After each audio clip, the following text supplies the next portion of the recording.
Abigail. I'm late. Again. The realization hits me halfway across Main Street, my boots slapping against the pavement as I weave through the small clusters of people enjoying the late afternoon sun.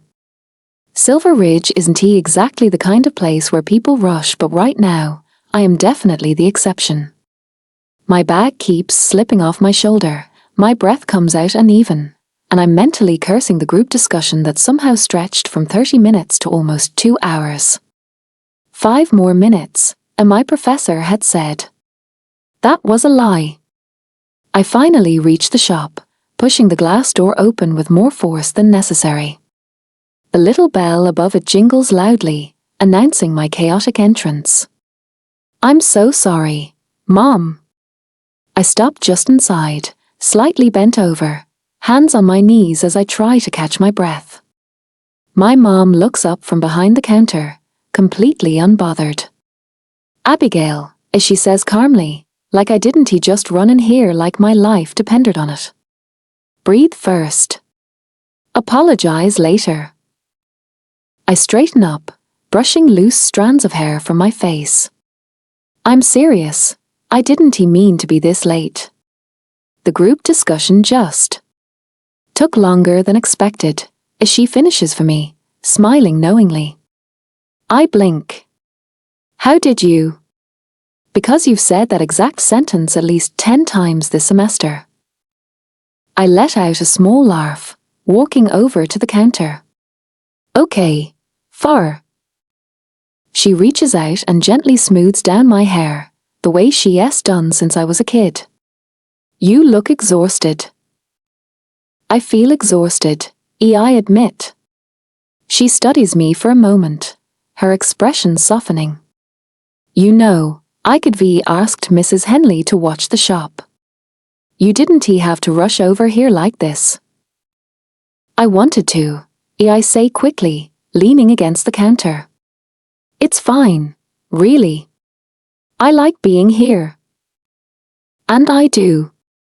There is something comforting about this place, the familiar scent of flowers, the soft hum of conversation, the way the sunlight filters through the front windows in the late afternoon. It's predictable. Safe. It's home. My mom tilts her head slightly, like she is trying to read between the lines. You're sure it's not too much? School, studying, helping me here. I can handle it, I reassure her. Then, softer, I want to help. Her eyes warm at that, and for a second, neither of us says anything. She just reaches over and squeezes my hand. I'm proud of you, you know that, she says quietly. My chest tightens a little. Mom. I mean it, Abby. You've worked so hard for everything you have. That scholarship didn't just fall into your lap. I smile, a little shy under her gaze. I know. But I had help. You had determination, as she corrects gently. That's all you. I don't argue, but I don't fully agree either. Still, I lean over the counter and hug her, wrapping my arms around her shoulders. I love you, I mumble into her hair. She laughs softly, hugging me back. I love you too, sweetheart. After a moment, she pulls away and claps her hands lightly. All right, I should get going. Dinner won't make itself. Tragic, I say dryly. She points a finger at me. Don't get smart. Lock up at 6, and don't forget to eat something. Yes, Maram. She grabs her bag, gives me one last smile, and heads out the door. The bell jingles again, softer this time. And just like that, it's just me. I settle behind the counter, pulling out my book and notebook. The words blur for a second before I force myself to focus. 2 weeks. That is how long I have until my next test. 2 weeks to make sure I don't mess up the one thing that could change everything. I flip a page, underlining a sentence, but my mind drifts anyway. The scholarship. I worked hard to get this scholarship. Sometimes it still feels unreal that I made it this far, that I got out, even if just a little. Silver Ridge isn't a bad place. It's quiet. It's warm. It's familiar in all the ways that matter. But sometimes I wonder what else is out there. What it would be like to live somewhere bigger. Livelier. Somewhere that doesn't feel like it already knows every version of you. I want more. Not because what I have isn't enough, but because I know I'm capable of more. Still, if this is all my life ever becomes, I think I'd be okay. That thought both comforts and scares me. The bell above the door jingles again, pulling me out of my thoughts. Abby. I don't even have to look up. Becca practically floats into the shop, her bracelets clinking softly as she moves, layers of crystals catching the light. Right behind her is Daryl, walking in like he owns the place, which, honestly, at this point, he kind of does. Well, look who decided to grace us with her presence, Daryl says, leaning dramatically against a display shelf. Miss, I have responsibilities. I roll my eyes, already smiling. I do have responsibilities. Boring, he replies instantly. Becca leans over the counter, her eyes scanning my open book. Studying again? When am I not studying? I counter. She hums thoughtfully. You need balance, Abby. The universe thrives on balance. Daryl snorts. The universe also thrives on fun, which you clearly don't believe in. I do believe in fun, I protest. Just after my tests. After your tests, he repeats slowly, like the words offend him. You've been saying that your whole life. That S because there's always a test. Becker giggles softly, while Daryl just shakes his head. Their essay party tonight, he says, straightening up. And before you even open your mouth, yes, you're coming. No, I'm not. Abby. I have to study. You always have to study. Because I care about my future, I shoot back. And I care about your love life, he says dramatically. Which, by the way, is non-existent. I glare at him. I do not need a love life right now. You need something, he mutters. Becker gently nudges him. Leave her alone. I'm just saying, he continues, ignoring her, there could be cute guys there. Potential husbands. You never know. I'm 21, not desperate. Debatable. Daryl. He laughs, holding his hands up. Okay. I'll drop it. I narrow my eyes at him. Thank you. For now, he adds under his breath. I groan. Becker claps her hands softly, changing the subject. Okay, more important things. My birthday. That gets my attention immediately. Yes. What are we doing? Daryl perks up. Something iconic, obviously. For once, I agree, I say. Becker smiles, eyes lighting up. I was thinking something small. Maybe a bonfire by the creek? Just us and a few close people. That actually sounds perfect, I say. Daryl pretends to think. Acceptable. But we're still dressing up. For a bonfire? I laugh. Especially for a bonfire. The three of us fall into easy conversation after that, throwing around ideas, laughing, teasing each other like we always have. It's effortless. It always has been. Eventually, though, they have to leave. Don't work too hard, Rebecca says, hugging me. No promises, I reply. Daryl points at me as he walks backward toward the door. I'm not done with you. We will get you out of this shop. We'll see about that. They disappear out the door, the bell chiming one last time. And then it's quiet again. The rest of the afternoon passes slowly. Customers come in and out, and I help where I can answering questions, ringing up purchases, restocking shelves. In between, I study. Underline. Highlight. Repeat.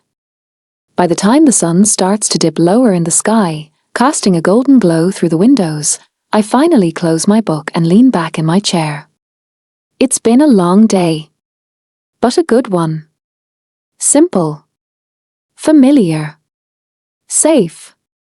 I glance around the shop, a small smile tugging at my lips. For now this is enough. Even if, deep down, I know it might not always be. Jackson. The banging is relentless. At first, it blends into whatever dream I'm half stuck in, some blurry mix of flashing lights, music, and laughter, but then it gets louder. Sharper. Real. Jackson. Open the damn door. I groan, dragging a pillow over my head. Nope. Not happening. My head is pounding, my throat is dry, and every inch of my body feels like I got hit by a truck. Last night was a lot. I don't even remember how it ended, which probably says enough. The banging continues. Jackson, I swear to God. I ignore him. If I don't move, maybe he'll go away. Silence. Finally. I let out a breath, sinking deeper into the mattress, ready to drift back into sleep.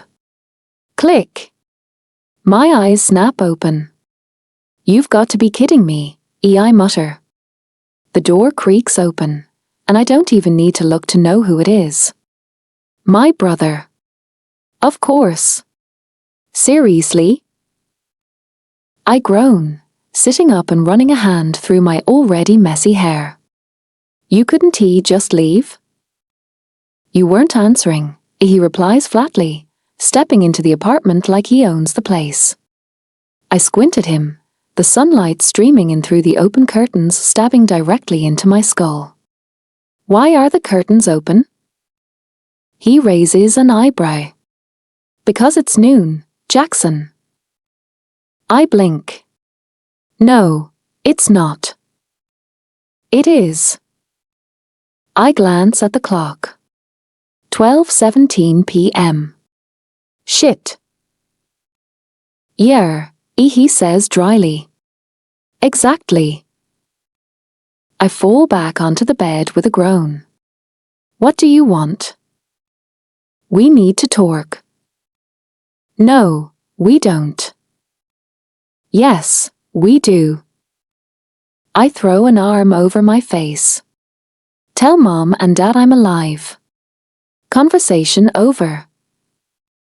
Their SA pours. Then I hear the rustling of paper. That S new.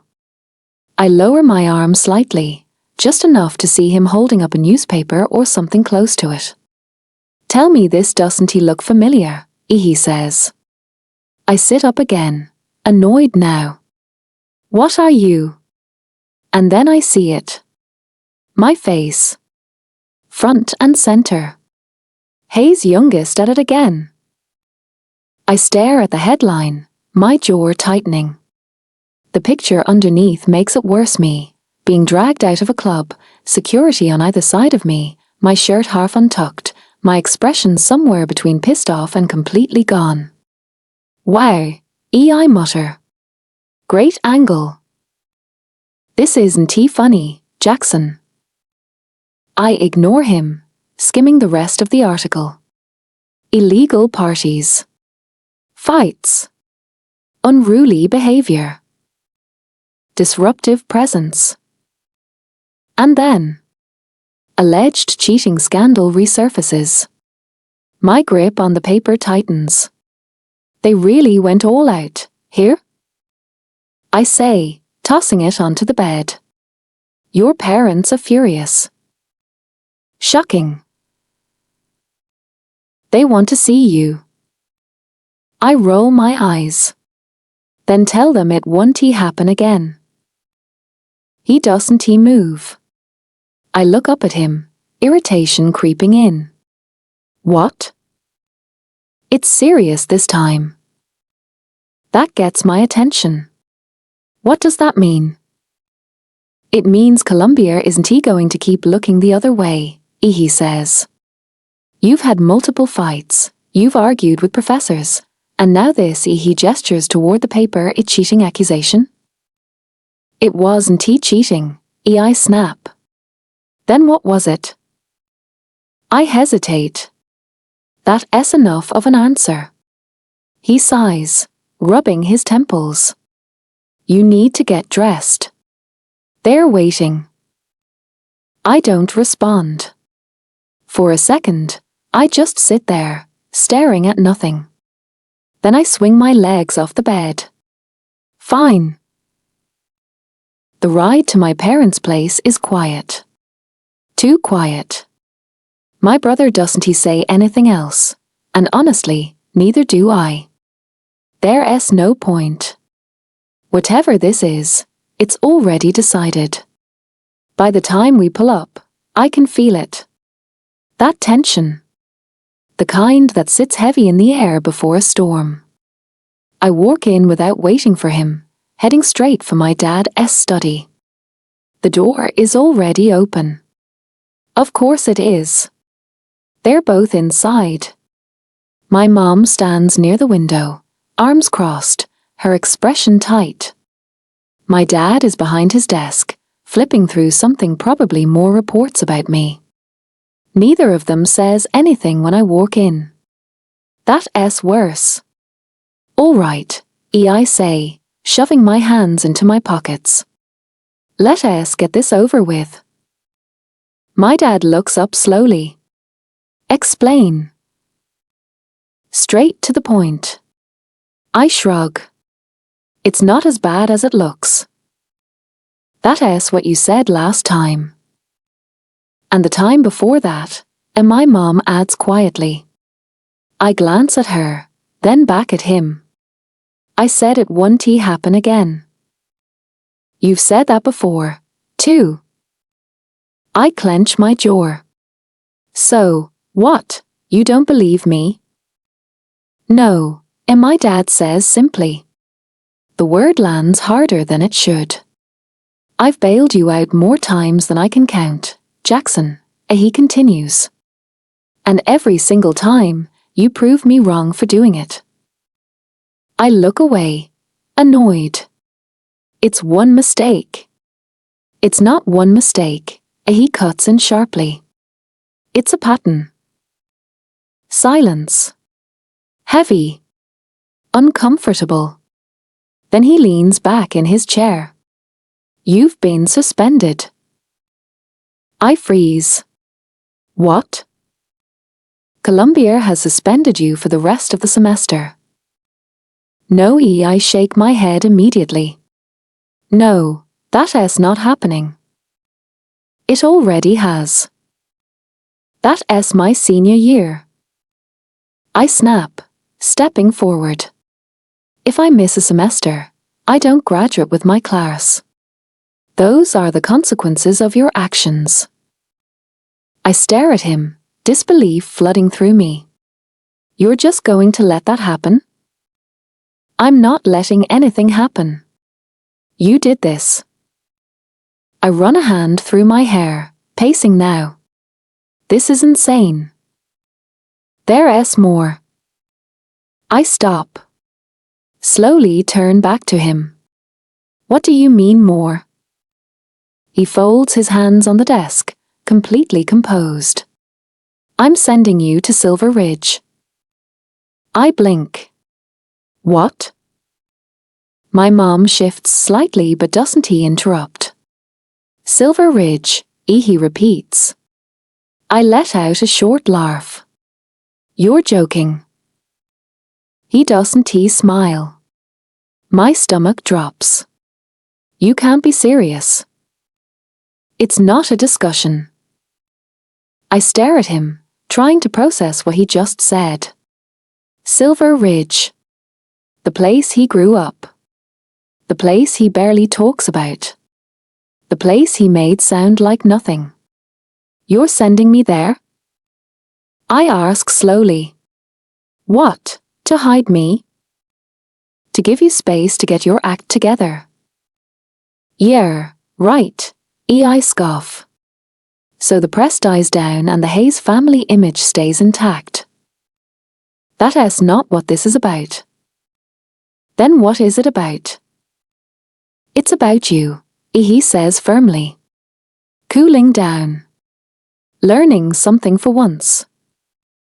I shake my head, laughing under my breath. Unbelievable.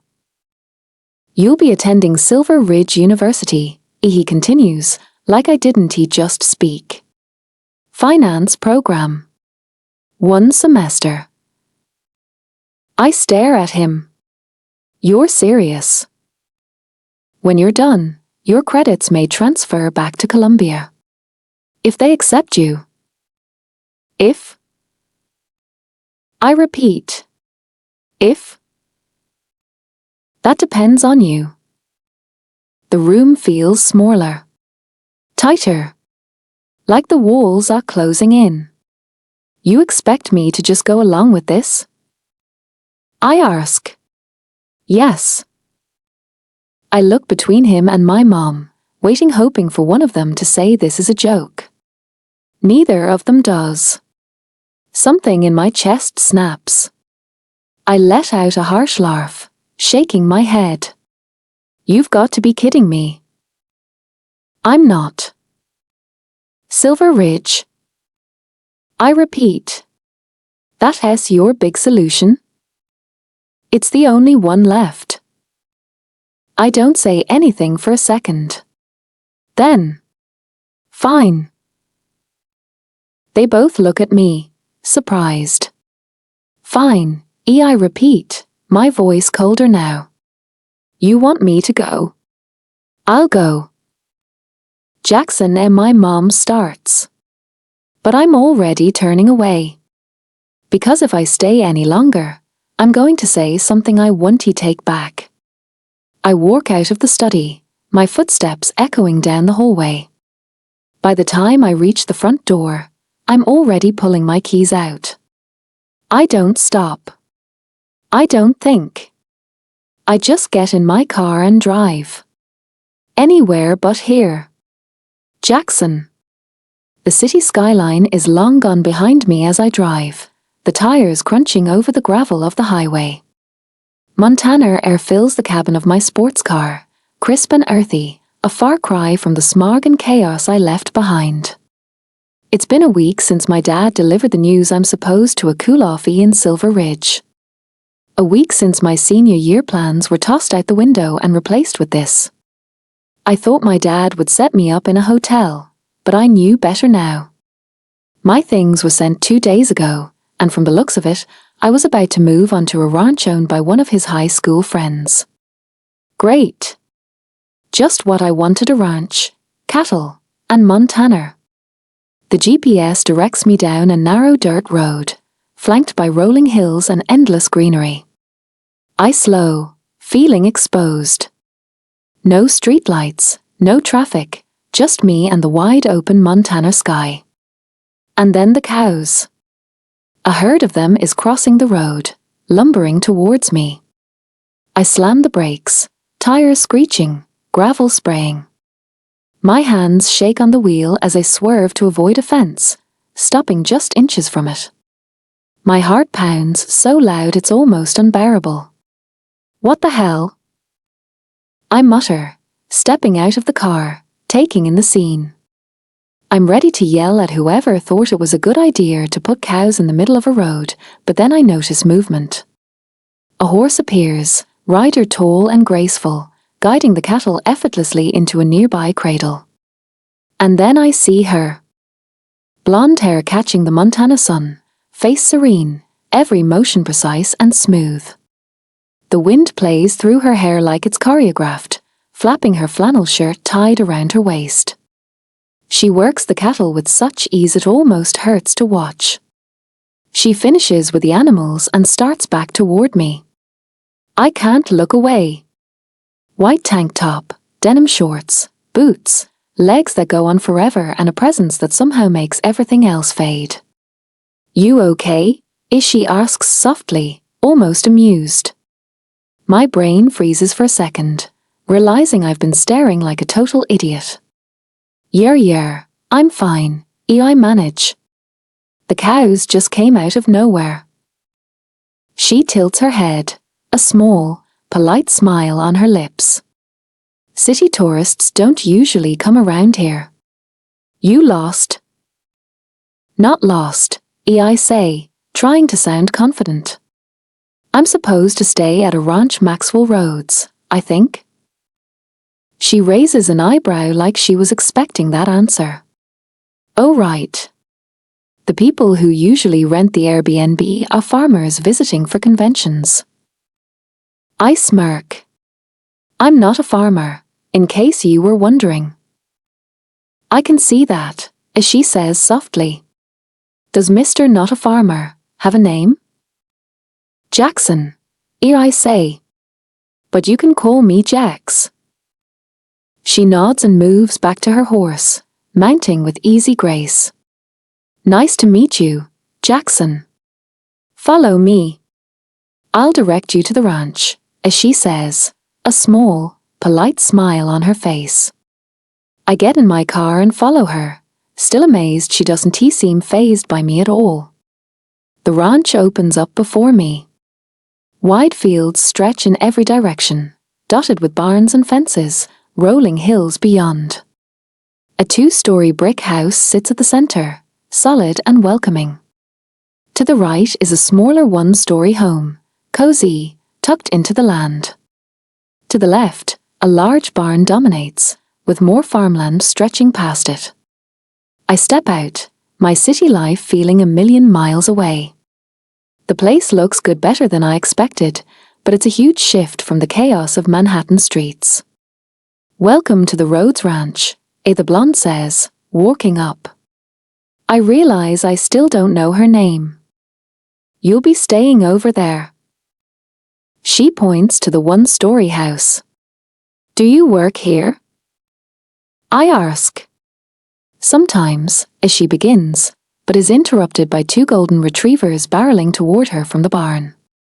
She crouches to greet them, laughing softly, and I can't help but watch. Every gesture is effortless, natural. Ere I murmur. I never got your name. She looks up, as if remembering I exist. Before she can answer, a man emerges from the barn, calling her by name. Abby, are the cows in the new cradle? He asks. Yes, they are, she says, smiling warmly. Their connection is clear. The man turns to me, extending a hand. You must be Jackson. Your father said you'd be arriving today. I shake his hand. Maxwell Rhodes. Nice to meet you. I hope you'll enjoy your stay.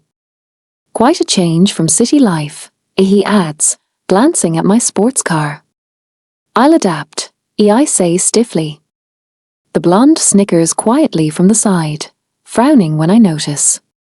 She moves back toward the barn, laughing softly to herself. I see you've already met my daughter, Abby, he says. Daughter? Abigail Rhodes, she introduces herself. Welcome to Silver Ridge. Sorry again for the cow accident. She gives me a quick smile, pecks her father on the cheek, and says, I have a study group, before heading off. She is always doing something, and Maxwell chuckles. Come on, I'll show you where you'll be staying. I follow, heart still racing, mind spinning, and a strange pull tugging me toward the girl I just met. Montana is quiet. Montana is slow. But right now, Silver Ridge just became a bit more interesting. Abigail. The study group finally breaks apart, the room buzzing with last-minute explanations, scribbled notes, and the faint smell of coffee that has been sitting too long in the corner. I shove my notebook into my bag, stretching out stiff arms and shoulders. 2 hours of focused discussion can leave a person feeling like their brain just did a marathon. Becker and I had decided to share a student apartment this semester. It's a bit cramped, but cozy, and I'm looking forward to slipping out of my textbooks and into something more comfortable. I opened the door to our apartment, expecting the familiar quiet and smell of my own little corner of sanity, and instead find Daryl sprawled across the couch, headphones dangling around his neck, scrolling on his phone. Daryl? I say, a little surprised. You're here. He grins without looking up. What? This your pad? I come by, I get snacks, it's not weird. Not weird, I echo slowly, dumping my bag onto the floor. Right. He finally looks up, eyes glinting. You look like you just survived a war. Study group, I reply flatly, flopping onto the chair beside him. 2 hours of pure torture disguised as revision. He chuckles, and Becker strolls in from her room, holding a cup of herbal tea like she's entering a spa instead of a college apartment. Hey, Abby. How is the brain? Shattered, I groan, leaning back. Like I've aged 10 years in 2 hours. Dramatic, Becker says with a wink, settling on the other side of Daryl. So, anything exciting today? Besides the agony of study? I pause, a mischievous smile tugging at my lips. Well, there was a city boy. At my dad's ranch. Daryl's ears perk up instantly. City boy? What do you mean? I lean forward, lowering my voice as though I'm about to spill state secrets. I almost killed him with the cows. Totally accidental. They were just in the middle of the road. Becker gasps theatrically. You almost killed someone? That's epic. And then? Daryl leans in, elbows on knees, clearly hooked. I didn't I say, waving a hand. He survived. He's fine. Totally clueless about ranch life, and honestly, he looked ridiculous trying to keep up. Daryl groans dramatically. Ridiculous how? Tell me he's hot. I roll my eyes, groaning. Really, Daryl? That's not the point. That means he is, babe, Daryl says smugly. Becker, as usual, tilts her head, eyes dreamy. I think it's fate, as she says softly. Maybe this is what needs to happen in your life. He might be your one. I blink at her. I think you're reaching, Bex. And besides, I add, smirking at Daryl, I don't see him staying for long. Give it a week, he'll be running back to New York, probably crying into his designer hoodie. Both of them laugh, but I know they're imagining it, and it makes me grin. All right, I say, stretching, I'm off to bed. Books aren't going to read themselves. Night, Abby, Becker says, smiling softly. Sleep tight, nerd, Daryl calls, and I toss a pillow at him in retaliation. The next morning is routine. Classes, note-taking, coffee, more note-taking. By the time lunch rolls around, I meet my mom at a little cafe near campus. The sun filters through the windows, casting warm streaks of light across the table. She smiles when she sees me, and I can't help but relax a little. "How's school?" she asks, stirring her tea. "Same as always," I reply, shrugging. "Lots of reading, lots of assignments, lots of caffeine." She laughs softly. "You always make it sound dramatic." "I like to keep things interesting," I say with a small grin. Then, mischievously, I add, also there's a city boy staying at Dad's ranch." Her eyes widen. "Oh? And how long until he's gone?" "Give it a week," I say, taking a sip of my iced coffee. "Maybe 2 if he's lucky." We chat about school, life, and the usual little victories and defeats, finishing our lunch with laughter and light teasing. I hadn't planned on heading to the ranch today, but the sun is high, the sky is impossibly blue, and I figure why not? Maybe say hi to Dad, see how things are over there. The drive is peaceful, Montana stretching around me in wide fields and golden sunlight. By the time I arrive, I see my dad loading hay bales onto the back of his truck for a delivery. He looks up, waves, and I jog over. "Hi, Dad," I call. "Hey, kiddo," he says, tossing me a grin. "Where are you headed?" I ask him. "Got a delivery at the Madison's ranch. Then gonna catch the game with Pete later." He explains. "Oh, nice. Just thought I'd stop by and say hi. Help around a bit." "You tell him." "Thanks, sweetheart, but I think I'm done for the day." He smiles at you and you watch him get into his truck. "Jackson's around. Tell him I'll be late, but dinner's in the fridge main house." "Got it. Bye," I say, waving, and I make my way to the guest house. The door sits quietly in the afternoon sun. I knock, once, twice, and wait. Nothing. I furrow my brows, maybe he's sleeping. I start to turn away, sighing, ready to give up, when... "Well, hey there, cowgirl." I freeze. My head snaps around. He's shirtless. Just standing there, smirking like he owns the moment. My brain immediately hits offline. A little warning if you're going to be half naked," I mutter, crossing my arms. He grins wider, unfazed. "Well, I didn't think I'd be seeing you at my doorstep this soon." I catch the innuendo but don't take the bait. Clearing my throat, I relay my dad's message.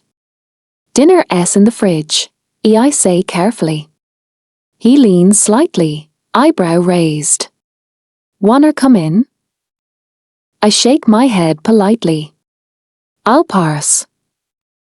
My instincts tell me he's the kind of guy used to getting whatever or whoever he wants. "Okay then, I'll talk to you from out here," he says, stepping in front just enough. "Do you know any hot spots around here? Party scene?" I blush faintly. I don't really go out that much. He tilts his head, curious. "Aren't you in college?" "Yes. And?" I respond defensively. "No offense. Just girls who look like you usually go out," he says, smile playful but soft. "Girls who look like me?" I ask, narrowing my eyes. "You know hot," he says confidently, smirking. I stutter, scrambling for a response. My brain refuses to cooperate. "Alright, okay, bye," I say quickly, turning toward my car. He calls after me. "Wait. Sorry if I offended you." "Seriously. Do you know some good restaurants around here?" don't feel like leftovers. I sigh, giving in just enough. Yeah. Their essay place called Flora's. Could be your scene. Flora's? He smirks. Thanks. I explain the directions, watching as he struggles to grasp them. Fine, I say finally. I'll just show you. We get in our cars, and he follows me. Finally, we arrive. He gets out of his car and so do I. Here we are. I gesture at the restaurant bar sign. Wanna join? He asks. I shake my head, polite but firm. Nope. Study calls. He smirks again, like he's impressed by my stubbornness.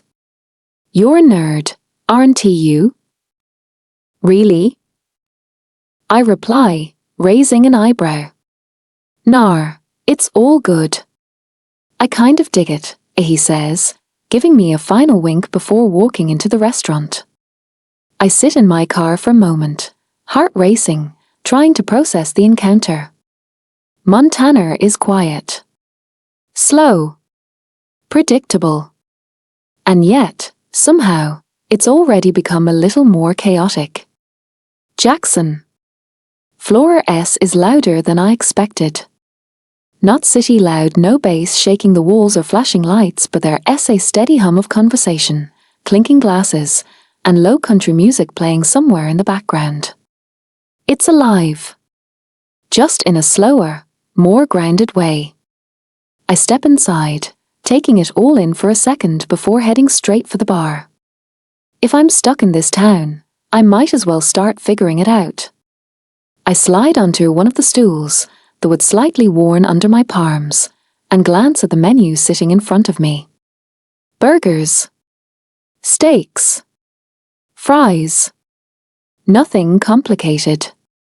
No $20 appetizers with names I can't pronounce. Simple. What you're having? I look up to find the bartender standing in front of me, wiping down a glass with a cloth. He looks around my age, maybe a little older, with a relaxed posture that says he has done this 1,000 times. Something strong, I say, setting the menu down. And I'll take a look at the food. He nods, already reaching for a bottle. You new in town? I raise a brow slightly. That obvious? He huffs out a laugh. Yeah, dude. Very. I smirk faintly, shaking my head as he pours my drink. Good to know I blend in. Not even a little, he says, sliding the glass toward me. But hey, welcome to Silver Ridge. I take a sip. It burns just enough. Thanks. He gestures toward the menu. Kitchen's still open. Just let me know when you're ready. I nod, scanning through it again, but my focus starts slipping because I can feel it the looks. At first, it's subtle. A glance here. A whisper there. But then it builds, people nudging each other, eyes flicking in my direction like I'm some kind of exhibit. I keep my expression neutral, used to this kind of attention. That's one of the Hayes boys. The words drift over, barely audible, but enough. Of course. I should be expected it. My dad grew up here. Even if he left right after high school, people remember. And apparently, they remember well enough to recognize me. Great. I take another sip of my drink, unfazed on the outside, even if internally I'm already over it. The bartender comes back, leaning casually against the counter. You decide? Yeah, I say, pointing at something random on the menu. I'll take that. Got it. He scribbles it down, then looks back at me. So Hayes, who? I glance at him. Word travels fast. He shrugs. Small town. Everything travels fast. Good to know, I mutter. He smirks slightly, like he is amused but not judging. Don't worry. People stare at anything new. You'll get used to it. I doubt that. But I don't say it. Instead, I lean back slightly, letting my eyes drift around the room again. People are still looking, but now it feels less intense. Curiosity more than anything else. Still, I'm not in New York anymore. And for the first time since I got here, that really sinks in. A few minutes later, the bartender returns with my food. You want it here or to go? I hesitate, glancing around again. Normally, I wouldn't care. I'd stay, eat, maybe even stir things up a little just to break the tension. But right now, I need to understand this place before I start making noise in it. To go, I say finally. He nods, already packing it up. Smart choice. I grab the bag when he hands it to me, leaving cash on the counter. See you around, he says. Yeah, I reply, already heading out. The drive back is quieter. Darker, too. The sky stretches endlessly above me, stars already starting to peek through as the sun dips lower. It's different. Too different. I'm halfway back when I see it. Her car.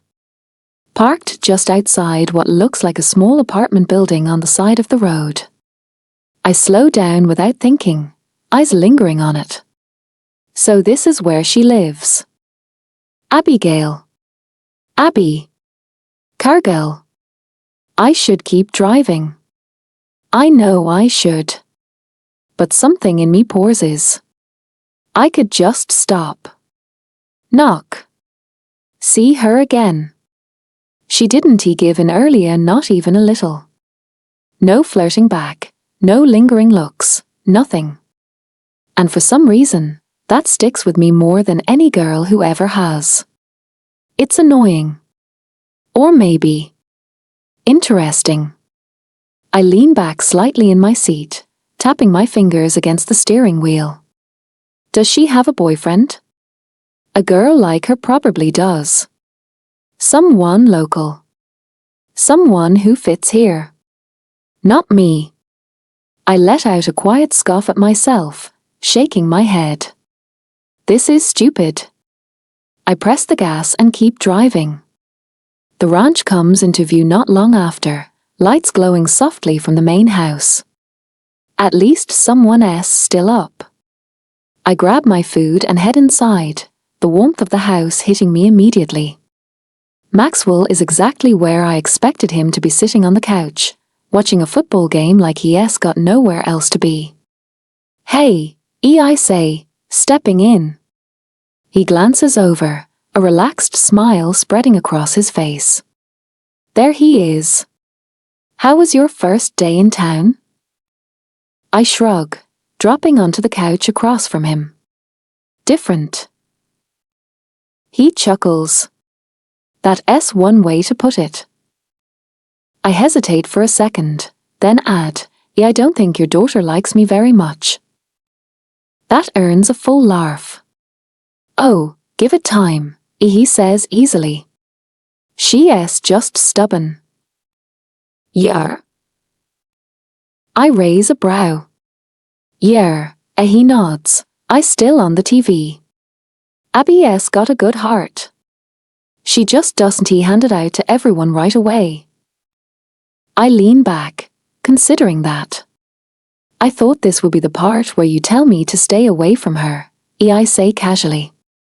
He glances at me, amused. My daughter can do whatever the hell she wants. I smirk. But, he adds, turning back to the game, a don't try anything is still implied. I let out a low chuckle. Fair enough. We fall into silence after that, watching the game like it's something we've always done. It's easy. Unexpectedly easy. And I don't hate it. Abigail. Numbers blur on the page. I stare at my notes, pen tapping lightly against the margin as my professor continues explaining something about financial forecasting, but my brain is only half there. Okay, maybe less than half. I shift in my seat, trying to refocus. Concentrate. Abby. This matters. Scholarship. Future. Everything. The lecture finally ends, chairs scraping as students start packing up around me. I let out a quiet breath, already reaching for my bag when... Abigail? I freeze. Slowly turn. My professor is standing at the front, looking directly at me. Could you stay behind for a moment? My stomach drops. Oh no. I nod quickly. Yeah, of course.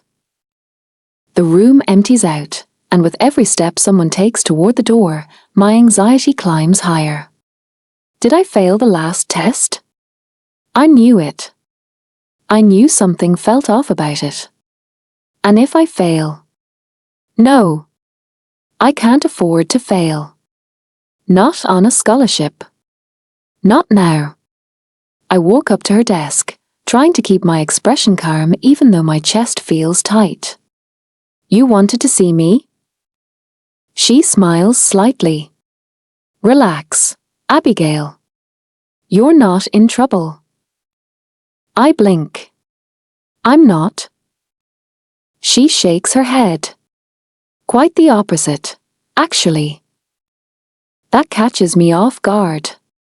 I've been reviewing your work, as she continues, and I think you're capable of more. I frown slightly. More? I'd like you to consider taking my advanced finance unit. The one I teach to seniors. My eyes widen. Seniors? She nods. It's more challenging, yes. But it's also more rewarding. It gets noticed by faculty, by the board, by people who matter. My heart starts racing, but not from fear this time. From excitement. This could be a step towards something bigger for you, Abigail, she adds. Valedictorian. Opportunities beyond this town. Beyond this town. The words echo in my head. I don't know what to say, I admit. You don't have to say anything right now, she smiles. Just think about it. I nod slowly. I will. And I mean it. Because this could change everything. I'm walking out of the building, still processing everything, when... Abigail. I stop. Turn. One of the dean's assistants is hurrying toward me. Great. What now? The dean would like to see you. My stomach drops again. Seriously? Now? I ask. She nods. Yes. I exhale slowly. Okay. This is fine. Probably. A few minutes later, I'm sitting across from the dean himself, hands folded neatly in my lap as I try not to overthink every possible reason I could be here. Abigail, he says warmly. I'm sure you're wondering what this is about. Yeah, I admit, a little confused. He nods. We have a new student joining us, and I'd like you to show him around campus. I blink. That is it? Relief floods through me so fast I almost laugh.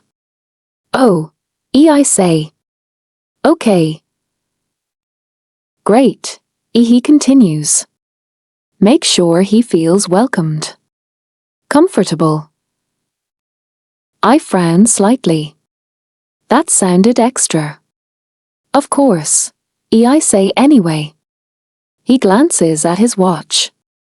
He should be here about now. Knock.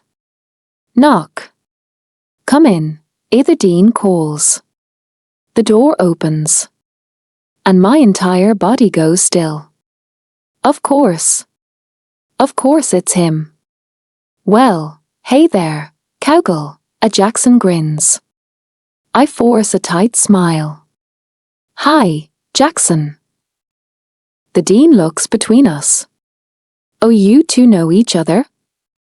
He's renting my dad's guest house, I explain. Well, that's great, the dean beams. The Rhodes are good people. I nod politely, even though internally I'm already regretting everything. Abigail here has offered to show you around campus. My eyes widen slightly. I did not offer. But it's too late now. Jackson smirks. Has she now? I shoot him a look. Yes, I say quickly, standing up. So follow me. And just like that, I walk out of the office, already knowing. This is going to be a very long day. Abigail. The campus feels different today. Or maybe it's not the campus. Maybe it's the fact that I'm walking beside him. Jackson, whatever his last name is. City boy. Trouble. Working distraction. I tighten my grip on the strap of my bag as we step onto the main pathway, sunlight filtering through the trees overhead. Students move around us in clusters laughing, talking, rushing between classes, but there's a strange shift in the air. Subtle, but noticeable. Attention. And it's not for me. So, I say, keeping my tone neutral as I gesture ahead, this is the main library. He glances up at the building, hands casually tucked into his pockets. That's the library? I blink. Yes? He lets out a low whistle. It's smaller than I expected. I resist the urge to roll my eyes. Well, not every school is built like a castle. He smirks slightly, like he knows I'm holding back a comment. I didn't he say that, he replies. You didn't he have to. Still, I lead him inside, showing him around the quiet study sections, the computer areas, the upper floors. He listens, surprisingly attentive, asking questions here and there, though I can't tell if he is genuinely interested or just playing along. After that, we move on to the lecture halls, the academic buildings, the courtyard. By the time we step into the student center, I think we're almost done. Almost. I'm getting a bagel, a Jackson announces suddenly, already veering toward the cafe line. I stop mid-step. We don't have time for. Relax, cowgirl, he says over his shoulder. It's part of the experience. I stare at him. The experience? But somehow, I still end up standing in line with him. 20 minutes later. 20 minutes. I tap my foot lightly as he finally reaches the front, placing his order like he has nowhere else to be. Then, without even asking. And one more, he adds casually.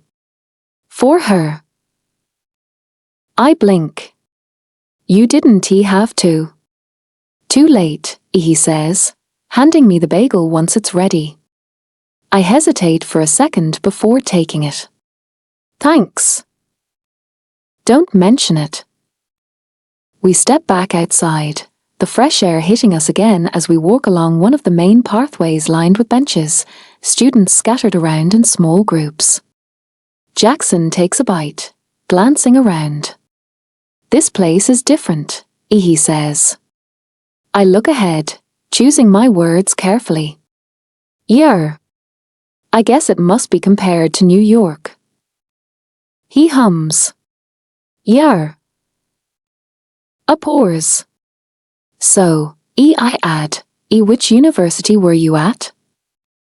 Columbia. I stop working. What? He glances at me, amused. What? That essay. I shake my head slightly. That essay really good school. Yeah, he says simply, taking another bite like it's no big deal. I narrow my eyes slightly, studying him now. There's more to him than he lets on. Way more. We start walking again, but that's when I notice it. The stairs. At first, I think it's just me being paranoid, but then I see it clearly. Girls whispering. Guys glancing. People nudging each other. And then, a couple of girls wave. At him. I turn slightly, watching as Jackson gives them a small smile back. Of course he does. You're a hot commodity, I say dryly. People don't usually care this much about new students. He smirks. I don't think that's because I'm new. I frown slightly, confused. Abby. I turn toward the voice, immediately spotting Becker and Daryl sitting on one of the benches, both of them practically lighting up. Oh no. Those are my friends, I mutter, already knowing how this is about to go. I walk over, Jackson following beside me. Hey, I say. Hey? Daryl repeats, eyes flicking between me and Jackson. You're just gonna say hey? No introduction? I shoot him a look. He grins wider. I sigh. This is Jackson. He's staying at my dad's ranch. Of course he is, Daryl mutters under his breath. Becker smiles warmly. Hi. Hey, Jackson replies easily. So, Becker says, tilting her head slightly, what's your major? Finance, he answers. Senior. My head snaps toward him. Senior? He glances at me. Yeah. I stare. That doesn't make sense. This late in the year? That's not normal. Ooh, Daryl leans forward, clearly entertained. Senior transfer? What scandal did you get caught up in to land here this late? My eyes widen. Daryl. Jackson just smirks slightly, like he's been asked worse. I think we need to get going, I cut in quickly, grabbing Jackson's arm lightly before Daryl can keep going. We still have one more stop. Daryl looks offended. Where? Okay. Gatekeeping. Bye, Daryl, I say flatly. Becker just smiles knowingly. That smile. I ignore it. Bye, guys, I add quickly, already walking away. I don't stop until we're out of earshot. You didn't have to drag me, Jackson says lightly. I did, I reply. You don't know Daryl. He laughs under his breath. We reach the administration building not long after, and I slow my steps slightly. This is your last stop, I say. You'll get your schedule and everything here. He nods. Then. You didn't tell me you were a senior. He shrugs slightly. There's a lot of things you don't know about me. Something about the way he says it lingers. Then. How about you find out? I blink. What? We go to Floor S, he says casually. After I'm done here. You can ask whatever you want. Oh. Did he just ask me out? I stare at him for a second. And I really looked this time. Tall, easily around 6'4". Broad shoulders. The kind that fill space without trying. Curly, slightly messy, dirty brown hair. Green eyes that hold just enough mischief to be dangerous. And he is attractive. Very. I realize I've been staring. I clear my throat quickly. I can't. I have plans. His expression shifts slightly. Guess that answers my question, he says. What question? If you have a boyfriend. My stomach does a weird flip. He was wondering that? No, I say quickly. I don't have a boyfriend. I just have plans. Oh. Now he looks confused. I almost laugh. Anyway, I say, stepping back slightly. I'll see you around. I turn and walk away before he can say anything else. And I can't help it. I smile. Because I think I just did something very rare. I told a guy that looks like he is not used to hearing the word no, and I just told him no. Jackson. I walk out of the admin office, schedule in hand, staring at it like it personally offended me. Classes. Timetables. Structure. Yeah. This is going to be fun. I glance around campus, exhaling slowly.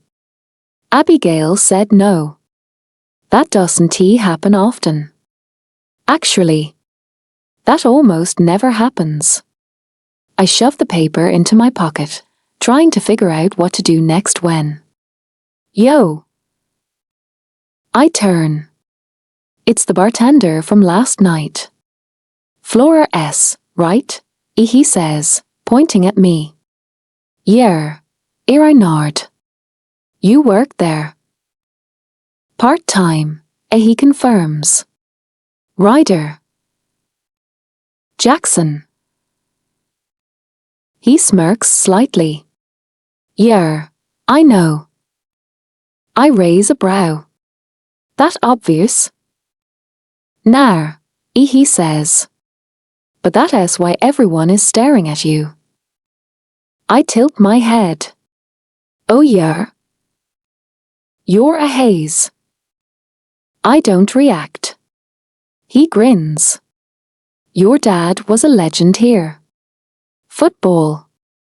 People still talk about it. Of course they do. That explains a lot, I mutter. So, Ryder continues, what are you doing right now? Nothing, I say honestly. He nods like he expected that. Come with me. To? Ridge Creek. Just a chill hangout. Me, my girl, a couple friends. I hesitate for half a second. Then shrug. Why not? Ridge Creek is not what I expected. It's open, surrounded by trees, the sound of water flowing over rocks steady and calming. A few people are scattered around sitting on logs, leaning against trucks, music playing softly from somewhere. It's simple. But it works. Ryder introduces me around guys from the football team, his girlfriend Grace, a couple others. They're easy to talk to. No pressure. No expectations. Just people. You really from New York? One of the guys asks. Yeah. What is it like? I huff a quiet laugh. Loud. They laugh. And for the first time since I got here, I don't feel like I'm being watched. Or judged. Just there. I sit back on the grass at some point, staring up at the sky as the sun starts to dip. It's quiet. Too quiet. But not in a bad way. Still. My mind drifts. Back to her. Abigail. The way she said no. The way she didn't even hesitate. The way she doesn't react like everyone else does. It's interesting. Annoying. But interesting. By the time I get back to the ranch, it's late. My phone rings just as I step inside. Dad. I sigh, answering it anyway. Yeah. How are you settling in? He asks. I lean against the wall. How long is this punishment supposed to last? It's not a punishment. Feels like one. It'll take time, he says calmly. Silver Ridge might be good for you. I scoff lightly. Yeah. We'll see. Just give it a chance, Jackson. I don't respond right away. Because for the first time, I might actually be doing that. And I don't know if that's a good thing. Or a problem. Abigail. The bell above the shop door jingles softly as I step inside, the familiar scent of fresh flowers wrapping around me instantly. Roses. Lilies. Home. Abby, and my mom calls from the back. You're just in time, I need help with an order. Of course you do, I tease, setting my bag down behind the counter. This was the plan. 3 plans I told Jackson about. Helping here, arranging bouquets, running deliveries simple, predictable, grounding. The kind of thing that reminds me exactly where I come from. And why I've never left. I tie an apron around my waist and join her at the work table, where she's already halfway through assembling a large arrangement. Okay, she says, handing me a bundle of stems. Trim these and pass them to me. Yes, Maram. For a while, it's just work. Quiet, easy conversation. The snip of scissors. The rustle of leaves. Until my phone buzzes on the counter. I glance at it. An email from my professor. My stomach tightens slightly as I open it, scanning through the message. Details. Expectations. Course load. The senior finance unit. I go still. It's real. This isn't just a suggestion anymore, it's an actual opportunity. A big one. Abby. I blink, realizing I've been staring at my phone for too long. Him. My mom watches me carefully. You just trimmed that stem 3 times. What else going on? I let out a small breath. My professor emailed me she thinks I should join her advanced finance. Her face lights up instantly. Oh, Abby, that's amazing. I haven't said yes yet. I add quickly. But you're thinking about it. I nod slowly. It's just I trail off, setting the stems down. It's a lot. More work. More pressure. And if I take it, then what? She tilts her head. What do you mean, then what? I hesitate. Does it actually change anything? I ask quietly. Does it get me out of Silver Ridge? Or am I just adding more to my plate for no reason? The words sit heavier than I expected. Because that's the truth, isn't it? I love my life here. But I've always wondered if there's something more waiting for me somewhere else. My mom softens, setting her tools down and turning fully toward me. Abby, she says gently, you don't take opportunities like that for where they immediately get you. You take them because they open doors. I look at her. And if that's something you want, she adds, then I think you should go for it. I swallow slightly. You really think so? I think, she smiles, reaching for my hand, that you're capable of anything you set your mind to. And I want the best for you. Always. My chest tightens a little. Okay, I say softly. That makes the decision easier. She squeezes my hand. Have you talked to your dad about it? I shake my head. Not yet. She nods, understanding. My parents may not be together anymore, but they've never made me feel like I have to choose between them. They talk. They show up. They work. In their own way. Tell him, she says. He'll want to hear it from you. I will. Their essay pours as we go back to arranging flowers. And then. So, she says casually, this city boy. I freeze. What about him? I ask carefully. She glances at me with a look. Is he hot? I physically cringe. Mom. She laughs. What? It's a valid question. That's not the point. That means he is. I groan, shaking my head. You and Daryl are more alike than you think. She gasps dramatically. I love Daryl. That is a compliment. I'm not changing the subject, as she adds quickly. Tell me about him. I sigh. There's nothing to tell. I just showed him around campus. She nods slowly. And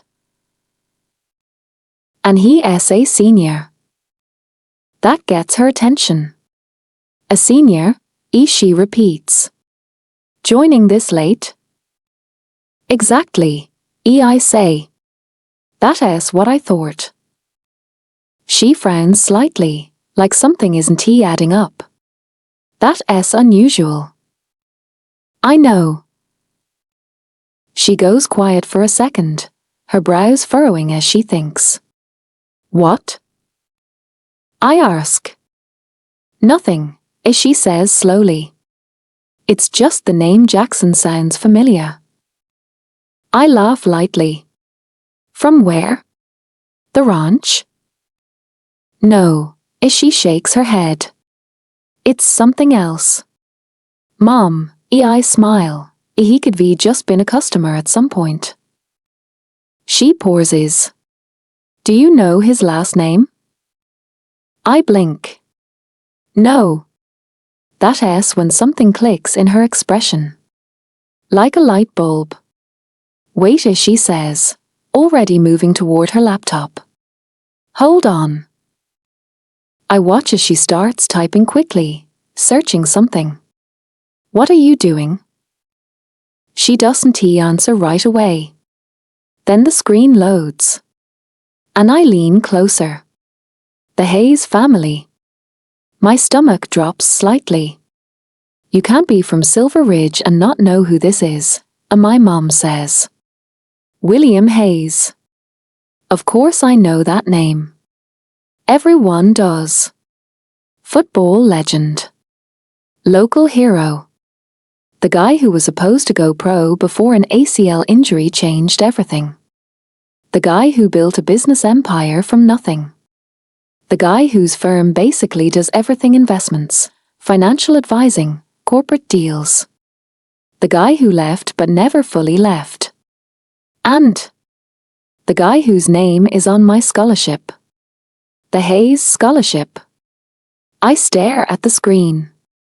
At the family photo. And there on the left side is Jackson. Holy, I breathe. My mom clicks on another article. Then another. Headlines flash across the screen. Parties. Fights. Trouble. Your typical bad boy, as she mutters. I cross my arms slowly. That explains a lot. Right on cue, the door opens. "Are we watching Love Island again?" My dad's voice calls out. I turn. No. He walks in, glancing between us. "What's going on?" I hesitate for half a second. Then, "Why didn't you tell me Jackson is William Hayes' son?" He pauses. "Oh," he says simply. "Oh?" I repeat. "I didn't think it was that important." He shrugs. "William asked if he could stay at the ranch for a while. Said the kid ran into some trouble back in New York. My dad was on the same team as William Hayes, which would explain that." "Some trouble?" I echo. He gives me a look. "Abby, I think it is important," I say. He sighs slightly. "All right. That's on me. Sorry, Abs." I soften a little. "What brought this on?" He asks.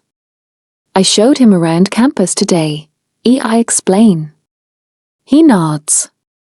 "Well," I mutter, "that explains why he walks around like he owns the place."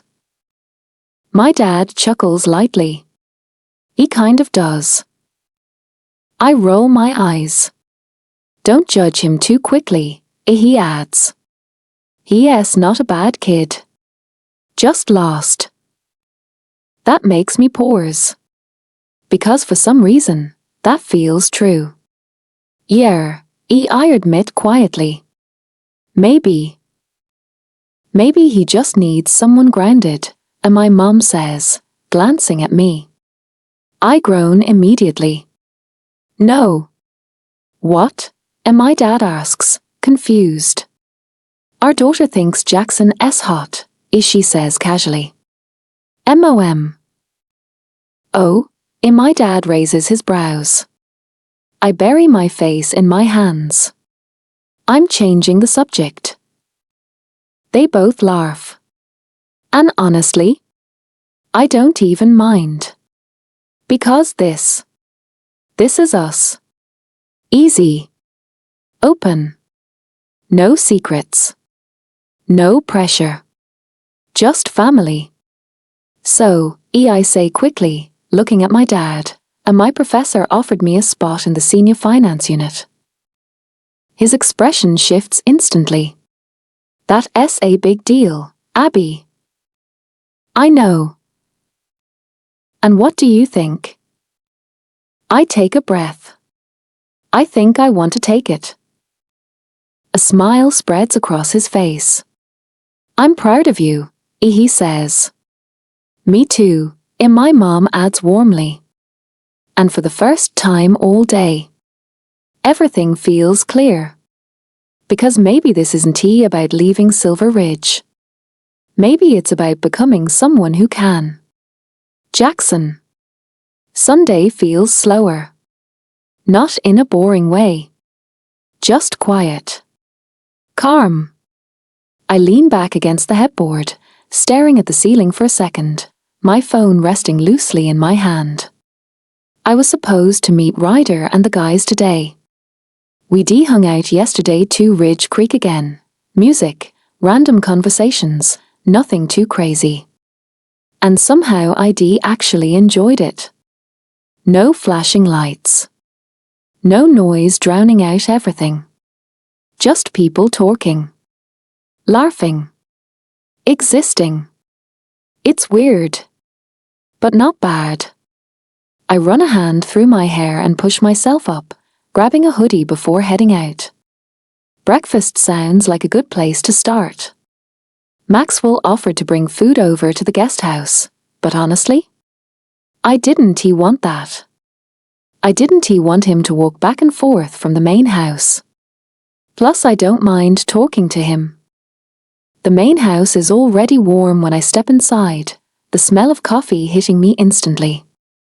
I follow it to the kitchen and find Maxwell sitting at the table, a newspaper spread out in front of him. "Morning," I say. He looks up, folding the paper slightly. Morning, Jackson. A small smile. How was last night? You got in pretty late. I shrug, grabbing a mug from the counter. It was good. Met some people. Been hanging out with them. That's good. He nods. Glad you're settling in. Before I can respond, the back door swings open. Abigail walks in. She's carrying a basket eggs, from the look of it, and she's walking backwards as she kicks the door shut behind her. There were more eggs today, so as she starts, setting the basket down on the counter. Do you need me to bring anything for Sunday dinner? She turns. And freezes. I grin. Morning, cowgirl. She blinks, like she's buffering, then quickly tucks a strand of hair behind her ear. Morning. Maxwell doesn't even look surprised. Thanks, sweetheart, but you didn't have to come this early just to pick the eggs. Oh, it's fine, as she says, brushing it off. I was already up going through the finance unit stuff. I'm sending in the paperwork tomorrow, by the way. She smiles small, but proud. I catch that. I figured I'd come for breakfast too, she adds, glancing at the basket. Also, we were out of eggs and milk, so this was kind of a restock for the apartment. I huff out a quiet laugh. Convenient. She glances at me, and for a second, there's something their amusement, maybe. Maxwell stands, stretching slightly. All right, well, we don't need anything else for Sunday dinner. Sunday dinner? I ask, leaning against the counter. Oh, Abby says, turning toward me, it's just something we do. Family, a few friends, nothing big. You're welcome to join, and Maxwell adds casually. I was going to ask, but I figured you had plans with your new friends. I raise a brow. I'm flattered. A small smirk. Thank you, Mr. Rhodes. He waves it off immediately. We've been over this. Maxwell. Right. Maxwell. I'll be out by the stables, he says, grabbing his hat. See you later, sweetheart. Bye, Dad. And just like that. It's quiet. Just me and her. I lean back slightly against the counter, watching as she pours herself coffee like she is very focused on that and not the fact that we're alone. We haven't talked since she turned me down. So, I start, casual, what finance unit were you talking about? She glances at me, then back at her cup. Oh, my professor wants me to join the senior finance class. I blink. And you're a sophomore? I ask. She nods. A slow grin spreads across my face. That's impressive. I shake my head slightly. Like smart. That's badass. She laughs softly, ducking her head just a little. And yeah, there it is. Or blush. Thanks, she says. I decided to take it, she adds, a bit more confident this time. Really? I nod once. Then I guess I'll be seeing you in class. She frowns slightly. What? Finance major, I explain. Oh. She pauses. Then yeah. I guess you will. Can't wait, I say, a hint of a smirk slipping in. She doesn't react. Not even a little. Instead, she takes a sip of her coffee like I didn't just say that. And then. So, she says, setting the mug down, I just found out our dads went to school together. There it is. I knew it was coming. I exhale slowly, looking at her. Waiting. Judgment. Questions. The usual. Instead, I think it's really cool, she says. What your dad built. From here. I blink. Yeah. I say, caught off guard. Yeah, as she nods. That is not easy. I study her for a second. What? She asks, a small laugh slipping out. I just thought you'd ask about everything else, I say. You know. The headlines. The reputation. She shrugs lightly, moving to rinse her plate in the sink. I don't really care about that stuff. I raise a brow. I like to judge people myself, she adds simply. Something in my chest shifts. Yeah. I definitely like that. So, she says, turning back to me, are you coming to Sunday dinner? I tilt my head slightly. Do you want me there? She lets out a small, nervous laugh, cheeks tinting again. I mean your attendance is up to you. She moves like she's about to leave. I catch it. The shift. The slight discomfort. And I ease up. Can I bring someone? I ask instead. My friend Ryder? She relaxes a little. Yeah, of course. I know Ryder. That surprises me. You do? She nods. His girlfriend was my assigned big sister when I thought I could survive sorority life. I stare at her. She laughs. It was my mom's idea. I nod slowly. That tracks. So yeah, she says, grabbing a few things from the counter. Bring whoever you want. All right, I say. I'll call him. She smiles quick. Easy. See you later, then. She heads for the door, arms full, and for a second, I just watch her go. Then. I'll help. She pauses, then nods. We walk out together, the morning air cool against my skin. I take a few of the bags from her, following her to her car. It's quiet, but not awkward. Just quiet. I set everything down in the backseat. Thanks, she says. Anytime. She gives me one last look, something unreadable, then gets in. I stand there for a second as she drives off, dust kicking up behind her tires. Weird. I barely know her. And somehow, I already want to know more. Jackson.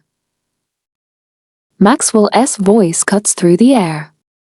I need some help over here. I turn toward the stables. The smell hits first. Hay. Dirt. Animals. Ever re-hooved a horse before? Maxwell asks, already crouched beside one. I stop. Have I ever what? He chuckles. Figured. He gestures. Come here. I'll show you. I step closer, watching as he carefully lifts the horse's leg, working with practiced ease. See this? He says, pointing. You've got to clean it out, check for damage, then fit it properly. Seems easy enough, I mutter. He glances at me. Yeah. Seems. A few minutes later. Whoa, I jerk back as the horse shifts suddenly. Maxwell laughs. Careful. They don't like hesitation. Good to know, I mutter, trying again. The second attempt goes better. The third almost gets me kicked. Okay, here I say, stepping back. That was intentional. It wasn't he says, clearly amused. But eventually I get it. Not perfectly. Not smoothly. But enough. And for the next few hours, I help him around the ranch. Fixing things. Carrying stuff. Learning things I never thought I'd need to know. It's tiring, but there's something about it. Something real. By the time I'm done, I pull out my phone, dialing Ryder. Yo, he answers. You busy tonight? I ask. Now. Why? Sunday dinner, I say. Ranch. You in? He pauses for half a second. Yeah, he says. I'm in.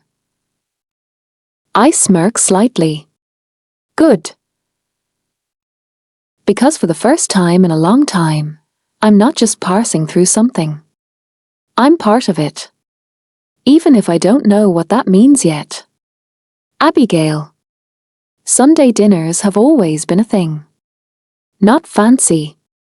Not overly planned. Just warm. Familiar. A mix of family, friends, laughter, and way too much food. And today is no different.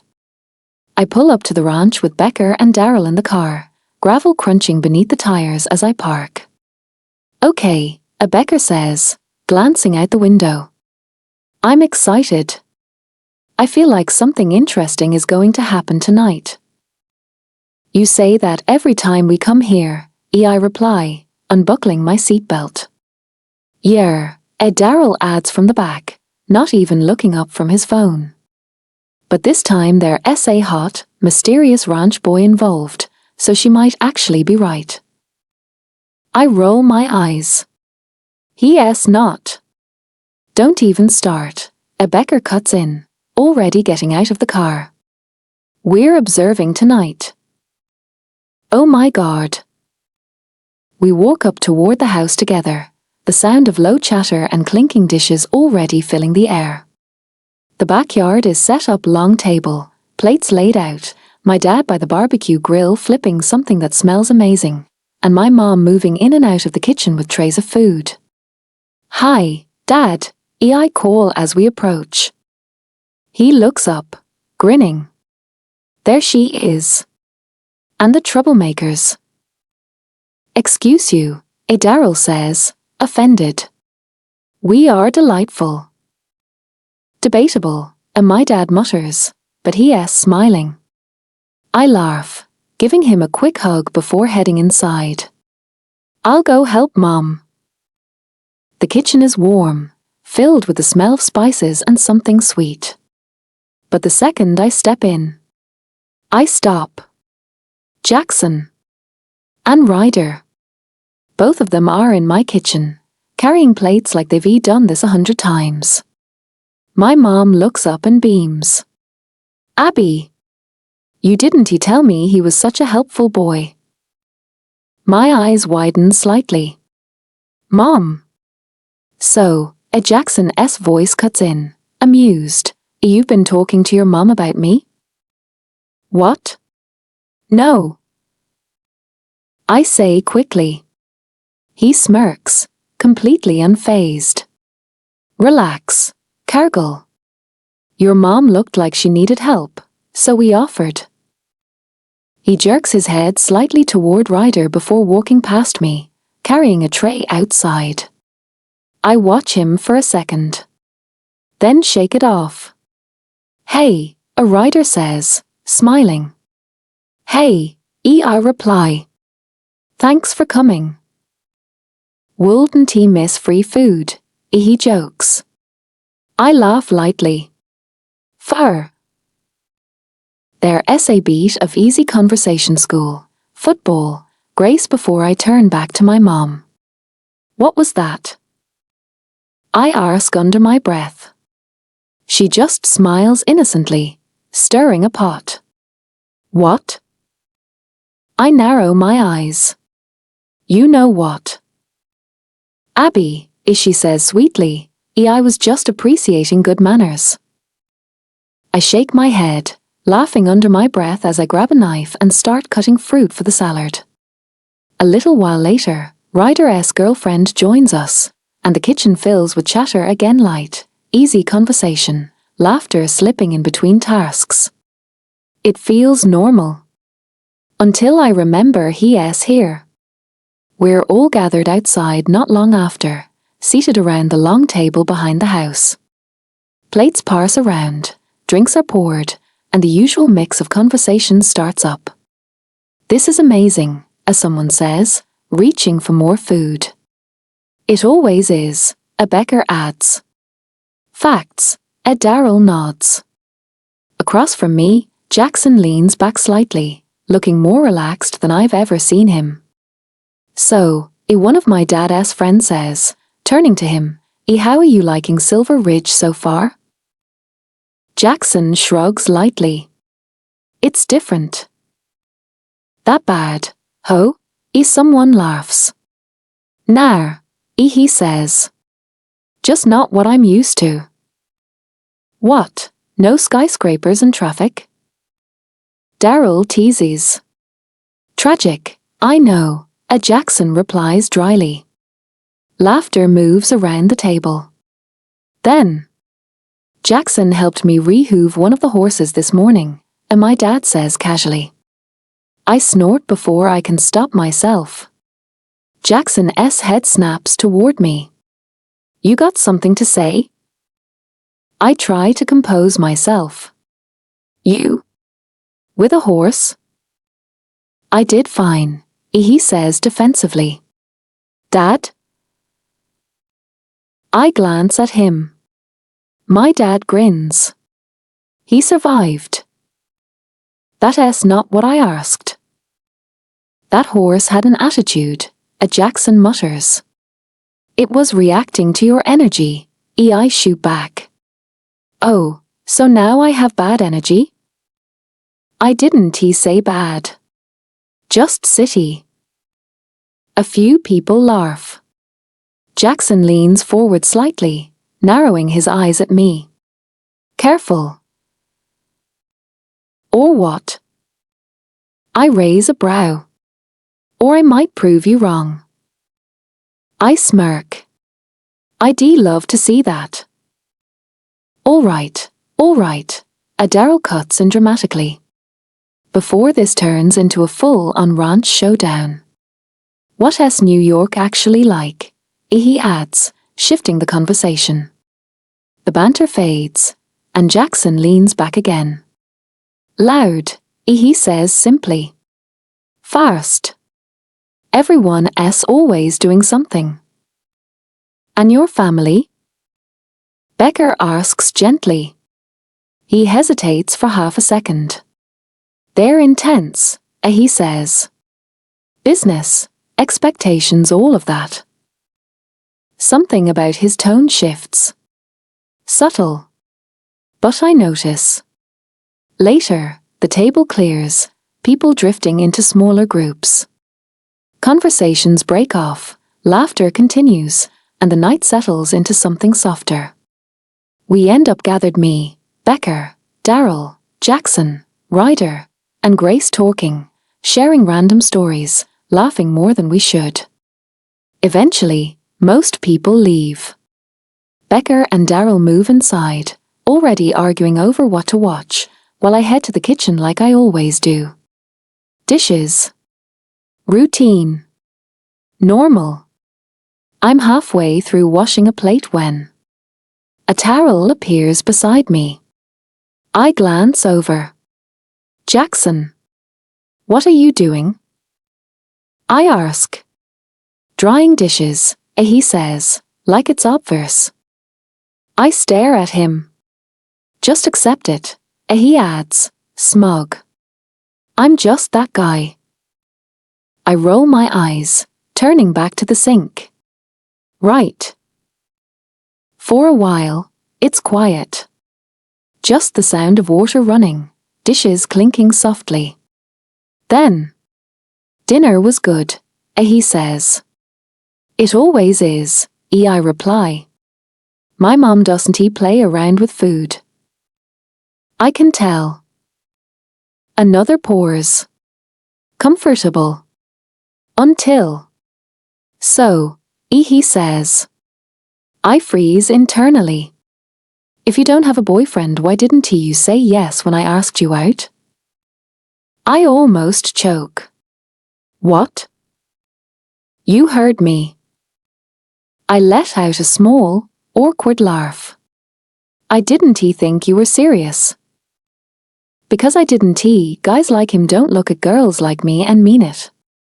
I mean, I know I'm attractive. I just didn't think I was his type or even if he was mine. Too much of a wild card. Yeah, he says, reaching past me to grab a plate, rinsing it.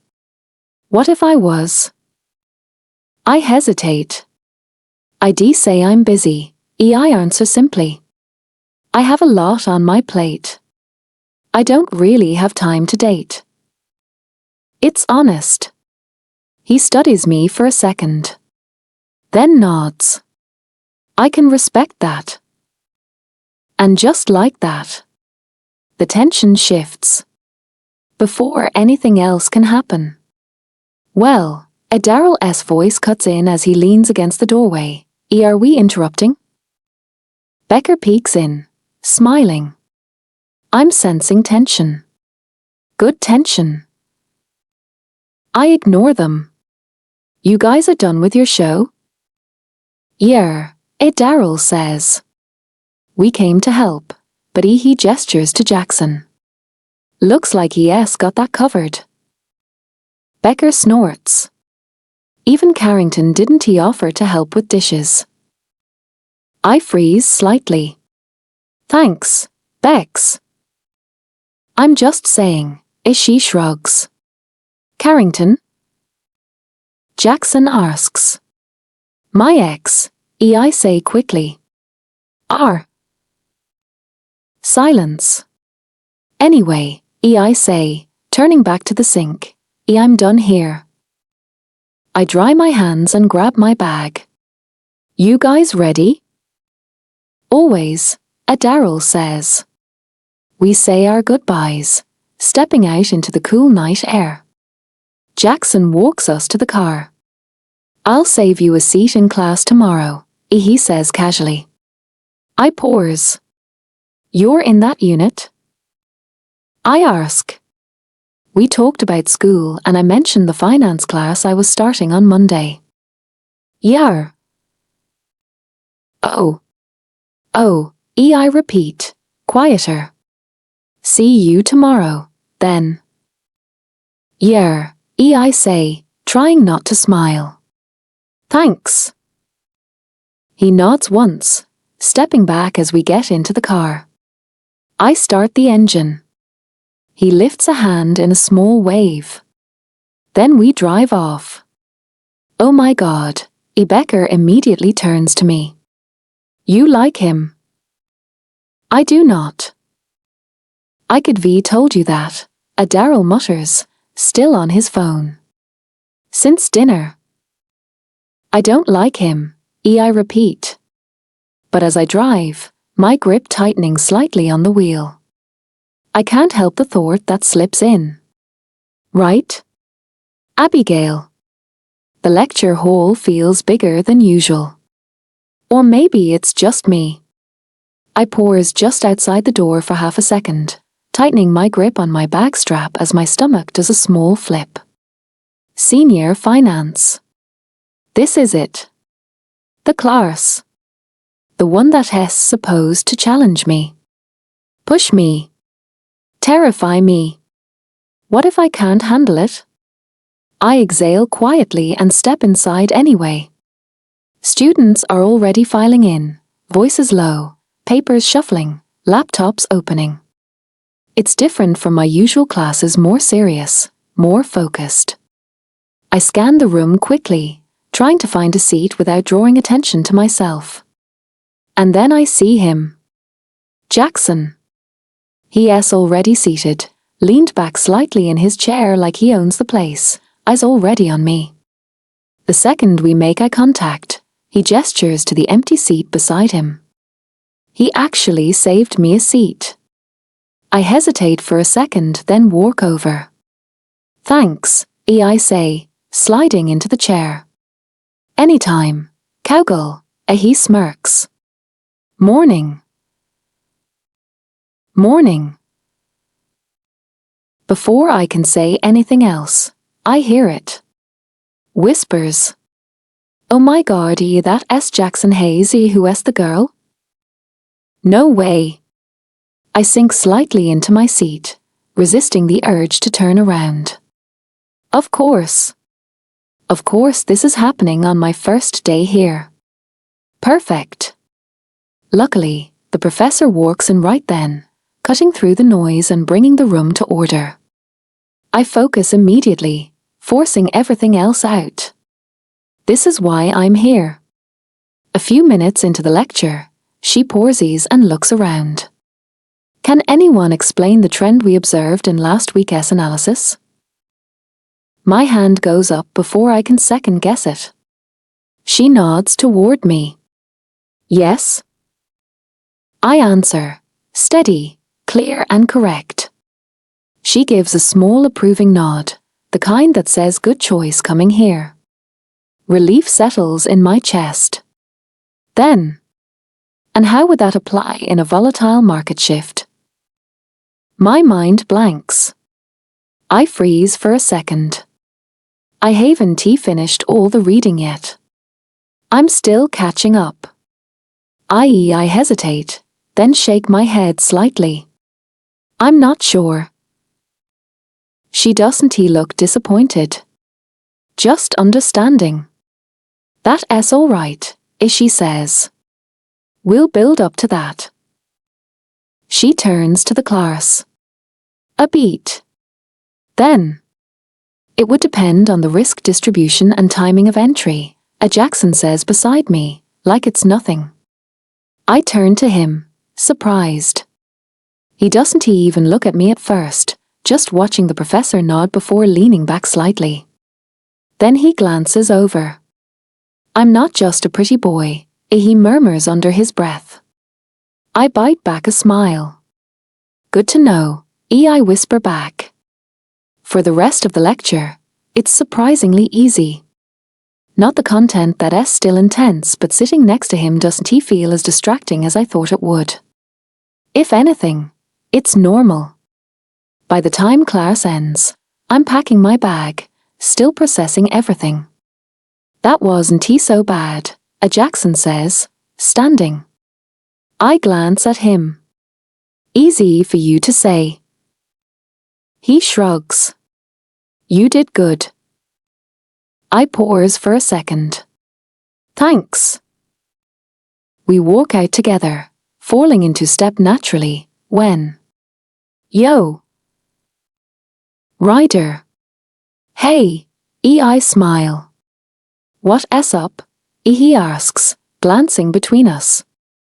Heading to class, Jackson says. You? Same, Ryder nods. We're in the same one. I nod. I've got a free period. Must be nice, Jackson mutters. I smirk slightly. It is. We say our quick goodbyes, and I head toward the student center. By the time I finish my coffee, I feel calmer. Grounded. Maybe I can actually do this. I toss my cup and start heading to my next class, already mentally going over what I need to catch up on when. I collide into someone. Oh, sorry. I look up. And freeze. Carrington. There's a split second where neither of us says anything. Hey, he says finally. Hey, I reply, a little awkward. It's been a while. We've seen each other around campus, Sure, but never like this. Never stopped. Never torqued. I shift slightly. I was just. Abby. I pause. He runs a hand through his hair, like he's unsure how to start. It's been a while, he says. Yeah, I nod. It has. We broke up end of my freshman year. A small, uncomfortable silence. Then, do you maybe want to sit down and talk? He asks. I blink. Talk? Just catch up, he says quickly. See how you've been. I hesitate. Because this is unexpected. And confusing. But before everything we were friends. And maybe. Okay, I say finally. Jackson. The field smells like grass and sweat. It's loud. Chaotic. Familiar in a different way than I'm used to. I spot Ryder just as he's stepping off the pitch, pulling off his gloves. Finally, he says when he sees me. Thought you got lost. Almost, I reply dryly. He jerks his head toward the bleachers. Grace is up there. I'll meet you guys in the parking lot. Coach is holding us for a few. Got it. I head toward the stands, spotting Grace easily. Hey, I say. She looks up and smiles. Hey. You survived your first official school day? Barely. She laughs. How was it? Not terrible, I admit. Your boyfriend's dragging me to the creek later. As he should, as she grins. We fall into easy conversation, watching the team finish up practice. Guys start heading toward the locker rooms, laughing, shoving each other. And then I see her. Abigail. She's standing near the entrance. Waiting. For someone. A guy walks up to her, blonde, familiar, and they start talking. I nod toward them. What's that? Grace follows my gaze. Oh, she says. That's Carrington. I glance back. The ex. Yep. I hum slightly. Didn't he think they talked? They don't, she says. At least not since the breakup. I watch them a little longer. Really? Yeah, Grace adds, folding her arms. If you ask me, she was way too good for him. Noted. A few seconds later, Abby walks away. Carrington heads into the locker room. I don't say anything, but I clock it. A while later, we make our way to the parking lot. Baby. Grace runs straight into Ryder's arms. He laughs, kissing her quickly. Miss me? Obviously. He looks over at me. You ready? Yeah. We head toward the cars, where a few others are already waiting. Guys from the team, a couple of girls, music playing faintly from someone's speakers. Jackson, a Ryder says, gesturing around, these are some of the guys. And he nods toward the girls, a cheer squad. A girl steps forward almost immediately. Confident. Bright smile. Very aware of herself. I'm Kimberly, she says. Jackson. She tilts her head slightly. So you're the new guy everyone's talking about. I huff a small laugh. Something like that. She grins like that confirmed something. I give a polite nod and move toward my car. And that's when I see her again. Abigail. She's walking toward her car. Carrington right behind her. I slow slightly. She gets in. He does too. And then they drive off together. I lean back against the car door, watching until they're gone. Interesting. Abigail. The drive to Floor S is quiet. Not uncomfortable. Just careful. Like we're both trying to figure out where the line is now. What's okay? What isn't he? Carrington's leaning back in the passenger seat, one arm resting against the window, like this is normal. Like we've done this 100 times before. We haven't tea. Not in a long time. So, he says at some point, glancing over at me, are you sure you don't want to come to the creek later? I shake my head. I still on the road. I've got to help my mom at the shop. Right. He nods. Still doing that. There's something in his tone I can't quite place. Not judgment. Not exactly. Just observation. Yeah, I say simply. We don't say much after that. By the time we get to Floor S, I'm almost relieved. We sit across from each other in a booth, the low hum of conversation and soft music filling the space around us. And then nothing. We just sit there, waiting for someone to say something. Carrington goes first. You look good, he says. I blink. Then he adds, like he needs to make it clearer, I mean you've always looked good. I nod slightly. Thanks. I tuck a strand of hair behind my ear, glancing down at the table for a second before looking back at him. So what did you want to talk about? He pauses.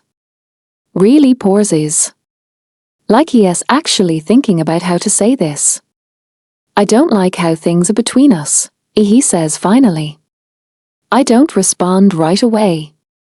I mean yeah, we broke up, he continues, but before that we were friends, Abby.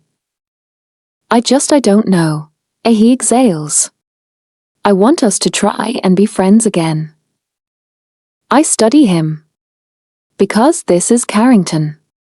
And Carrington always has something else behind whatever he is saying. I learned that the hard way. I miss you, he adds softly. And then he reaches across the table and takes my hand. My stomach twists. Not in the way it used to. Gently, I slide my hand out of his grasp. I don't know if things can go back to the way they were, I say honestly. Because they can't. Not after everything. Not after the way things changed. Somewhere along the line, I stopped being his girlfriend and started being something else. Something that looked good next to him. Something that fit into his world. A trophy. And I hated that. I hated the way he acted around people, like being on the football team gave him some kind of right to look down on others. To say things. Do things. That wasn't he the person I fell for. We didn't just break up. We grew apart. Simon, he says, leaning back slightly, like he is sure of himself. I know you miss me too. I almost scoff. Because I don't. Not like that. At first, yeah, it hurt. Of course it did. He was my first everything. First boyfriend. First love. But that doesn't mean I want it back. Still. I hesitate. Because this is what I do. I don't like disappointing people. I don't like shutting doors completely. I guess we can try, I say finally. Being friends. His face lights up immediately. Great, he says. That's all I need. And who knows, he adds with a small grin, maybe things will progress, we get a fresh start. I force a small smile. I should correct him.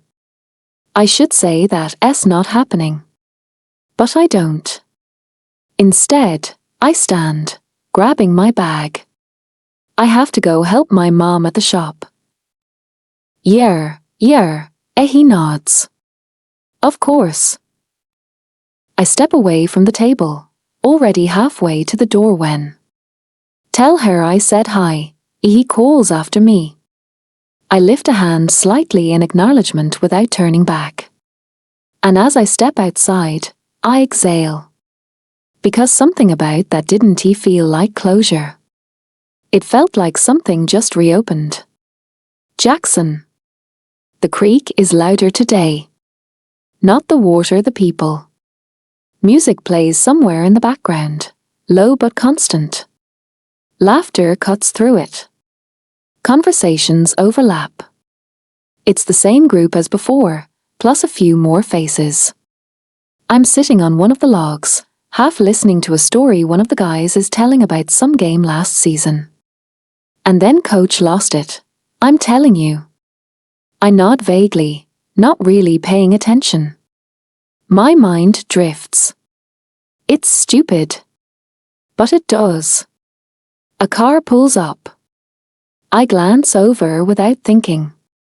Carrington. I sit up slightly. For a second, something in my chest tightens.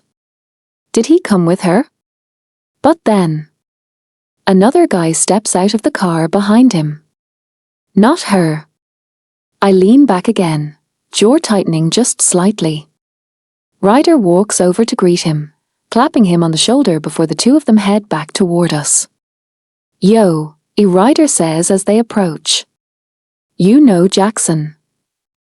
Carrington looks at me, giving a small nod. Yeah. I heard William Hayes' son was in Silver Ridge now. Staying over at the Rhodes place, right? One of the guys asks. Yeah. I nod.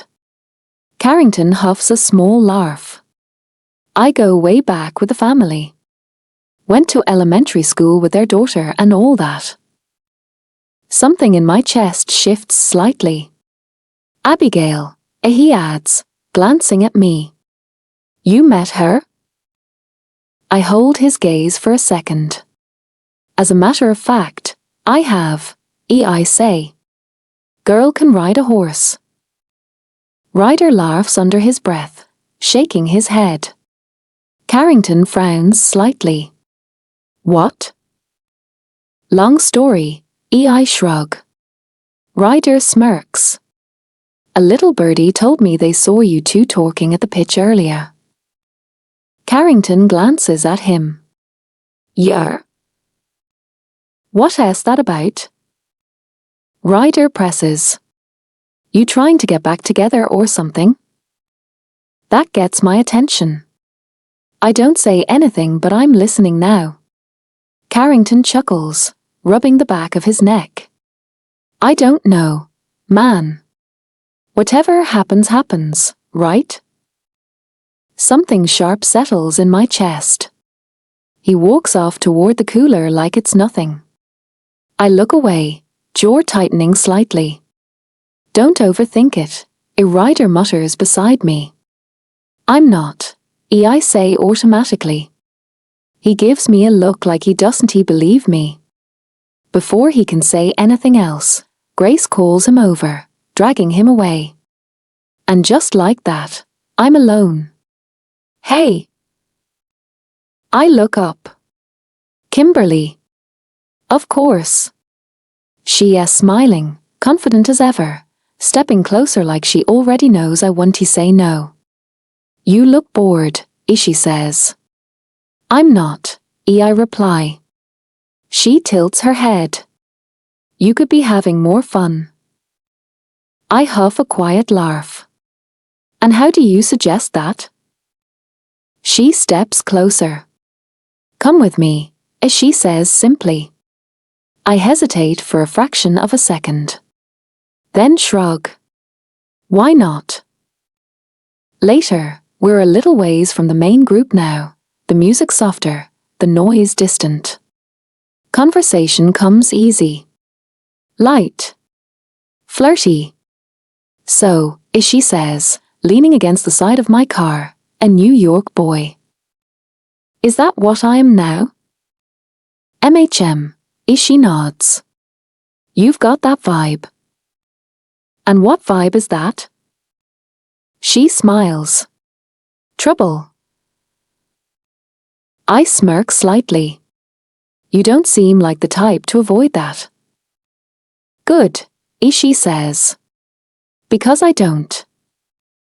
Their SA pores. Not awkward. Just intentional. You giving me a ride back to my apartment? She asks. I glance at her, then toward the creek. For a split second, Abigail crosses my mind. The way she said no. The way she doesn't react like everyone else. The way. I stop the thought. She's not into you like that. She made that clear. And I said I respected it. So. Yeah, I say, unlocking the car. Hop in. The drive is short. Her apartment is exactly what I expected. We don't say much when we get there.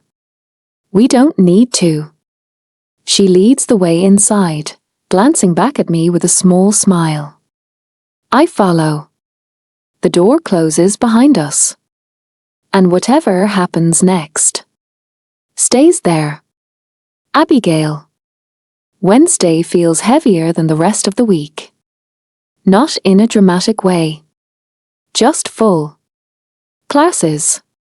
Assignments. Catching up. Trying not to fall behind in a room full of people who already seem ahead of me. The senior finance unit alone feels like it's taking up more space in my head than everything else combined. I sit cross-legged on my bed, laptop open, notes scattered around me, highlighter in hand. And still. Something isn't clicking. I sigh, dragging a hand down my face. I think I'm going to fail, I mutter. Becker looks up from where she is lying on her stomach beside me, typing on her own laptop. You've been in that class for, what, 2 days? Exactly, I say. And I already feel behind. You're dramatic. I'm realistic. She snorts. I drop my highlighter and lean back slightly, staring at my notes like they might magically rearrange themselves into something that makes sense. I might actually need help. Which is how I ended up at the tutoring center earlier, only to find out none of the available tutors match my schedule. Of course. My phone buzzes beside me. I glance at it. Carrington. I roll my eyes so hard it almost hurts and flip the phone face down without opening the message. I saw that, Becker says immediately. I sigh. Carrington. What does he want now? To hang out, I mutter. She stares at me. I still can't believe you told him you guys could be friends. I groan. I just said that so he'd stop asking. He wasn't going to let it go otherwise. You know, in some states that's considered harassment, as she says, deadpan. I glare at her. She grins. I'm serious, I add. I'm going to have to talk to him. He needs to take it down a notch. Or, she says slowly, you could just admit you like the attention. I do not. I ignore her, grabbing my notebook again. So, she continues, not letting it go. Are we thinking there's even a slight chance you two get back together? I pause. Then shake my head. No. Not even a little? No. She studies me for a second, like she is trying to read between the lines. Okay, she says finally. Then you better make that clear to him. I nod. Because she's right. I just haven't done it yet. By the time 3 rolls around, I'm done pretending I can focus. So I do what I always do. I go to the ranch. Hey, Dad, I call as I step out of my car. He looks up from where he's working near the fence, wiping his hands on a cloth. Hey, sweetheart. Can't concentrate on books, so thought I'd come here to clear my head. You smile at him. The horses are waiting for you. He chuckles lightly. I give him a quick hug before heading toward the stables. Routine. Something I understand. A few hours pass before I even realize it. Washing horses is one of those things that pulls you out of your head without trying. By the time I get to the last one, the sun is lower, the air cooler. My phone buzzes again, sitting on the ledge nearby. I already know who it is. Carrington. I walk over, unlocking it. Carrington, what about tomorrow? You going to the bonfire? I pours the bonfire. I heard Daryl talking about it earlier this week. Some senior thing at the creek. Music. People. The usual. Carrington, seem on it LL fun. Like old times. I stare at the message for a second. Old times. That is exactly the problem. Abby, I'll think about it. A second later. A heart eyes emoji. I scoff under my breath, locking my phone and setting it back down. Unbelievable, I mutter. The horse flicks its ear. You don't get it, I tell it, grabbing the brush again. He thinks this is normal. Like we can just rewind everything. The horse exhales softly. Exactly, I nod. Thank you. You usually talk to animals like that? I jump slightly, turning. Jackson is leaning against the stable door, arms crossed, watching me with that same amused look. How long have you been standing there? I ask. Long enough. I narrow my eyes. What are you doing here? He shrugs. Was walking around. Heard something in here. Right, I say, unconvinced, turning back to the horse. He pushes off the door, stepping closer. You need help? I glance at him. Have you ever washed a horse before? He scoffs. No. Then. But, he cuts in, grabbing a brush from the bucket. I'm willing to learn. If you're willing to teach. I try not to smile. I fail. And he catches it. I clear my throat, turning away. Fine. Start with the underside. Yes, Maram. It's quiet after that. Not awkward. Just easy. The kind of silence that doesn't need filling. I rinse the horse's side, reaching for the hose. And the second I turn it on, Jackson stands up. Water splashes directly across his face and chest. I freeze. Oh my gosh, I'm so sorry. He blinks, wiping water from his eyes, shirt clinging slightly. You did that on purpose. What? No. I laugh, trying to defend myself. I didn't know you were going to get up. Yeah, okay, he says, grabbing the other hose. I take a step back immediately. Jackson don't. He sprays me. Cold water hits me full force, and I gasp. Are you serious? You started it. I did not. I grab my hose again.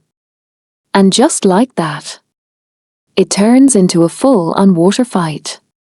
Splashing, dodging, laughing. He gets me soaked. I get him back.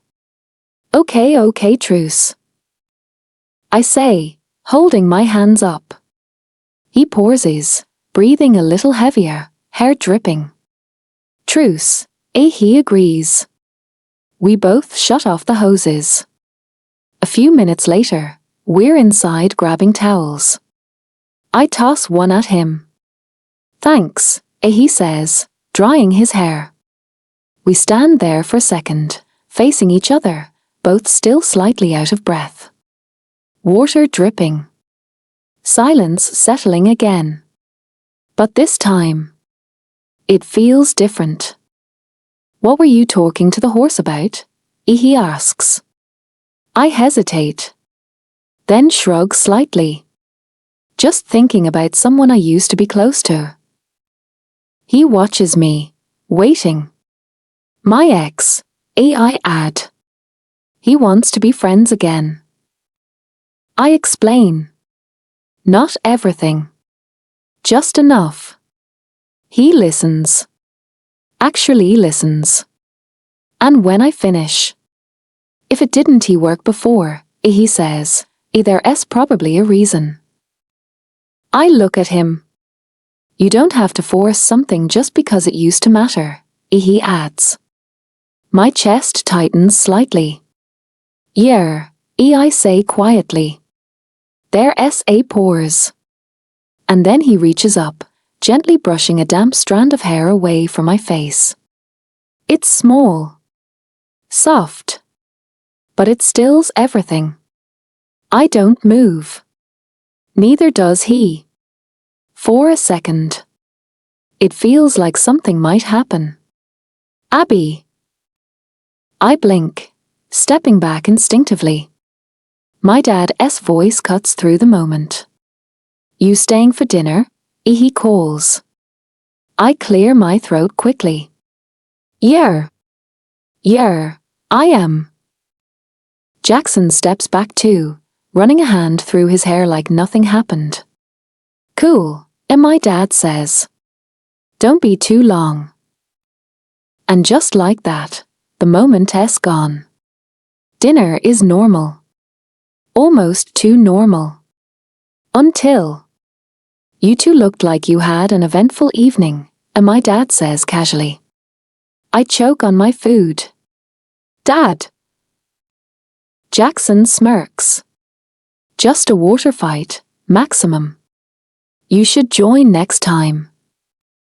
Tempting, and my dad laughs. I glare at Jackson. He just grins.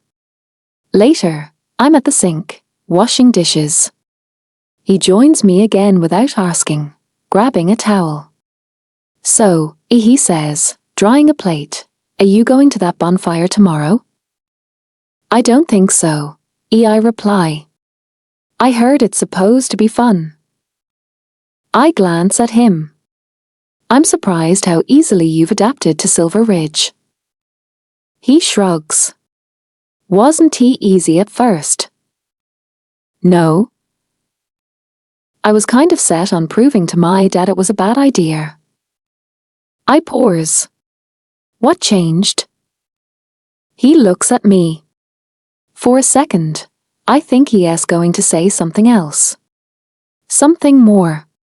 But instead, the quiet, he says. It's different. I nod slowly. Are you going with Kimberly? I ask, trying to sound casual. He smirks slightly. You've been keeping tabs on me, cowgirl? No, I say quickly. Small town. People talk. Right.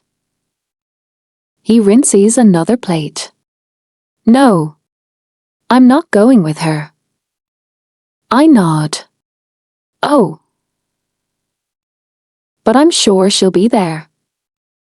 Okay, I say, then before I can stop myself, I think you guys would make a cute couple. the second it leaves my mouth.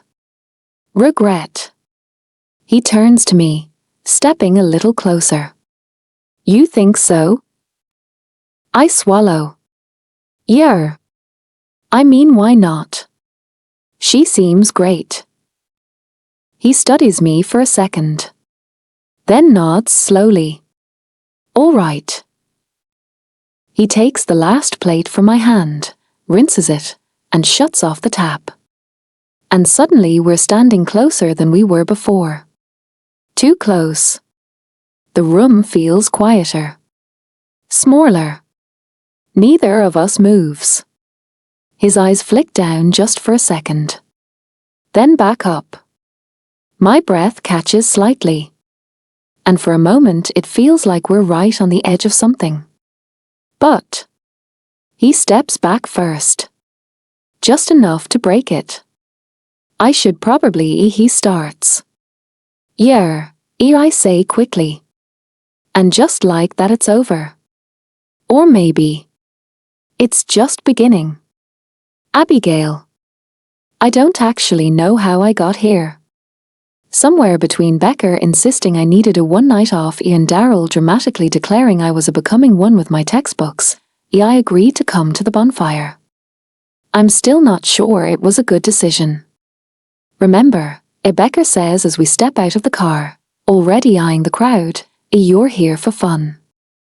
Not Carrington. I know, I mutter.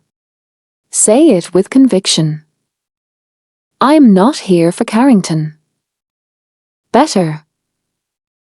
The bonfire is already in full swing music, laughter, the glow of firelight flickering across faces. People are scattered everywhere. Some sitting on logs, others standing in groups, drinks in hand. I tug my sweater down slightly, suddenly very aware of everything. I kept it simple jeans, a light cashmere sweater. Casual. Comfortable. Safe. My eyes scan the crowd before I can stop myself. Cheerleaders gathered near one side, laughing too loudly. Football guys not far from them. And Jackson. Leaning against a truck like he belongs there. Like this is easy for him. He's talking to a couple of people, one hand tucked into his pocket, the other holding a drink. Relaxed. Effortless. And unfairly good-looking. I look away quickly. Okay, Daryl says beside me, I give you 10 minutes before something interesting happens. Nothing is happening, I say. MHM. I barely get another second before. Abby. Carrington. Of course. He's already walking toward me, a smile on his face like this is normal. Like nothing's changed. Becker immediately grabs my arm. Do you need me to stay? She asks quietly. I hesitate for half a second. Then shake my head. I'm good. She gives me a look. Are you sure? But let us go anyway. We'll be over there, she says, dragging Daryl with her. And just like that, I'm alone with him. Hey, Carrington says, stepping closer. Hey. His hand settles on my lower back like it's always been there. Like it still belongs there. My body goes a little stiff, but I don't say anything as he guides me toward the drinks. He grabs a cup. Pours something. Hands it to me. Rum and coke, he says. I didn't ask for it. He didn't ask me what I wanted. But I take it anyway. Thanks. We stand there, talking. Or he talks. I listen. It's good to see you out here, he says. Feels like old times. I force a small smile. Yeah. Old times. He keeps saying it. Over and over again. Like if he repeats it enough, It'll become true. It's nice, right? He continues. Just like before. My grip tightens slightly around the cup. Before I felt like I didn't belong in my own relationship. Before I stopped recognizing the person standing next to me. I nod anyway. Yeah. My eyes drift without meaning to. And land on Jackson. Kimberly's standing next to him now. Close. Laughing at something he said, her hand brushing his arm like it's nothing. Like it's natural. He says something back. She laughs again. Something twists in my chest. I look away quickly. Why do I care? I don't. I shouldn't. I don't have time for this. For any of this. I have classes. Responsibilities. A future I'm trying to build. And Jackson. Jackson isn't even staying. This is temporary. Whatever this is. Abby. I blink, snapping back. You're quiet, Carrington says, watching me. I'm just tired, I reply, taking a sip of my drink. Simon, he nudges lightly. Relax. Have fun. Just like old times. Jackson. I spot her before she even sees me. It's not hard. She's standing by the drinks with Carrington, a cup in her hand, looking like she'd rather be anywhere else. To anyone else, it probably looks normal. Two people talking.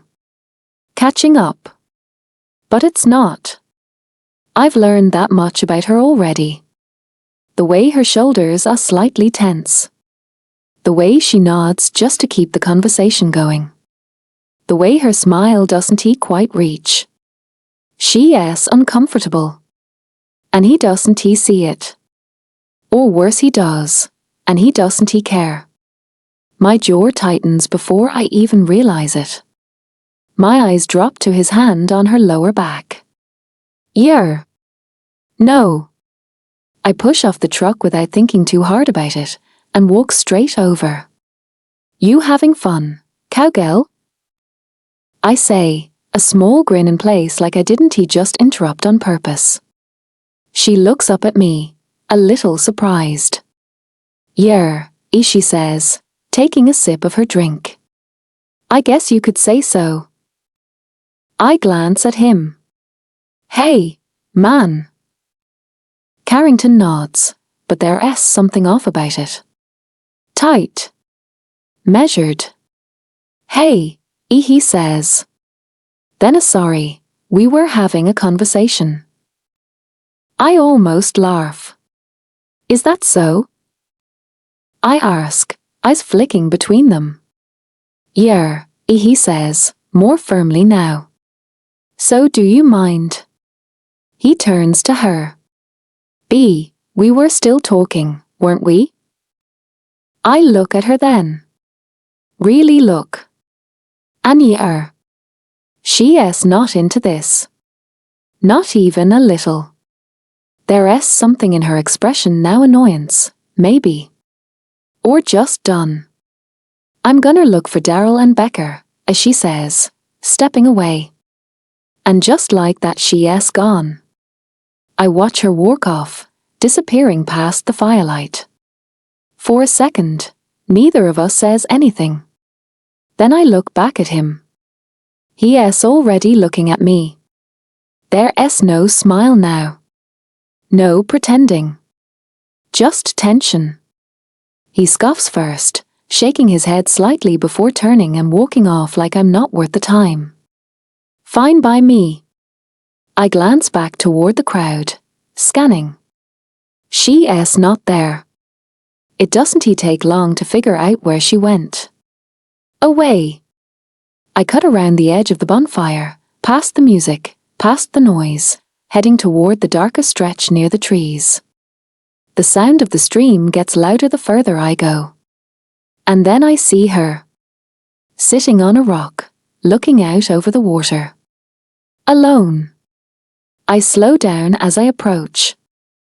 Hey, I say. You mind if I sit? She glances over, then nods slightly. Sure. I sit beside her, leaving just enough space between us. You okay? I ask. Yeah, she says quickly. I'm good. I tilt my head slightly. Really? She doesn't answer. Because you didn't look good back there, I add. That's why I stepped in. If I was wrong. No, she says, shaking her head. You weren't. She exhales, looking down at her hands. He just doesn't listen sometimes. Yeah, I mutter. Got that impression. She lets out a small laugh. It's quiet. Tired. We sit there for a second, the sound of the water filling the space. Then, how are things with Kimberly? She asks. I turn my head toward her. Of all things, that's what she wants to talk about? I don't want to talk about Kimberly, I say. She blinks, a little caught off guard. Oh. I shift slightly closer. Not a lot. Just enough. Well, then what do you want to talk about? She asks, turning toward me. And now? She's closer. Close enough that I can see the way her breath catches slightly. The way her eyes flick down for a split second before coming back up. Something in my chest tightens. My gaze drops to her lips without meaning to. Then back up. I don't overthink it. I just move. Slow. Giving her time to pull away. She doesn't. She just stays there. Looking at me. Waiting. And I'm right there. Abby. Her name cuts through the moment like a snap. She jerks back immediately, standing too fast. I should go, she says quickly. I don't stop her. I don't say anything. I just watch as she turns and walks away, disappearing back toward the bonfire. And I sit there for a second longer. Processing. Because I know what that was. I didn't imagine it. She felt it too. Abigail Rhodes wanted to kiss me. And yeah. I definitely didn't see that coming. Abigail. I don't stay long after that. I don't even try to. By the time I make it back to the bonfire, everything feels louder. Too loud. The music. The laughter. The conversations I don't care about. My chest still feels tight, like I left something unfinished back by the stream. Or almost finished. Where have you been? Becker asks the second she spots me. Nowhere, I say too quickly. Can we go? She studies me for half a second, eyes narrowing slightly. Then she nods. Yeah. Okay. Daryl doesn't come with us? He's already halfway into another conversation, laughing at something his boyfriend says when we tell him we're leaving. Text me when you get home, he calls out. Always. Becker shouts back. I don't look around again. Not for Carrington. Not for Jackson. Especially not for Jackson. We're almost at the car when... Abby. I close my eyes briefly before turning around. Hey, Carrington says, stepping closer. I'm actually not feeling great. I cut in before he can say anything else. I'm heading home. He frowns slightly. You sure? I could. I'm sure, I say, softer this time. He hesitates, like he wants to push it. Then he nods. Okay. Text me when you get back. Yeah, I say, even though I know I won tea. And then I leave. The drive back is quiet.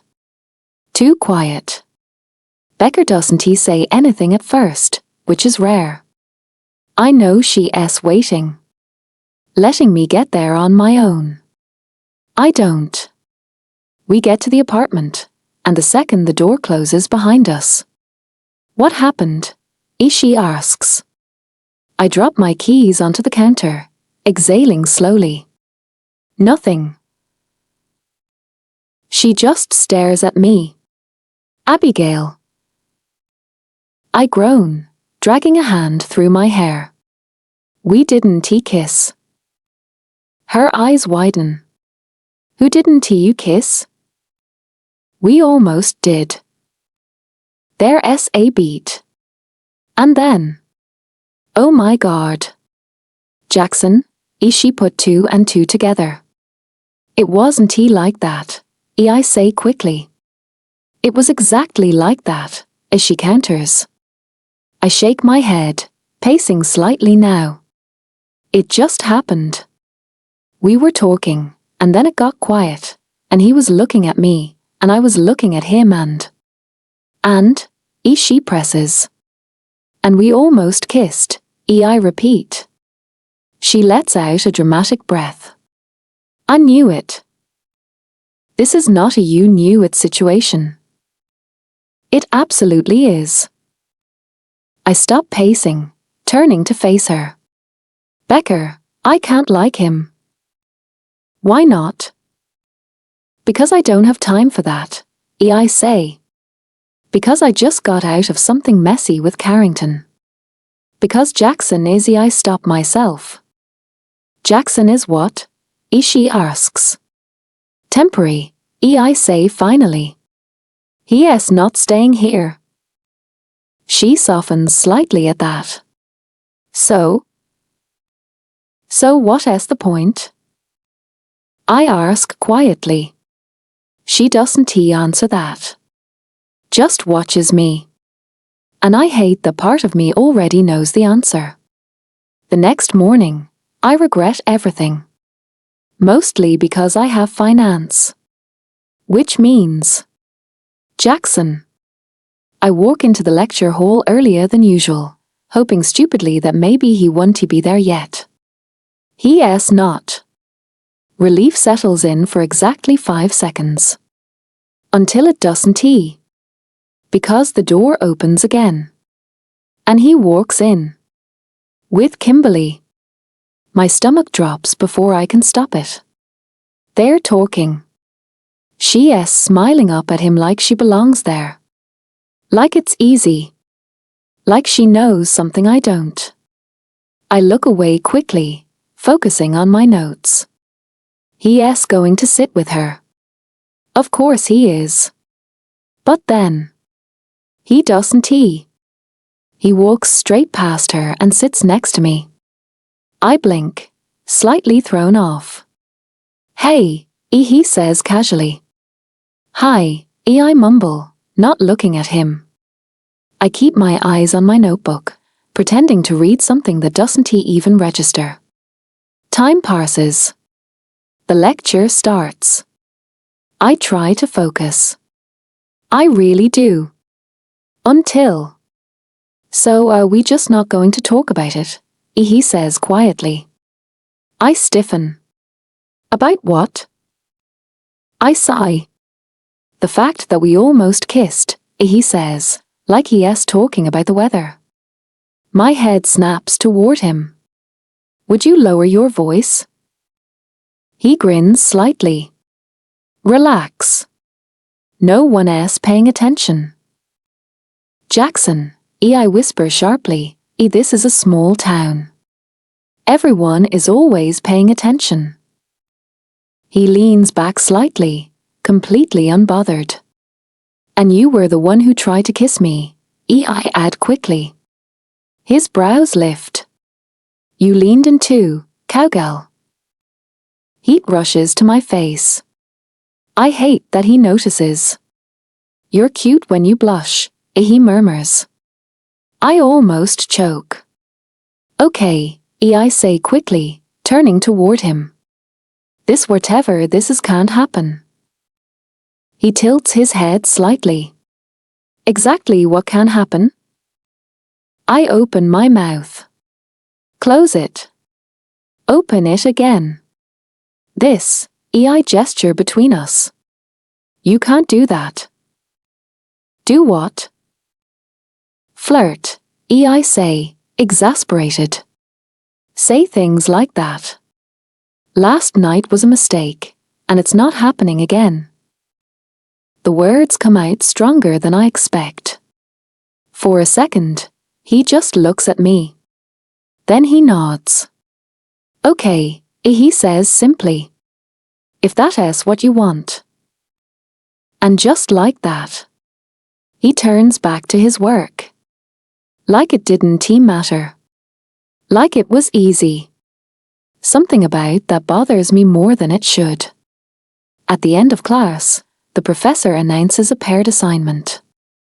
Partners are already assigned, as she says, pinning the list up front. Of course they are. I walk up, scanning the names. And then I close my eyes. Because obviously. Jackson Hayes. I don't even need to turn around to know he is behind me. Looks like we'll be seeing more of each other, cowgirl, he says, that familiar smirk back in place. I don't respond. I just grab my things and walk out. Jackson. Floor S is quieter this time of day. Ryder S behind the counter, wiping something down when I walk in. You look like you didn't sleep, he says without looking up. I slept, I reply, sliding into a seat. Badly, he corrects. I don't argue. He sets a plate in front of me. So. Bonfire. I huff a quiet laugh. What about it? He leans against the counter. You tell me. I hesitate for a second. Then. We almost kissed. Ryder pauses. Then slowly nods. Yeah, he says. I figured. I look at him. You figured? You've been looking at her like that since you got here, he shrugs. I shake my head slightly. It's not like that. Sure, he says, not believing me at all. I run a hand through my hair. It just happened. And, he pushes. And nothing, I say. She shut it down this morning. Ryder hums. That tracks. What is that supposed to mean? She is careful, he says simply. Doesn't he jump into things?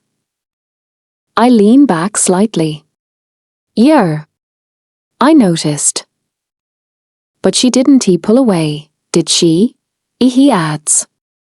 I don't answer. Because no. She didn't. Ryder smirks slightly. Exactly. I exhale, grabbing a fry. It's complicated. It's always complicated, he says. Question is, are you going to make it worse or better? I glance at him. You always this helpful? Only when it's entertaining. I shake my head, but there is a small smile there. Later, I head back to the ranch. Maxwell is out by the fence again, and I help him for a while. Something about the physical work clears my head a little. Not completely. But enough. By the time I get to the guest house, I'm tired. I barely make it onto the bed before my phone rings. My dad. I stare at the screen for a second before answering. What? I say. Nice to hear from you too, he replies dryly. What do you want? The tabloids are cooling down, he says. I told them you're on a wellness retreat. I scoff. A wellness retreat? It sounds better than sent away, doesn't it? This wasn't my idea. No, he says sharply. It was mine. There it is. The tension. How long? I ask. As long as it takes, he replies. Your return is undetermined. I laugh without humor. Of course it is. Their SA pours. How is Silver Ridge? He asks. I glance out the window. You were kind of a big deal here, I say. He chuckles lightly. Those were different times. Yar. Slower, he says. Simpler. I don't respond. Give it a chance, he adds. I say. Another pause. Then. Stay out of trouble. I almost smile. No promises. We hang up shortly after. I lie back on the bed, staring at the ceiling. Thinking about everything. About her. My phone buzzes again. Unknown number. I frown slightly before opening it. Unknown. Hey. It's Abby. I got your number from my dad. I sit up a little. That's unexpected. Another text comes in. Cowgirl, do you want to meet at the library and start the assignment? I stare at it for a second. Then laugh quietly to myself. Of course. I hit call. She picks up after 2 rings. Hello. Cowgirl, I say, settling back against the pillow. The assignment is due in 3 weeks. What is the rush? Their SA pours. I like to get ahead of things, as she says. I smile slightly. Yeah. That S part of it. What is that supposed to mean? She asks. It means, I say, you're trying to get it over with. Silence. Then. Maybe. I huff a small laugh. All right, I say. But we're not going to the library. What? Why? You can come to the ranch, I reply. Less effort. There's hesitation. Fine, she says finally. But we're actually working. Of course we are, I say, already knowing that's not entirely true. We hang up. And as I set my phone down, I can't help the thought that lingers. I almost kissed her. And next time I'm not so sure I'll stop. Abigail. The drive to the ranch feels longer than usual. Not because it is. Just because my brain won't stop. It's just an assignment. Just finance. Just school. I grip the steering wheel a little tighter. Nothing else. By the time I pull up near the guest house, I've almost convinced myself. Almost. I step out of the car and there he is. Jackson's already outside, sitting on the patio with his books spread out in front of him like he's been here a while. He looks up the second he hears the car door shut. And then he stands. Like he was waiting. My stomach does something annoying. Hey, he says. Hey. He reaches down and picks something up from the table before holding it out toward me. 2 iced coffees. I blink. You got me coffee? Don't act so surprised. He shrugs. I take it slowly, bringing it to my lips and pours mid-sip. How do you know my order? He watches me for a second. Then, I pay attention. That does something to my heart. I don't say anything. I just nod slightly and sit down across from him. Okay, I say, opening my laptop. Let us just get started. Why, he mutters, sitting back down. Straight to business. Yes, I say, not looking at him. That's the point. I hear it when he flips through my notes. And then, you really are a nerd. My head snaps up. What? He holds up my notebook like evidence. You color code your textbooks. So? I say immediately, defensive. He chuckles. Nothing. I think it's cute. I freeze for half a second. Then immediately look back down at my book. It's organized. Whatever helps you sleep at night, cowgirl. I ignore him. We start working. And for a while it's actually normal. We fall into the assignment easily, both of us leaning over the same page, pointing things out, writing things down. Until... No, I say, shaking my head. That doesn't make sense. It does, he argues. You're overcomplicating it. I'm not overcomplicating it, I say, flipping the page back. You're ignoring the risk variable. I'm factoring it in. You're not doing it right. He leans closer, pointing at numbers. Right here, this is where it adjusts. That S not Jackson, that S short term. I'm talking long term. There SA pours. We both stare at the page. Then, oh, I repeat. We both look at each other at the same time. You're right, he says. So are you, I admit. A beat. And then we both laugh. Great, he mutters. We're both right. That's annoying. Speak for yourself, I say. I enjoy being right. Of course you do. We keep working after that. Easier this time. Lighter. At some point, my dad walks by, setting down a tray with juice and snacks. You two look serious, he says. We're saving the economy, Jackson replies. I snort. Good, and my dad chuckles. Carry on.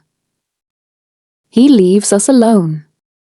A while later, Jackson's phone rings. He glances at it and something shifts. Just slightly. He stands. I'll be back. I nod, trying not to look. I fail. His screen lights up when he turns. Mom. He steps inside to answer it. I don't mean to listen, but the patio door is open just enough.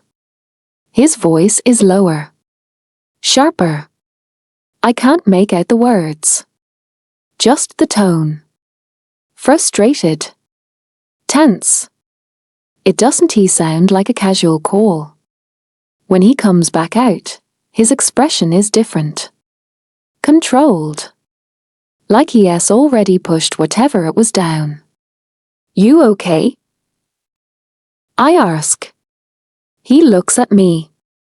For a second I think he is going to tell me. Then he smiles. Easy. Effortless. Yeah, he says. My mom was asking what I'm getting my brother for his birthday. I don't believe him. Okay, I say anyway. Their SA pours. So, I add, are you and your brothers close? Something in his expression softens. Yeah, he says. We are. How many? 2, he replies. I'm the youngest. That explains a lot, I mumble. He smirks. What is that supposed to mean? You act like you know you're going to get what you want. I do get what I want. He looks at me. I roll my eyes. They're good, he continues. Annoying. But good. You miss them? I ask before I can stop myself. He hesitates. Just for a second. Yeah. Something about the way he says it makes my chest tighten slightly. We don't linger on it. We go back to working. At some point, he leans over my notebook again. This is wrong, he says. What? I frown. This part, he points. You calculated it off the wrong base. I look closer. He's right. Oh, I sigh. Thanks. He leans back slightly. There's more to me than meets the eye. I glance at him. I figured. Don't believe everything the tabloids say, he adds casually. I don't, I say. That catches his attention. You don't? I shake my head. I've seen the headlines. My mom looked you up. I shrug slightly. But I didn't read them. Why not? Because they exaggerate everything, I say simply. That's what they do. He watches me for a second. Then huffs a quiet laugh. Just when I think you couldn't surprise me any more. Before I can respond. Dinner, and my dad calls from the house. I blink, glancing at the sky. It's darker than I expected. We've been here that long? Guess so, Jackson says. We start packing up. I grab my bag, turning toward the house. And then, his hand wraps around mine. I freeze. My breath catches as I look down.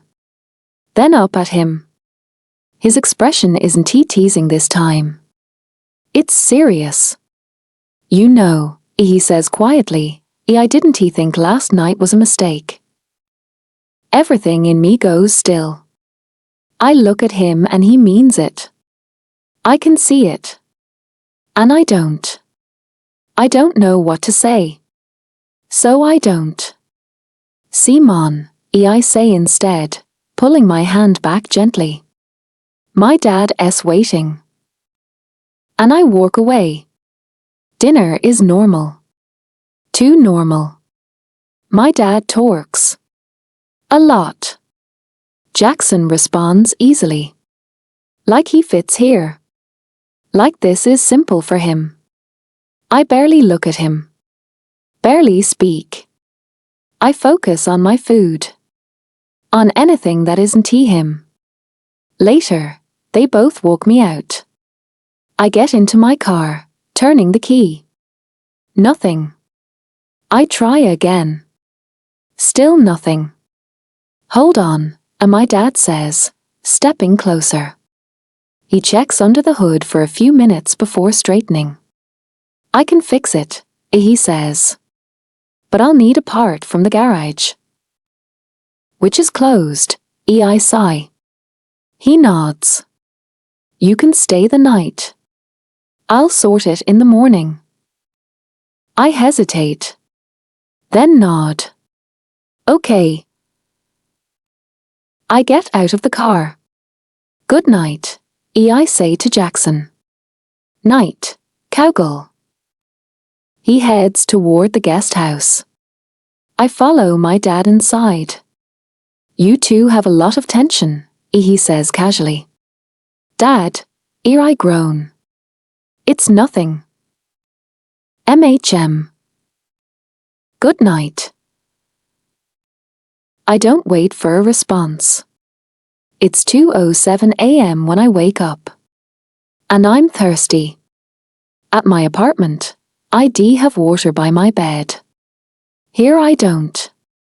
I sigh, pushing the covers off and heading downstairs. The house is quiet. Dark. I don't turn on the lights. The moonlight is enough. I grab a glass, moving toward the sink. The front door creaks open. I freeze. My heart starts pounding immediately. Someone's here. Slow footsteps. Getting closer. Kitchen. Fight or flight. I grab a knife from the counter, pressing myself against the wall near the doorway. The footsteps get louder. Closer. And then I move. Hey! We collide. Hard. We both hit the floor. Jesus Christ, cowgirl, relax, it's just me. I freeze. That voice. Jackson? I open my eyes. Annie-er. It's him. Think you can put the knife down, Wonder Woman, he says, eyeing my hand. Oh sorry, I drop it immediately. Also, he adds, slightly strained, you mind getting off me? This is a very dangerous position you're putting me in. I blink. Then realize. I'm straddling him. Oh my God. I scramble off him so fast I nearly trip. Sorry, I mumble. You said that already. I avoid looking at him. What are you doing here? I ask. Got hungry, he says, rubbing the back of his head. Came for a snack. Right. He looks at me. Why are you up? Water. I turn, grabbing a glass and filling it at the sink. Were you actually going to stab me? He asks, stepping closer. Not too close. But close enough. No, I shrug, glancing at him. Just pin you down until the cops got here. He smirks. Silence stretches between us. Then, I'm sorry if I made you uncomfortable earlier, he says. I blink. Oh, I say quickly. That's okay. Moved past it. Too quick. Too obvious. I look away, searching for something else to say. Nothing comes. I'm just going to get some air, I add. And then I walk out. The night air is colder than I expected. I step onto the porch, staring up at the sky. It's quiet. Still. After a minute I feel it. The cold. I wrap my arms around myself slightly. The door opens behind me. I don't turn. I just breathe. A second later. Something warm settles over my shoulders. A shawl. I glance down. Then back slightly. Jackson. Thanks, I say softly. He doesn't respond. Just stands there beside me. Looking up at the sky too. Silence. But not uncomfortable. Not this time. You don't belong here, I say quietly. I don't need to explain it. He knows. There's a pause. Then. Funny, he says. I was thinking I didn't belong anywhere before here. That surprises me. I turn slightly, looking at him. He doesn't look back. Just keeps his gaze on the sky. After a moment. Good night, Abigail. He says my name. Not cowgirl. Not teasing. Just my name. And somehow, that feels like more than everything else. Jackson. I leave early. Earlier than I need to. The house is still quiet when I step out, the kind of quiet that only exists before everyone else wakes up. The air is cooler, the sky still pale. For a second, I just stand there, keys in hand, looking toward the main house. Her car is still there. So she is still here. Sleeping. Something about that settles in my chest in a way I don't think too hard about. Maxwell is already outside. Of course he is. He is bent over the hood of her car, tools laid out beside him. I walk over, hands in my pockets. Morning, I say. Morning, he replies, not looking up. You're up early. Could say the same. He huffs a quiet laugh. Heading into town, I add. Need to pick something up. He glances at me then. All right. Abby's car should be ready in a bit. I nod. Good. There is a pause. Then I turn and head for my car. The drive into town gives me too much time to think. About last night. About her. About the way she looked at me and then didn't he? And then. My mom's voice cuts through it all, uninvited. What are you planning to do when you're done with school, Jackson? I grip the steering wheel a little tighter. Because that is the part one wasn't he lying about. We did talk about my brother's birthday. But that wasn't he the only thing she brought up. Not even close. I push the thought away as I park. I'm not dealing with that right now. I'm halfway through a store, staring at something I'm not even sure my brother would like, when. Jackson? I close my eyes briefly. Of course. I turn. Kimberly is standing there, smiling like she just ran into exactly who she wanted to see. Hey, I say. What are you doing here? She asks, stepping closer. Looking for a gift, I reply. My brother's birthday. Oh, she says, brightening. That is cute. I huff a small laugh. Yeah. Something like that. There is a pause. Then. So when are we hanging out again? She asks, casual. Too casual. I already know where this is going. We hung out, I say. She tilts her head. Once. Exactly. I thought that was clear. Apparently not. My schedule is kind of full, I say, keeping my tone even. I'm just grabbing this, then heading to floor S. Later I've got dinner at the ranch. Her eyes light up. Oh, she says. At Maxwell's place? I nod slowly. Is it, like invite only? She asks, pouting slightly. I hesitate. Because technically. No, I say.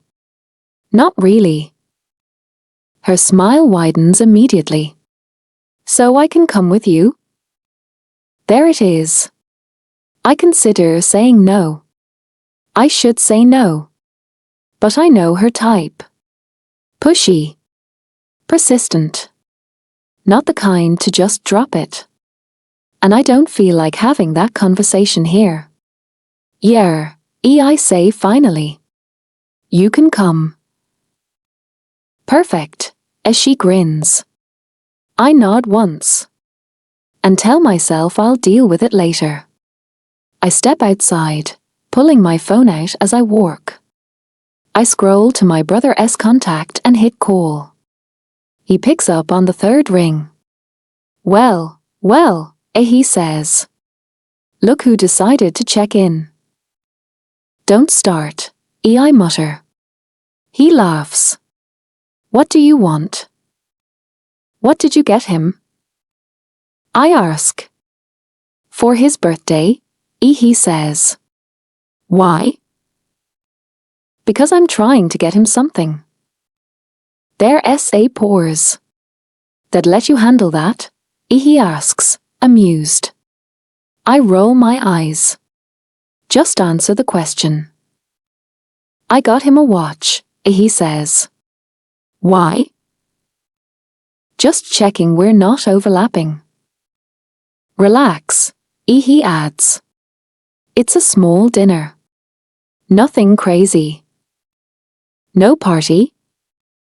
Nope, he says. Private. Just family. I hum quietly. Didn't he think you'd be showing up for that? He adds. Yeah, well, I say. Things change. Do they? He says lightly. I don't answer that. I'll see you there, he adds. Yeah. We hang up. I stare at my phone for a second longer than I need to.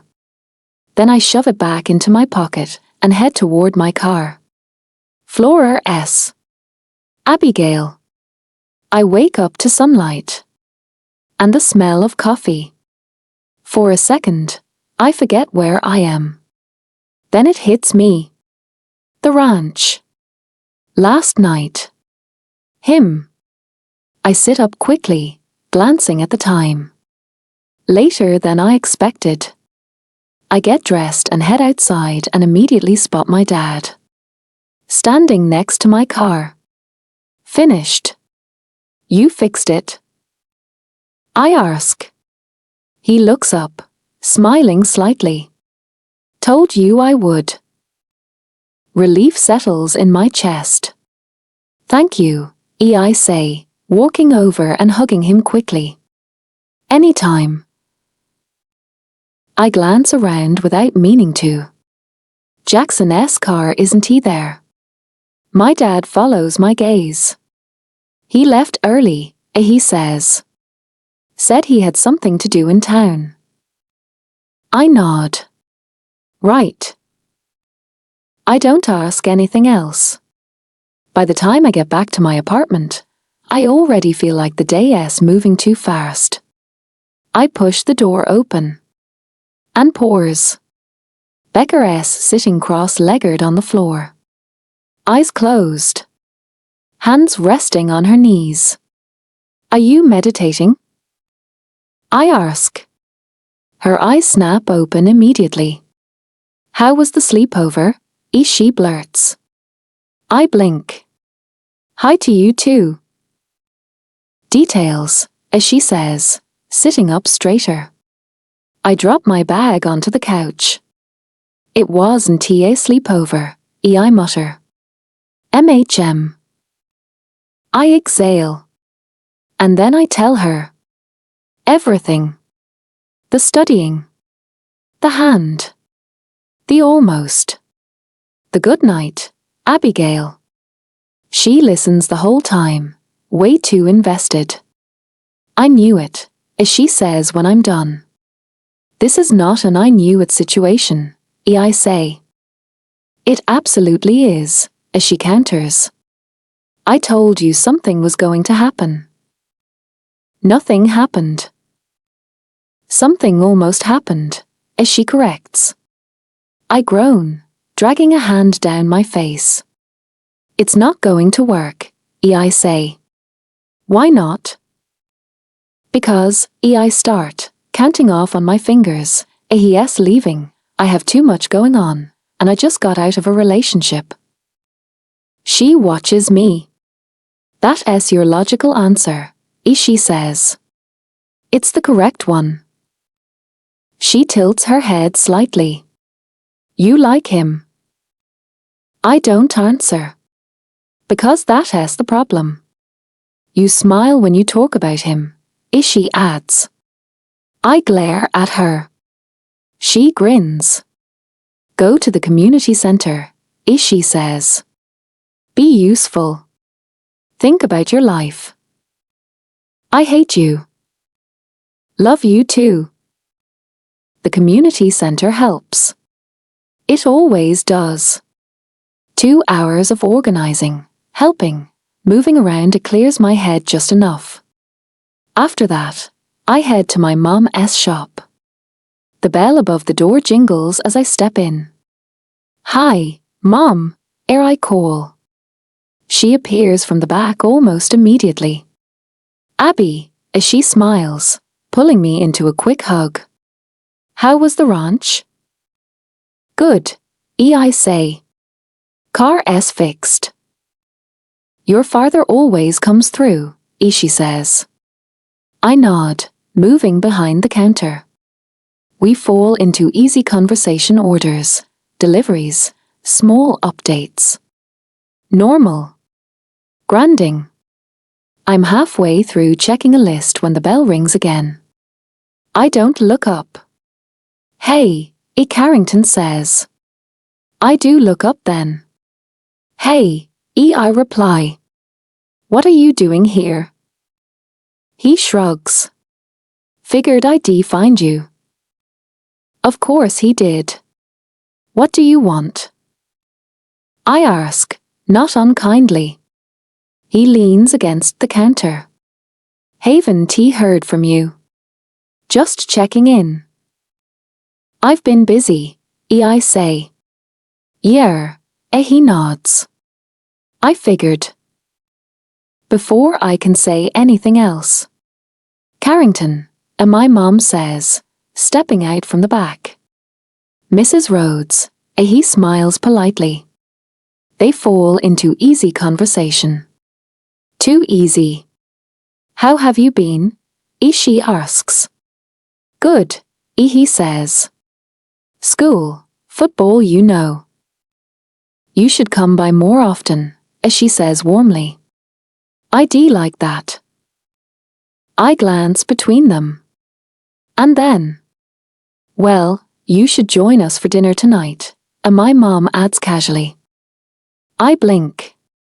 Wait. Dinner? I repeat. Sunday dinner, she says. At the ranch. Carrington looks at me. There it is. That look. Only if Abby's okay with it, he says. I hesitate. Because I know what this is. But also, I don't like disappointing people. And maybe this is a chance to set boundaries. Yeah, I say finally. That's fine. His smile widens slightly. Great, he says. And just like that, I know tonight is going to be anything but simple. Jackson. Flora S is quiet when I walk in, but Ryder still looks up the second the door opens. He doesn't say anything at first, just watches me for a second too long, like he's already clocked something off. You look like you've made a bad decision, he says finally, wiping down the counter. I huff a quiet laugh, sliding into my usual seat. That obvious? Painfully, he replies. What is it? I hesitate. Then a Kimberly-S coming over. Ryder freezes mid-swipe. Actually freezes. The cloth still in his hand, half across the counter. You're bringing the blonde tornado to Maxwell's house, he asks slowly. I lean back slightly. She invited herself. He raises a brow. And you couldn't say no because? I don't answer right away. Because honestly I don't have a good one. I don't know, I mutter. I wasn't thinking. And I shrug slightly. It might be a good chance to talk to her. To talk, he repeats, like he doesn't believe that for a second. It is, I insist. He studies me for a moment longer. And this has nothing to do with Abby, he asks casually. I frown slightly. It's not like that. MHM. It's not, I repeat, a little sharper this time. But even as I say it, I know how it sounds. Because the truth is I don't want Kimberly. I haven't wanted her since the morning after. And the girl I do want? She's the one who nearly stabbed me at 2 in the morning. The one who looks at me like she's trying not to. The one who keeps saying no but doesn't mean it the way she thinks she does. That realization sits heavy in my chest. Uncomfortable. Unavoidable. Ryder exhales, leaning back against the counter. Yeah, he says. This night has gonna be a mess. I don't argue with that. Because I think he might be right. Abigail. By the time we get to the ranch, the sun's starting to dip lower in the sky, painting everything in that soft, golden light that makes this place feel warmer than it actually is. Carrington insisted on coming early to help set up. I might as well be useful, he said. I didn't argue. Mostly because I didn't know how to say no without making it a whole thing. My dad greets him like he always does, easy, familiar. Carrington, he says, shaking his hand. Good to see you. Good to see you too, sir, Carrington replies. And just like that, he fits in. Like he always has. We get to work pretty quickly setting up tables, carrying trays, arranging things the way we always do for Sunday dinners. It should feel normal. But it doesn't. Because Carrington is always right there. Need help with that? I can grab that for you. I'll carry it. Thanks, I say. Over and over again. And every time I mean it. But it's also a lot. Okay, Becca says when she and Daryl show up, looking between me and Carrington. I'm sorry, but what? Daryl nods. Shocked doesn't he even begin to cover it. I sigh. Can we not do this right now? Oh, we're doing this, Becca says, already grabbing my arm and pulling me aside. Daryl follows immediately. Explain, he says. So I do. Not everything. Just enough. They listen. Quietly, for once. Then Becker sighs. Abby, I know you're trying to be nice. But he's definitely reading that as something else, Daryl finishes. I look down slightly. Because you're. I know. I just didn't want to be mean, I say. You're not being mean, Becker says gently. You're setting boundaries. And right now, Daryl adds, those boundaries are looking a little blurry. I exhale. We just hope you know what you're doing, Becker says. I nod. Even though I'm not sure I do. Daryl claps his hands once, shifting the mood. Anyway, have you changed your mind about New York? They are both art majors and their essay trip to see an exhibit this coming weekend and they want me to come. I blink. No. Abby, Becker groans. We told you it's sorted. We talked to your parents, Daryl adds. They're fine with it. That's not the point, I say. It's still a lot of money. And it's worth it, Becker says. You need to see the world outside of this town. I hesitate. Because a big part of me wants that. Wants something bigger. Different. And that scares me. B. The rest I hear. Carrington calls out. Daryl winces immediately. I hate when he calls you that. I know, I mutter. We head back out. The yard is filling up now, familiar faces, laughter, the usual Sunday crowd. My parents. Friends. Ryder and Grace. And then a car pulls in. My stomach drops before I even see who it is. Jackson. For a second, my brain scrambles. Didn't he tell him Carrington was coming? Should I have? The thought barely has time to settle before the passenger door opens. And Kimberly steps out. She's dressed like this is something else entirely. Crop top. Tight jeans. Confidence like she owns the place. What the hell is she doing here? Daryl mutters beside me. She's clearly Jackson's date, Carrington says easily. And that leaves a bitter taste in my mouth. I don't say anything. I just stare. At them. At how easily she walks beside him. How natural it looks. Abby. Carrington's voice pulls me back. Sorry, I say quickly. I need to bring the food out. And I walk away before anyone can say anything else. Jackson. The second I step out of the car, I see him. Carrington. Standing there like he belongs. What the hell is Carrington doing here? I mutter. Probably here with Abigail, Kimberly says beside me. I blink. Right. Said that out loud. Of course I did. My jaw tightens slightly as I look back toward the house. This just got complicated. Ryder appears at my side like he's been waiting for this exact moment. He glances between me, Kimberly, and the yard. Then he smirks. This is going to be an interesting night. Abigail. Dinner feels strange. Not loud. Not chaotic. Just tight. Everyone's sitting around the long table, plates passed around, glasses clinking softly. Conversations overlap, but none of them really land.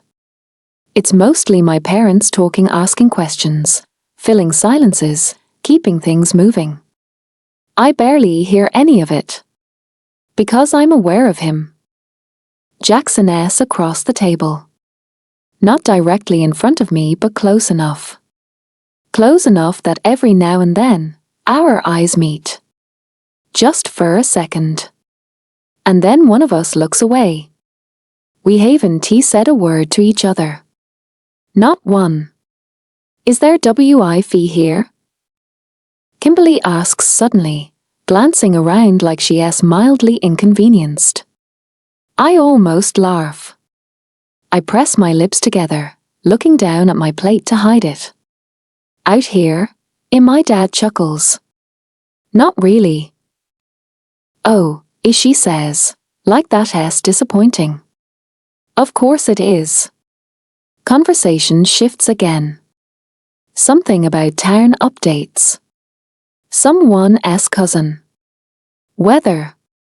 It all blends together. And still every once in a while I look up. And he's already looking at me. Dinner eventually ends. Plates are cleared. Chairs shift. My parents move off with a few of the older guests, talking about something inside. The rest of us stay behind me, Jackson, Kimberly, Carrington, Becker, Daryl, Ryder, Grace. It feels smaller now.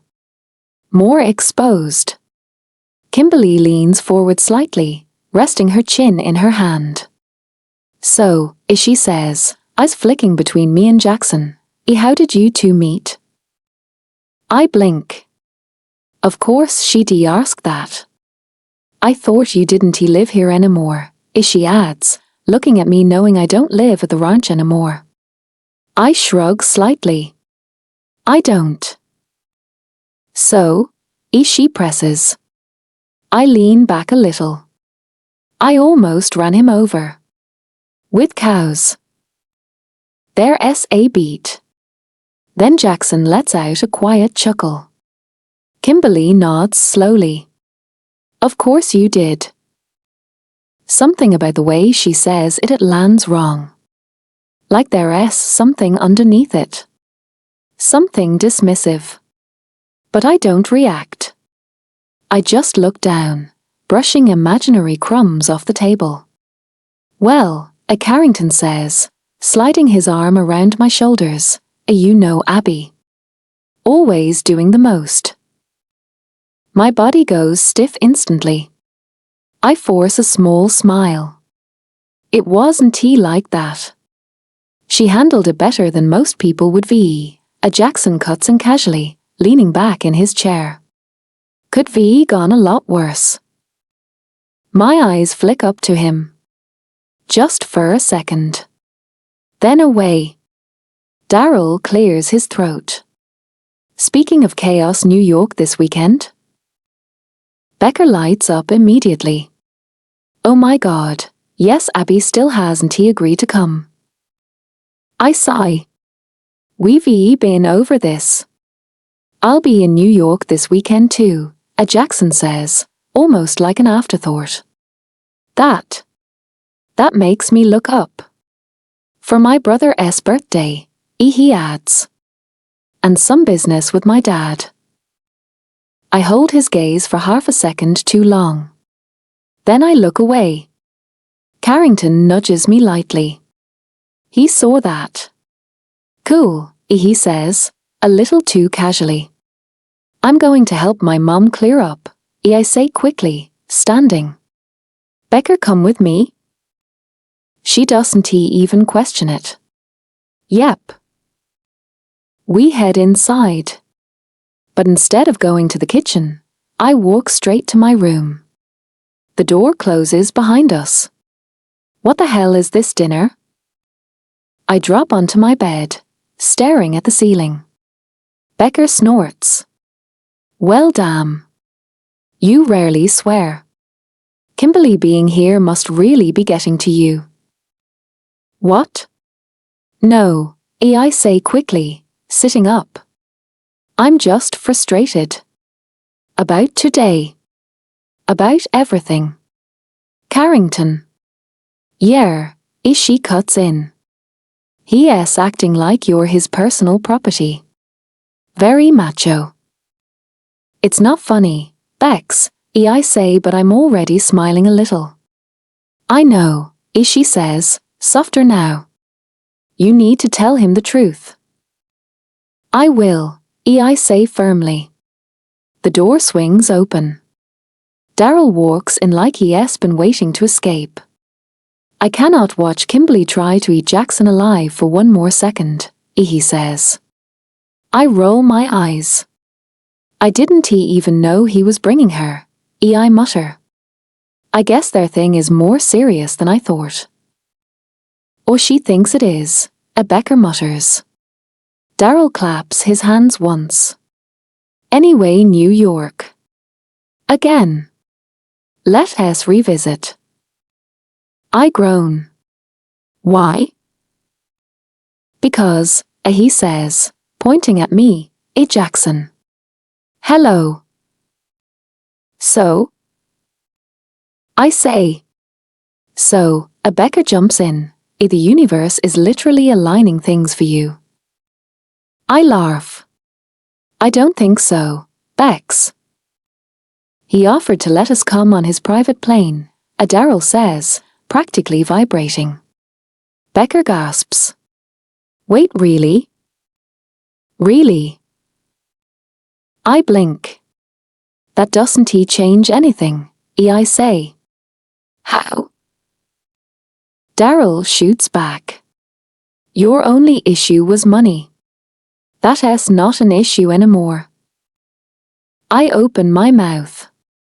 Close it. See, he points. Got you. I exhale. I'll think about it. That's all I need, He grins. We head back downstairs. The kitchen is quieter now. We finish clearing up, stacking dishes, rinsing plates. Normal things.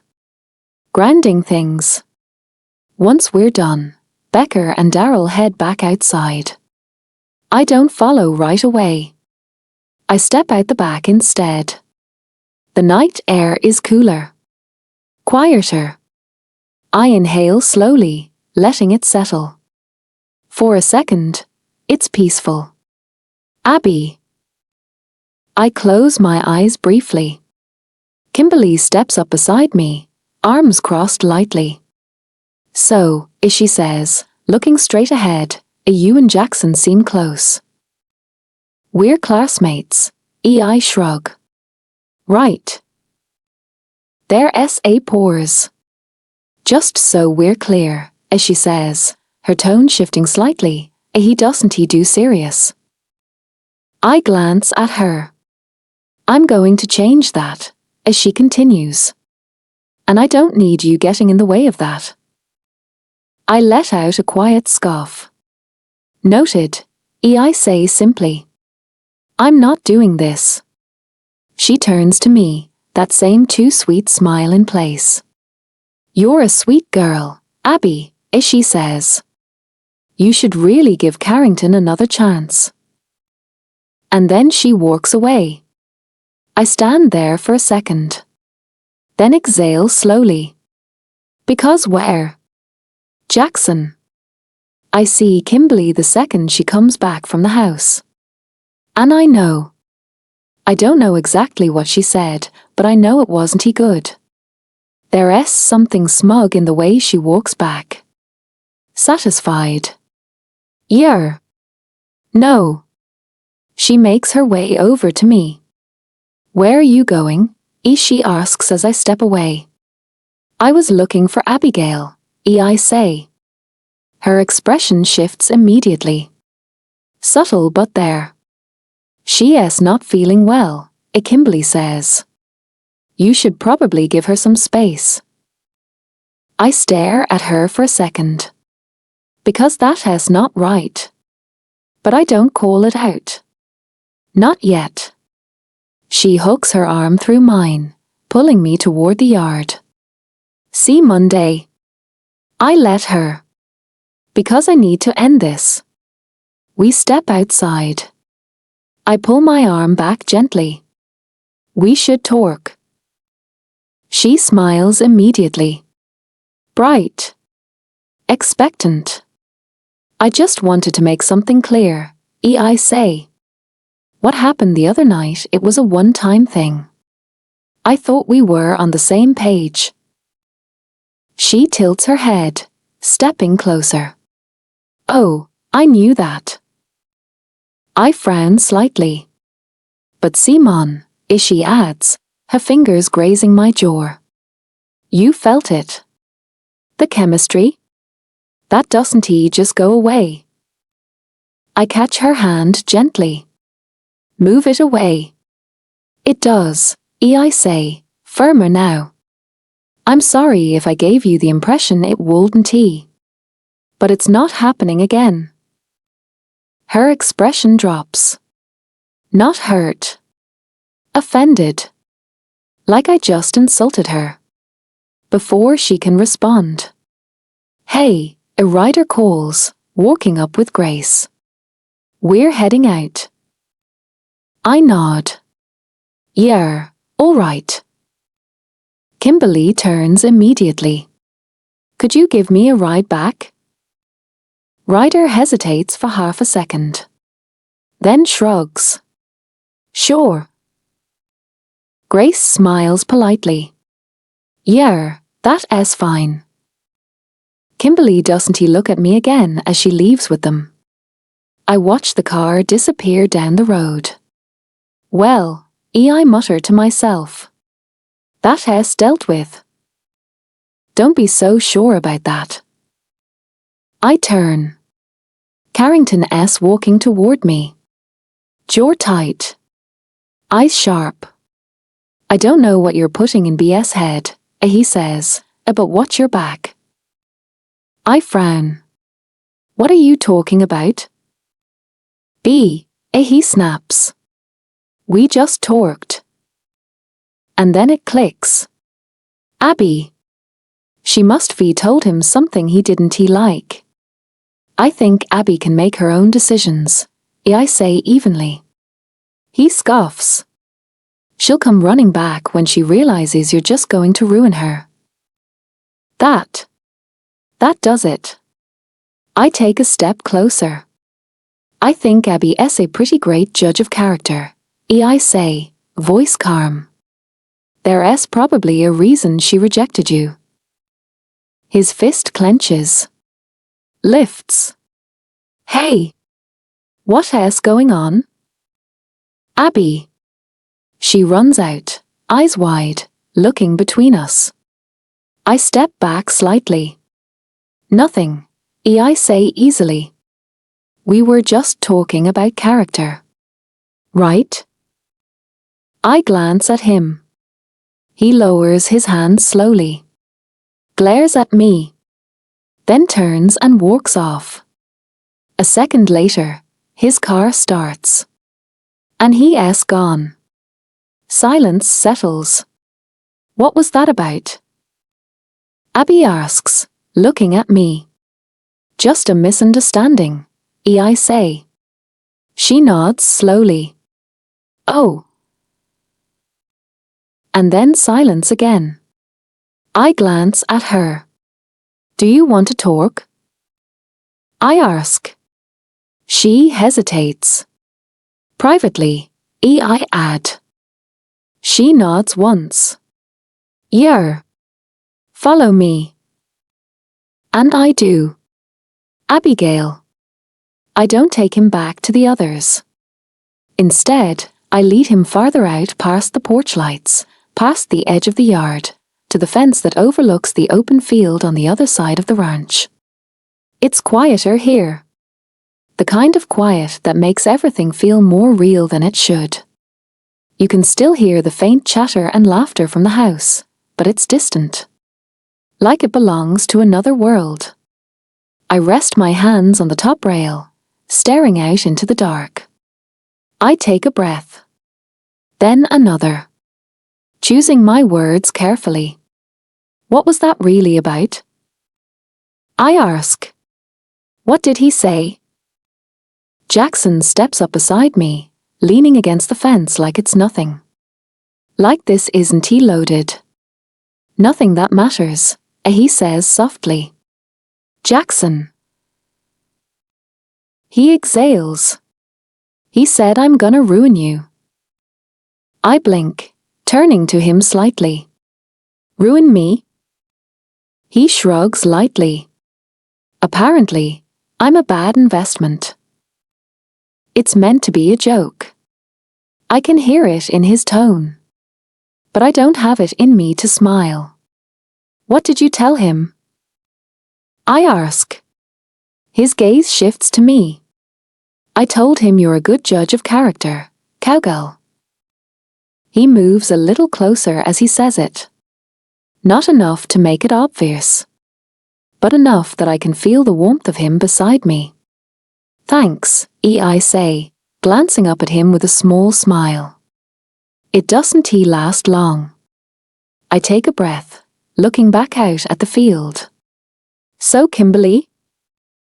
I swear I didn't mean to invite her, he says immediately. She invited herself, and I didn't shut it down fast enough. Not a good enough reason. The thought crosses my mind before I can stop it. Oh, I say instead. I was an idiot, he adds. I figured I'd set things straight with her. I turn slightly. Set things straight? Tell her I don't like her like that. That makes me pause. That's not what she told me. His head turns toward me. What did she say to you? I shrug lightly, though there's a small smile tugging at my lips. That you're basically off limits. That I should back off. His expression shifts. Something amused. Something knowing. Though I don't know why she'd think I was in her way, I add. I wonder what gave her that idea, he says, a slow, sly smile forming as he rests his elbows on the fence and looks up at the stars. I follow his gaze. For a moment, neither of us says anything. Just quiet. Just the sound of distant laughter and the wind moving through the field. So New York? I ask after a while. Yeah, he says. My brother's birthday. And your dad? He huffs a quiet breath. He's gonna want to talk. About my time here. Ask if I've learned anything. I turn my head toward him. What are you going to tell him? There's a pause. Longer this time. I think what I tell him is either going to make him really happy or really mad. My brows knit slightly. And what's that? He turns his head then. Looks right at me. That for the first time, he says quietly, I feel like I belong. My breath catches. What made you feel that? I ask softly. He doesn't look away. The town, he says. The quiet. The people. A beat. You. My heart stutters. Jackson, I whisper. I know you wanted me to back down, he continues, his voice steady. And I was. I was going to. But that was when I thought this was one-sided. He gestures lightly between us. I don't know what you're talking about, I say quickly. He lets out a quiet huff. Oh, Simon, cowgirl. You can't lie to me. Your face tells a whole different story. No, it doesn't, I say, more defensive than I mean to. Really? He murmurs. And then. His hand lifts. Slowly. Carefully. He brushes his fingers along the side of my face. My breath catches. Then when I do this, he says softly, you're telling me you don't feel anything? I can't speak. I can't move. And this. He takes my hand. Places it against his chest. Right over his heart. It's racing. Fast. Strong. Real. Feel that? He murmurs. That's my heart. And it's doing that because I'm just standing next to you. My fingers curl slightly against his shirt. He steps closer. Close enough that I can feel him now. Everywhere. His other hand settles on my waist. Not forcing. Just there. Pulling me in. I don't pull away. Tell me you don't feel this, he says quietly. I look up at him. At the way he is looking at me. Like he has already made up his mind. Like he is not scared of this. And that is what terrifies me. Because I am. I should step back. I should say something. I should. I don't. Everything slows. The air. The space between us. The sound of my own heartbeat. He leans in slightly and for a second, I think. But he doesn't kiss me. Not like that. Instead, his lips brush softly against my cheek. Gentle. Lingering just long enough to mean something. Then he pulls back. Just enough. Leaving everything else exactly where it is. Unfinished. My breath is uneven. My thoughts worse. And suddenly I have way too much to think about. I stay out there longer after he leaves. Long enough for the air to cool my skin. Long enough for my heartbeat to slow. Long enough to pretend I have this under control again. I don't. But I try. By the time I head back, people are starting to leave.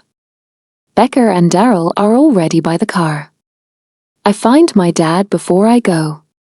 Hey, I say, stepping up to him. Hey, kid, he smiles. Heading out? I nod. Yeah. He studies me for a second. Like he knows something shifted tonight. Your friends told me about New York, he says. I sigh lightly. Of course they did. I think you should go. I blink. Dad. I mean it, he says gently. There's more out there than this town, Abby. And I think you're meant to see it. That hits. Because he has always said that. Always believed that. I'll think about it, I say quietly. He nods. That's all I'm asking. I hug him quickly. Good night. Good night. I walk to the car, sliding into the passenger seat. Becker's already starting the engine. Daryl's mid-sentence about something I'm not listening to. But before we pull away, I look toward the guest house. And there he is. Jackson. Standing outside. Like he knew I would look. He lifts his hand in a small wave. I smile. Just a little. And then we drive off. Jackson. The walk across campus feels normal. Too normal. Like last night didn't he happen? Like didn't he stand under a sky full of stars and almost kiss her? Ryder's beside me, talking about something I'm not really listening to. My hands are shoved in my pockets, my mind somewhere else entirely. You're doing that thing again, he says. What thing? I mutter. The zoning out like you've ruined your life overnight thing. I huff a quiet breath. I didn't he ruin it? Yet, he says. I glance at him. Encouraging. He smirks. So what happened? I hesitate. Then I tell him. Not everything. But enough. The fence. The conversation. The almost. The cheek kiss.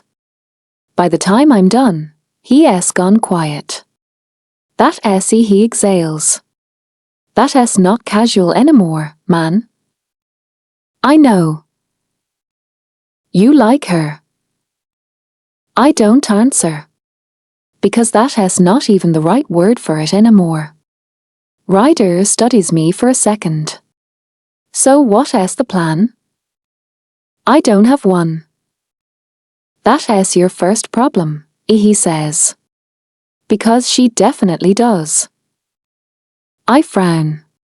What's that supposed to mean? It means she's the type to think things through. You just jump. I scoff lightly. That's not true. He gives me a look. Okay, sometimes, I admit. Exactly, he says. So here's my advice: don't mess this up by pretending it's nothing. And don't push her so hard she runs. I nod slowly. That sounds about right. We're nearing the building when something catches my eye. Her. Abigail. She's standing a few feet away. With Carrington. And it's not good. Not even close. He's south too close. His posture is aggressive.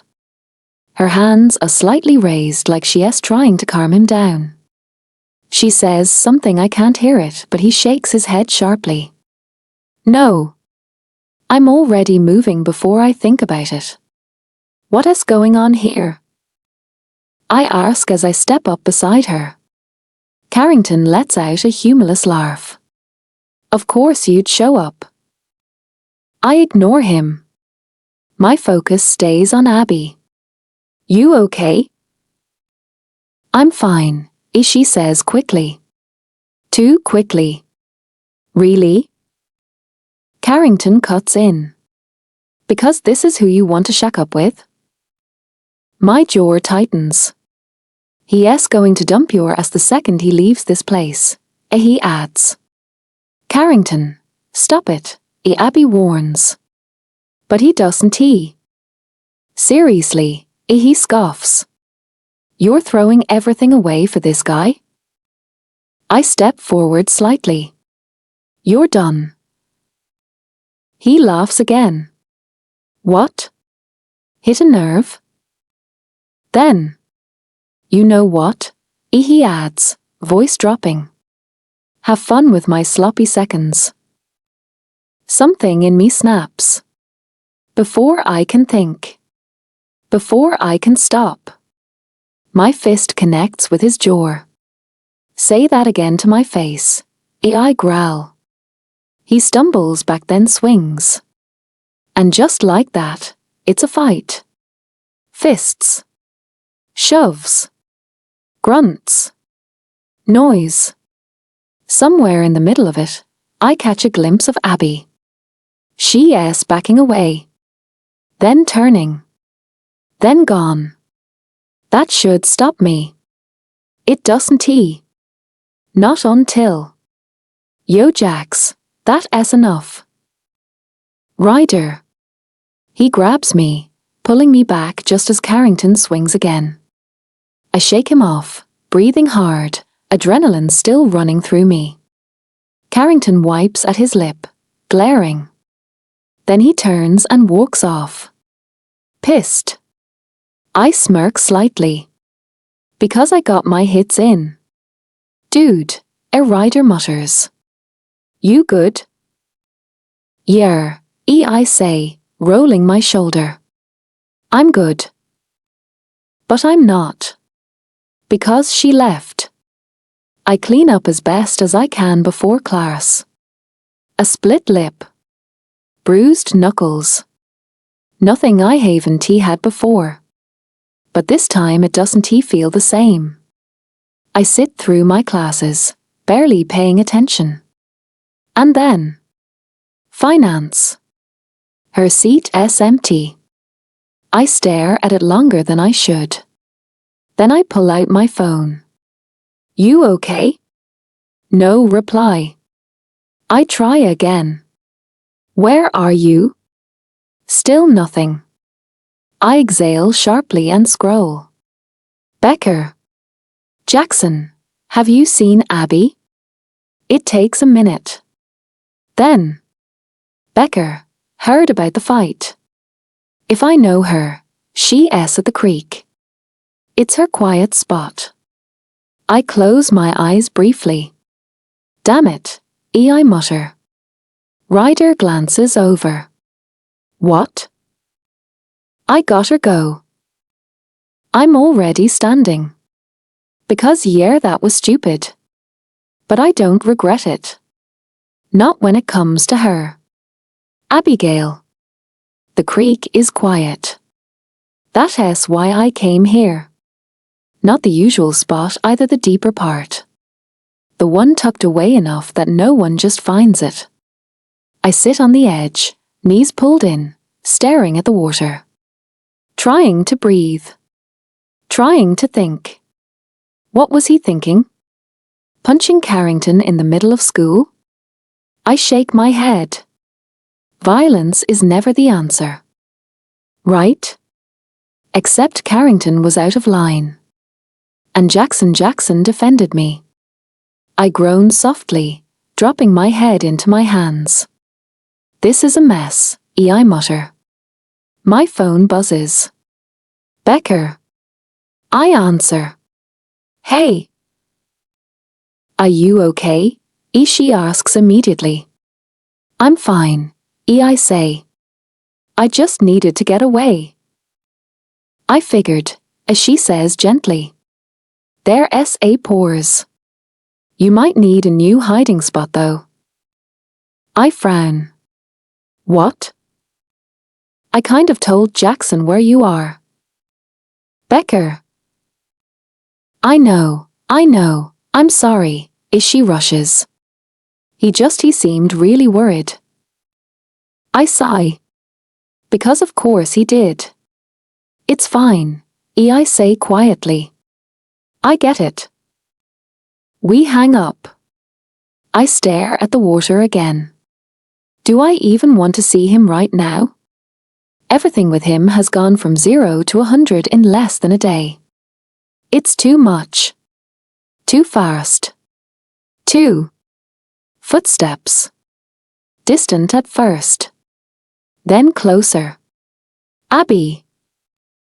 I close my eyes. I don't answer at first. Let him look. Let him work for it. Abby. I sigh. Over here. I call back. A few seconds later, he appears through the trees. There you are, Cowgirl, he says, slightly out of breath. You really let me shout your name like that? I shrug lightly. I wanted to see how long you'd last before giving up.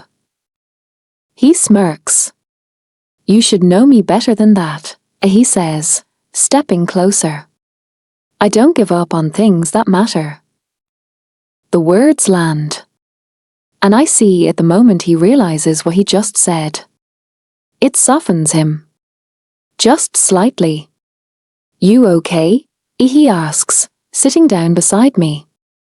I pull my knees in a little tighter. I've been better. Just needed a break from everything. He nods slowly. I get that. A pause. I'm sorry, he adds. I know some of it is because of me. I look at him. And despite everything I smile a little. I'm sorry for hitting Carrington, he continues. You don't have to be sorry for defending me, I say. He looks at me then. I just think it could be been done without punching him, I add. He exhales. I know. It's just he was so full of it. Acting like he knows everything. And the stuff he said about you. His jaw tightens. I couldn't let it stand. Silence. I don't like seeing people I care about get hurt, he says quietly. That makes me really look at him. You care about me? I ask. He doesn't look away. Yeah, he says simply. No hesitation. No joke. Just truth. Something in my chest shifts. The air feels different. Quieter. Closer. He turns slightly toward me. And I don't move. Not when his hand brushes mine. Not when his fingers curl slightly. Not when he leans in. Slow. Careful. Like he is giving me time to stop him. I don't. And this time. He kisses me. For real. Soft at first. Testing. Like he is making sure this is okay. And then it deepens just slightly. Enough to make my head spin. Enough to make everything else disappear. It's warm. And steady. And right. Too right. I pull back suddenly. That I breathe. That shouldn't have happened. His eyes search mine. Then why did it feel so right? He murmurs. Before I can answer. He pulls me back in. Kisses me again. And this time I melt. Completely. For a second, I forget everything. The timing. The complications. The fact that this will end. And then. Reality crashes back in. I pull away, breath uneven. I'm sorry, I say quickly, standing. I have to go. Abby. But I'm already moving. Because if I stay, I won't leave. And that's the problem. I reach my car, hands shaking slightly as I unlock it. I don't look back. I can't. I get in. Start the engine. And drive away. Abigail. The drive back feels longer than it should. Not because of traffic. Not because of the road. Because I can't stop replaying it. The way he looked at me. The way he hesitated like he was giving me a choice. The way I didn't stop him. My fingers tighten slightly around the steering wheel. Why did I kiss him? No worse. Why did I want to? I exhale slowly, shaking my head like that might clear it. It doesn't. By the time I pull up to my apartment, my thoughts are louder than ever. I grab my bag, step out, and head inside. The door barely closes behind me before. Well? I freeze. Becker and Daryl are both there. Sitting. Waiting. Watching me. Hi. I say cautiously. What happened? Daryl asks immediately. Becker leans forward. And don't say nothing, because we know that's a lie. I hesitate. Then I sigh. And tell them. The creek. The conversation. The fight. The kiss. Silence. A beat. And then. Oh my God, a Becker breathes, falling back against the couch like she just witnessed something life-changing. I told you. I literally told you something magical was going to happen today. This is huge, Daryl adds, eyes wide. Like movie level. I stare at both of them. This is not a good thing. Their excitement pauses. What? Becker frowns. This can't happen, I say, more firmly now. It shouldn't have happened. Abby, Daryl starts. He's leaving, I cut in. Anytime.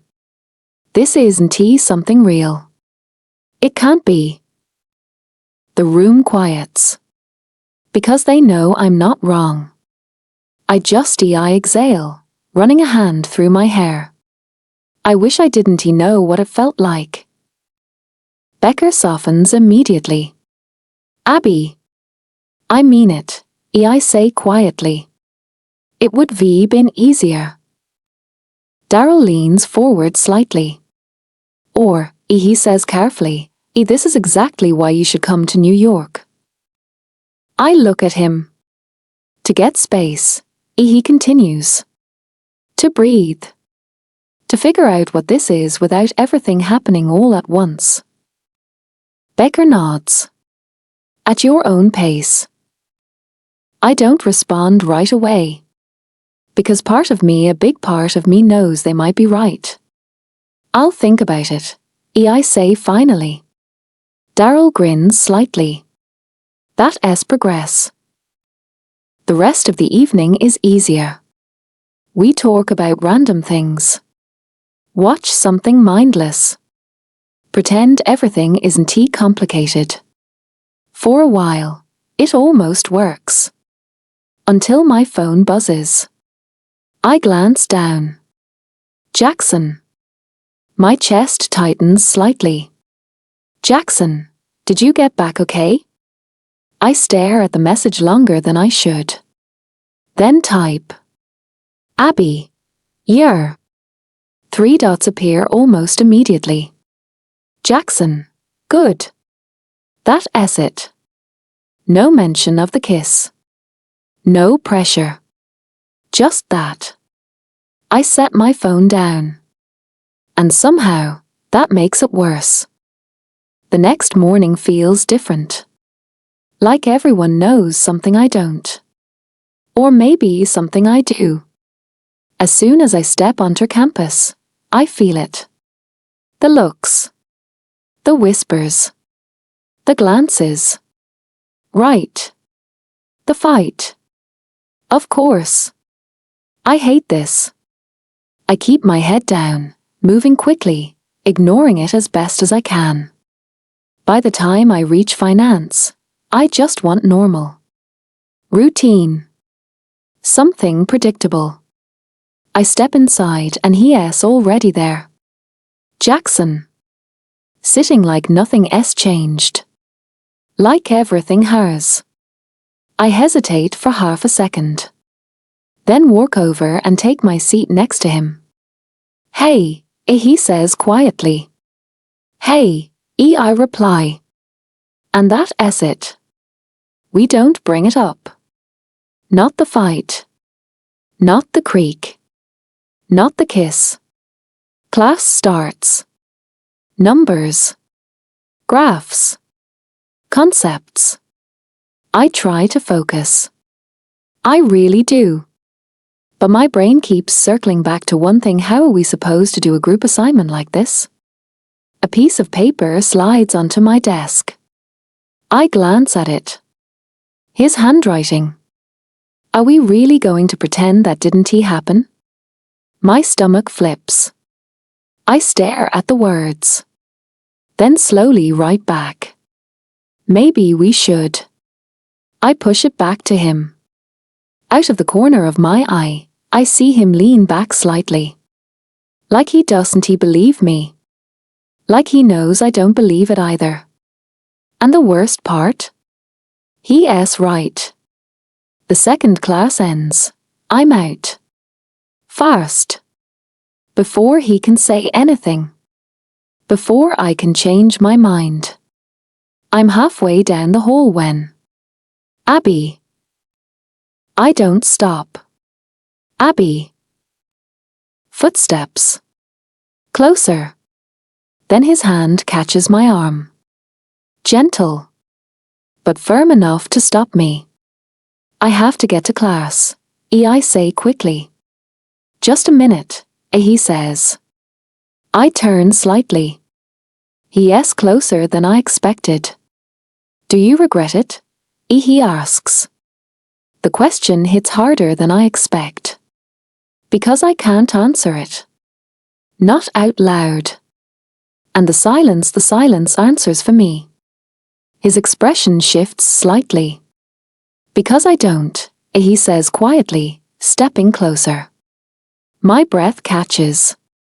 Jackson, I start. Jackson, there you are, as someone interrupts. I freeze. Kimberly. She walks up like nothing else happening. Like she doesn't see it. Or doesn't care. I've been looking for you, as she says, smiling. I step back. Out of it. Out of the moment. Excuse me, I mumble, already turning. And I walk away. I don't look back. Lunch is loud. Normal. Exactly what I need. Becker and Daryl are mid-conversation when I sit down. And the gallery is supposed to be insane, a Becker is saying. And the food?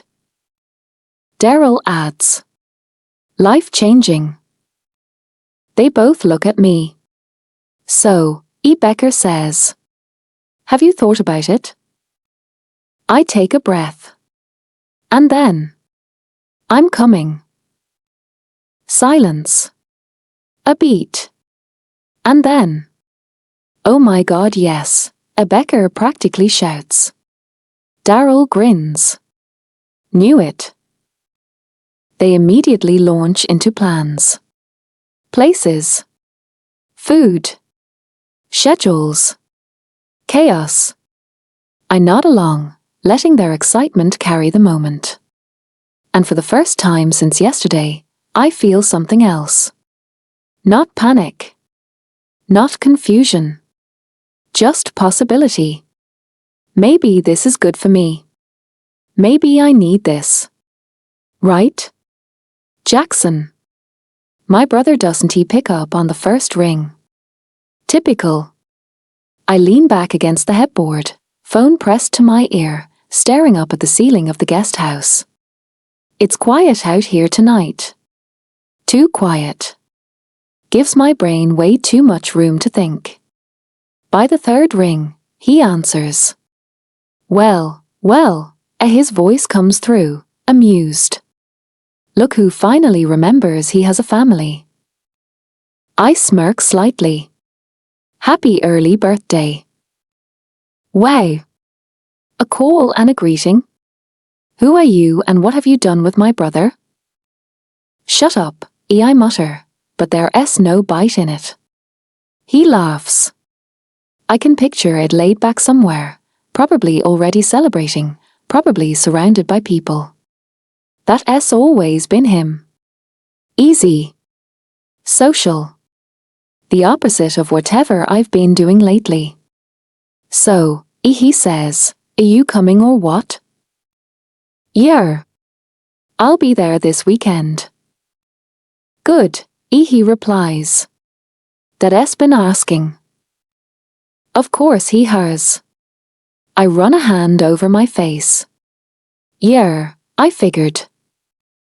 There's a pause. Not awkward. Just knowing.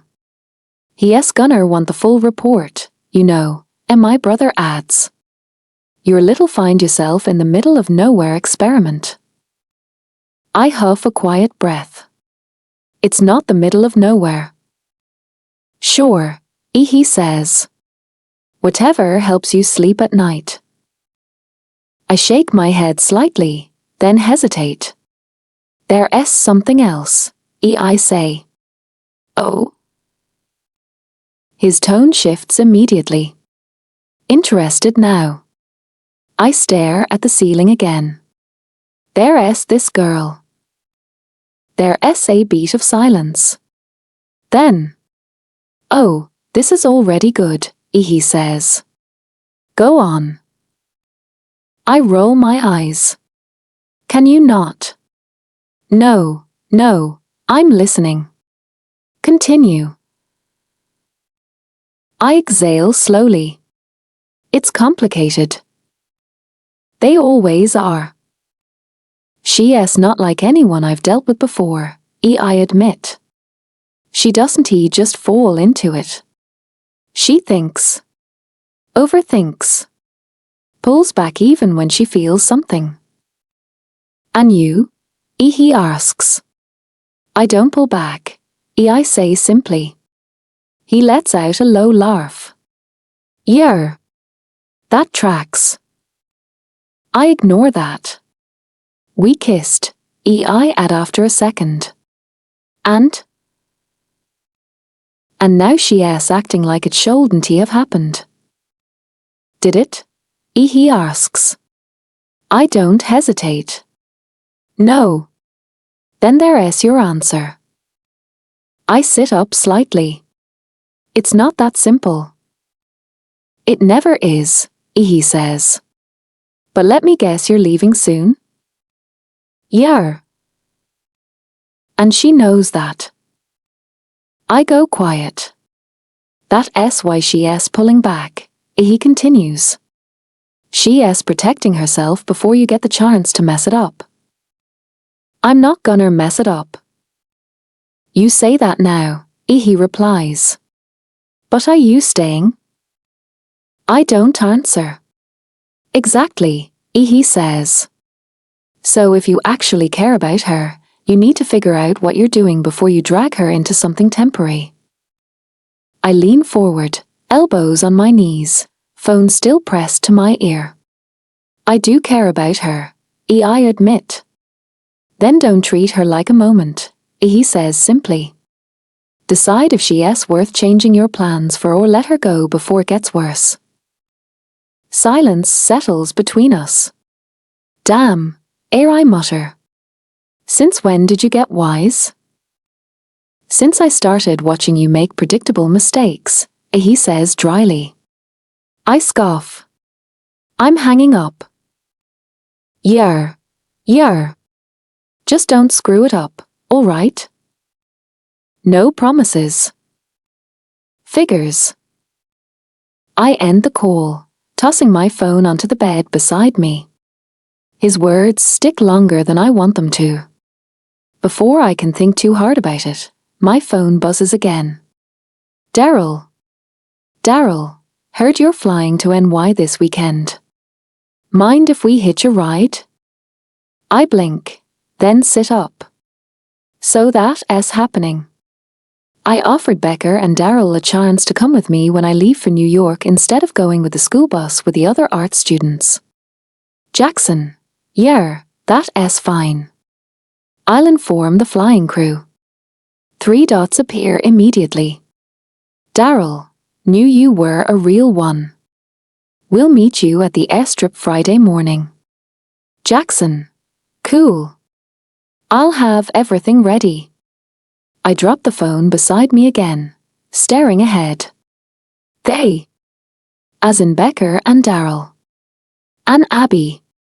I hope. I didn't want to ask if she'd be coming. My jaw tightens slightly. The thought settles in and with it, everything else. The creek. The way she looked at me. The way she melted into that kiss before pulling away like it scared her. I run a hand through my hair, exhaling. I want to do that again. Not just the kiss. The way she fits against me. The way everything else just quiets when she's close. It wasn't supposed to be like this. I think back to earlier. The hallway. The way I almost had her. And then Kimberly. I swear under my breath. I should have gone after Abby. I should have skipped class and followed her. But I didn't. And now there's this distance again. She feels it too. I know she does. She just won't admit it. Because she's scared. And honestly, she has every right to be. I glance at the time. Almost midnight. I hesitate for a second, then grab my phone. Jackson, are you mad at me? The typing bubble appears. Disappears. Appears again. I smirk slightly. Finally. Cargill, no. I type back immediately. Jackson, could V fooled me. Their essay pours this time. Longer. Then. Cowgirl, I just don't want things to get complicated. I shake my head, a quiet laugh leaving me. Jackson, too late for that, cowgirl. I hit send before I can overthink it. Because it is too late. And the truth is I don't want to go back. I've had a taste of Abigail. And I'm not letting that go easily. Abigail. Friday morning comes faster than I'm ready for. Okay, but this is actually happening, a Becker says for the 3rd time as we drive. I know, Daryl adds. Like New York. Actual New York. I sit in the passenger seat, watching the road ahead, trying to ignore the knot in my stomach. Not because of the trip. Because of him.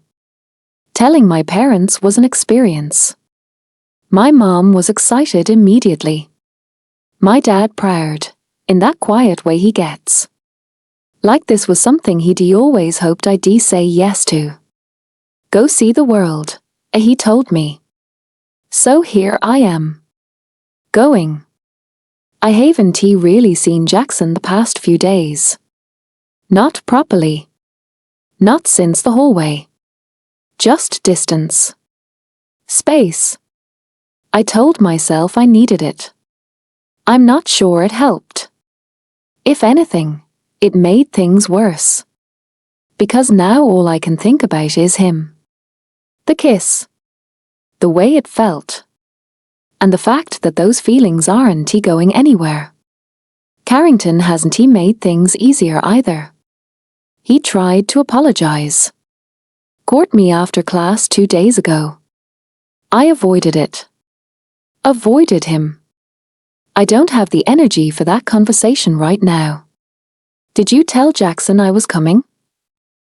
I ask suddenly, turning slightly toward Daryl as we near the airstrip. He glances at me. No, I thought you did. I blink. What? Becker gasps softly. Oh my God. You didn't tell him? I ask, staring at Daryl. He shrugs. I assumed. This is going to be an interesting trip. A Becker cuts in, grinning. I can feel it. I sink back in my seat. Great. Just great. We pull up to the airstrip a few minutes later. The private plane is already there, sleek, quiet, intimidating in a way that makes this feel even more real. We get out, grabbing our bags. A staff member directs us toward the plane. Becker and Daryl walk in first and immediately start reacting. Okay, this is insane. Look at this. I follow behind them more slowly, stepping inside. It's nice. Too nice. I barely get 2 steps in before. Welcome. His voice. I freeze. Jackson steps out from behind a curtain toward the back of the plane. And the second he sees me, he stops. Actually stops. The surprise on his face is immediate. Unfiltered. Well, he says after a second, a slow smirk forming. Hey there, cowgirl. I exhale quietly, forcing my expression to stay neutral as I walk past him. Hi. That's it. No lingering. No eye contact. I move further into the plane and take a seat deliberately far from him. Because if this trip is going to work, I need distance. Even if I'm not sure I actually want it. Jackson. Abby chose a seat a few rows ahead of me. Not directly in front, but close enough that I can still see her if I lean slightly into the aisle. Which I do. More than once. I didn't expect her to be here. When Daryl texted, I figured it was just him and Becker tagging along. Abby showing up? That wasn't part of the plan. Not that I'm complaining. Becker is across from her, headphones on, eyes closed, holding what looks like 3 different crystals in her hands like she's about to summon something. Daryl is doing the exact opposite, wide awake, practically bouncing in his seat as he takes in every inch of the plane like a kid in a candy store. This is insane, he mutters for the 5th time, running his hand along the leather seat. I glance past them. Abby is trying to play it cool. Sitting straight, hands folded loosely in her lap, but her eyes are moving. Taking everything in. The soft lighting. The space. The quiet hum of something expensive and unfamiliar. And then she leans her head slightly toward the window, just watching. Something about her seeing all of this for the first time does something to me. New York. I'm going to be there with her. The thought settles in, and I realize I want to show her everything. Not just the big, obvious stuff. The small things too. The parts of the city that actually mean something. The plane engine shifts, louder now. The low hum builds into something stronger. I look back at her just in time to see her grip the armrest. Tight. You okay? Becker asks, pulling one headphone off. Abby nods quickly. Yeah. I'm fine. Becker studies her for half a second, then shrugs and goes right back to her music and whatever crystal ritual she's doing. The plane starts moving. Abby's fingers tighten. Her shoulders go a little rigid. She closes her eyes like she's trying to breathe through it. Yeah. She's not fine. I'm already unbuckling my seatbelt. By the time I reach her row, the plane is picking up speed. I slide into the seat next to her without asking. Relax, cowgirl, I say quietly. Her eyes flick open, immediately finding me. It's just take off. I'm fine, she says quickly. You don't have to. The plane surges forward. Faster. Louder. Her hand tightens around the armrest again. Without thinking, I place my hand over hers. She freezes for half a second. Then her grip shifts. Not away. Just softer. Her breathing evens out slightly. Her shoulders drop just a fraction. I don't say anything else. Just leave my hand there. The plane lifts. The pressure changes. The ground disappears beneath us. And slowly her hand relaxes completely under mine. Once we're steady in the air, I pull my hand back. She exhales, opening her eyes fully now.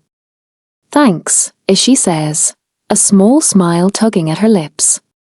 Anytime, I reply, holding her gaze for a second longer than necessary before standing. I head back to my seat, but the feeling lingers. A minute later, my phone buzzes. Ryder. Ryder, how's the flight? I glance up at Abby once before typing back. Jackson, Abby's here. The reply comes almost instantly. Ryder, you're screwed. I huff out a quiet laugh, dropping my phone onto my lap. Yeah. He's not wrong. Abigail. The air feels different once we're steady. Less heavy. Less terrifying. I didn't think I'd hate takeoff that much. But for a second there it felt like I might actually panic. And then he showed up. I glanced down at my hand briefly, like I can still feel where his was. It's stupid. But it worked. I shake the thought off, unbuckling my seatbelt. I need a distraction. Something normal. Come see this. Daryl calls from the front. I make my way up, joining him and Becker near the cockpit.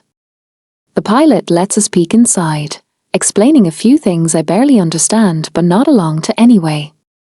Becker asks questions. Daryl looks like he might cry from excitement. I smile. It helps. After a while, I slip away, leaving them there. When I head back, Jackson's sitting alone, phone in his hand, looking way too relaxed for someone who just. I stop myself. Don't go there. Still I walk over. And sit across from him. He looks up almost immediately. There's that look again. The one that makes it feel like he already knew I'd come back. Sorry for the ambush, I say. He raises a brow slightly. Ambush? I thought you knew I was coming, I add. I didn't, he says. Then a smirk pulls at his lips. But I don't mind it. Of course he doesn't. I look down for a second, then back at him. What made you change your mind? He asks. I expected that. I just needed a break, I say. From everything. The ranch. School. All the drama. His gaze doesn't shift. Doesn't soften. He's listening, but he's also reading between the lines. And New York seemed like a good escape? He asks. Yeah, I nod. And Becker and Daryl wouldn't stop talking about it. That part is true. But it's not the whole truth. He leans back slightly, studying me. That it? He asks. I meet his eyes. Hold it for a second. Isn't he that enough? I counter. His lips twitch like he almost smiles. Sure, he says. But there's something in his tone that says he doesn't fully believe me. And maybe he shouldn't. Silence settles between us, but it's not awkward. Not heavy. Just there. I glance out the window for a second, then back at him. He's already looking. Our eyes meet. Hold. Then I look away first. A small, almost invisible smile tugs at my lips. Because no matter how much I tell myself this is just a trip, it doesn't feel like just a trip anymore. Abigail. New York hits differently the second we step off the plane. It's louder. Faster. Bigger in a way that feels almost unreal, like everything is moving all at once and somehow still in perfect rhythm. Even the air feels different. Sharper. Alive.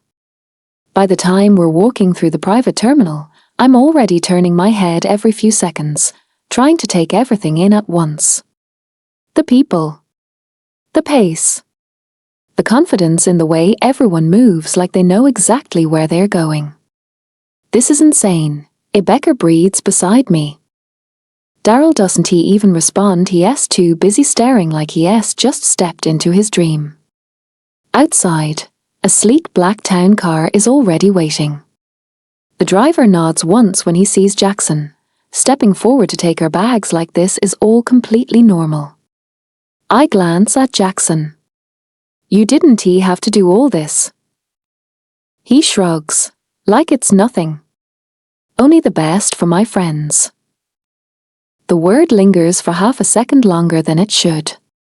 I nod anyway. Let him get away with it. The drive into the city is overwhelming in the best way. Buildings stretch endlessly upward, glass catching the light. Streets packed with people, taxis weaving through traffic like it's a sport. Screens flashing. Music somewhere in the distance. I press my forehead lightly against the window, watching it all blur past. Abby, look at that. Becker grabs my arm, pointing at something I don't even catch in time. There's too much to look at. I laugh softly. The car slows eventually, pulling up in front of a building that doesn't even look real. Tall. Polished. The kind of place you see in movies and assume people like you don't actually step into. The driver gets out first. Then Daryl. Becker follows right after. I hesitate for half a second before opening my door. But it doesn't open. Instead, Jackson's already outside, hand extended toward me. Waiting. My eyes flick to his. There's that look again. Calm. Certain. I place my hand in his. He helps me out of the car effortlessly, like it's second nature. I step onto the pavement, then tilt my head back to take in the building fully. Welcome to my world, cowgirl, he says, a small smirk playing on his lips. I can't help it, I smile. And then I follow him inside. The apartment is ridiculous. That's the only word for it. Okay, no, Becker says immediately, dropping her bag and spinning in a slow circle. This is actually unfair. Daryl walks straight to the window, staring out like he might never leave. We're staying here. I step further in, taking it all in the space, the light, the view stretching across the city like it belongs to someone else's life. It's a 2-bedroom, the concierge explains politely. We can arrange an additional cot if needed. No, Becker says quickly, turning to me. We'll share. That's fine. I nod. Yeah, that works. Are you kidding? Daryl adds, I'll sleep on the floor if I have to. This place is worth it. I laugh softly, shaking my head. Thank you, I say, turning to Jackson. Seriously. You didn't have to do all this. He leans casually against the counter. I know. There's a beat. But I wanted to. I don't respond right away. Just nod slightly, looking away before the moment lingers too long. I'm upstairs, he adds after a second. Top floor. If you need anything. Of course he is. I've got my brother's birthday dinner tonight, so he gestures lightly toward the door. Have fun, Becker says immediately. Don't do anything we wouldn't do, Daryl adds. Jackson smirks. That doesn't narrow it down much. His eyes flick to me for half a second. Then he leaves. The second the door closes. Oh my God. I drop my bag. Don't. Becker points at me like she's been waiting for this exact moment. The tension. The energy. The looks. Their looks, Daryl agrees, nodding seriously. A lot of looks. I cross my arms. You're both exaggerating. Are we? Becker challenges. Yes. Abby, she says slowly, he literally held your hand on the plane like it was the most natural thing in the world. That was different. How? I open my mouth then close it. It just was. Daryl grins. Right. I roll my eyes, grabbing my bag. We're going out later, right? Let us focus on that. Becker shares a look with Daryl. Then smiles. Fine. For now. Getting ready is chaos. Clothes everywhere. Music playing. Becker trying on 3 outfits before settling on the first one she picked. Daryl arguing about shoes like it's a life or death decision. And me standing in front of the mirror, staring at my reflection a little longer than usual. New York. This feels different. By the time we leave, the city is alive in a completely new way. Lights brighter. Streets fuller. Energy sharper. The place Daryl takes us to is tucked away, almost hidden. A bar that doesn't scream for attention but doesn't need to. Warm lighting. Low music. People talking, laughing, existing without trying too hard. This is my kind of place, I say, sliding into the booth. See? Daryl grins. I know things. We order drinks. Talk. Laugh. For a few hours, everything feels easy. No overthinking.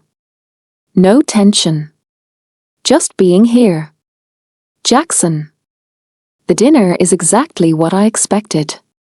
Loud in a polished way. Controlled chaos wrapped in expensive suits and practiced smiles. Finally decided to show up, and my brother says the second he sees me, pulling me into a quick hug. Happy birthday, I reply. He grins. About time. I greet my other brother next, short handshake, familiar nod. Then my mom, who pulls me in a little longer than necessary. You look good, as she says softly. So do you. And then my dad. A pause. Jackson. Dad. That's it. Dinner moves quickly after that. Conversations blend together. Names I recognize. People I've seen 100 times before. And the weird part? I don't miss it. Not the way I thought I would. After this, we're heading out, one of my friends says, clapping me on the shoulder. You in? Normally? No question. Tonight? Nah. I say. They stare at me. You serious? Yeah. They groan. Boo me. Call me boring. Then leave anyway. I don't stop them. Later, as things wind down, my brothers corner me. So, one of them says, how's your little escape going? I lean back slightly. Different. Good different? I think about it. Yeah. They exchange a look but don't push. My parents are the last conversation. Your school reached out, and my dad says.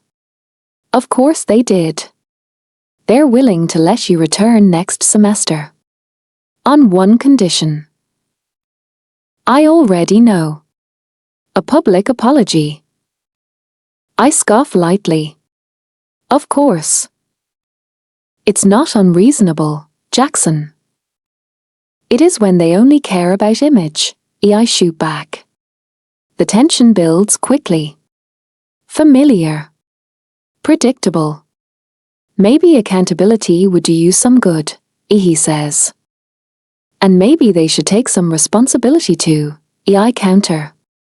All right, and my mom cuts in gently. That's enough. She looks at me instead. Studies me. I noticed you didn't go out with your friends. I shrug. Wasn't he feeling it? Both of them pause. You? My dad says. I smirk slightly. Yeah. Me. My mom smiles softly. My dad just studies me like he's trying to figure something out. Maybe sending you to Silver Ridge was a good idea, he admits. I nod once. It helped. That's all I give him. I say my goodnights not long after. And leave. Abigail. By the time we leave the bar, I'm smiling without trying. That was perfect, I say as we step outside. Told you, Daryl beams. Stay? Becker asks. I shake my head. I think I'm gonna head back. Already? Yeah. I just want to relax.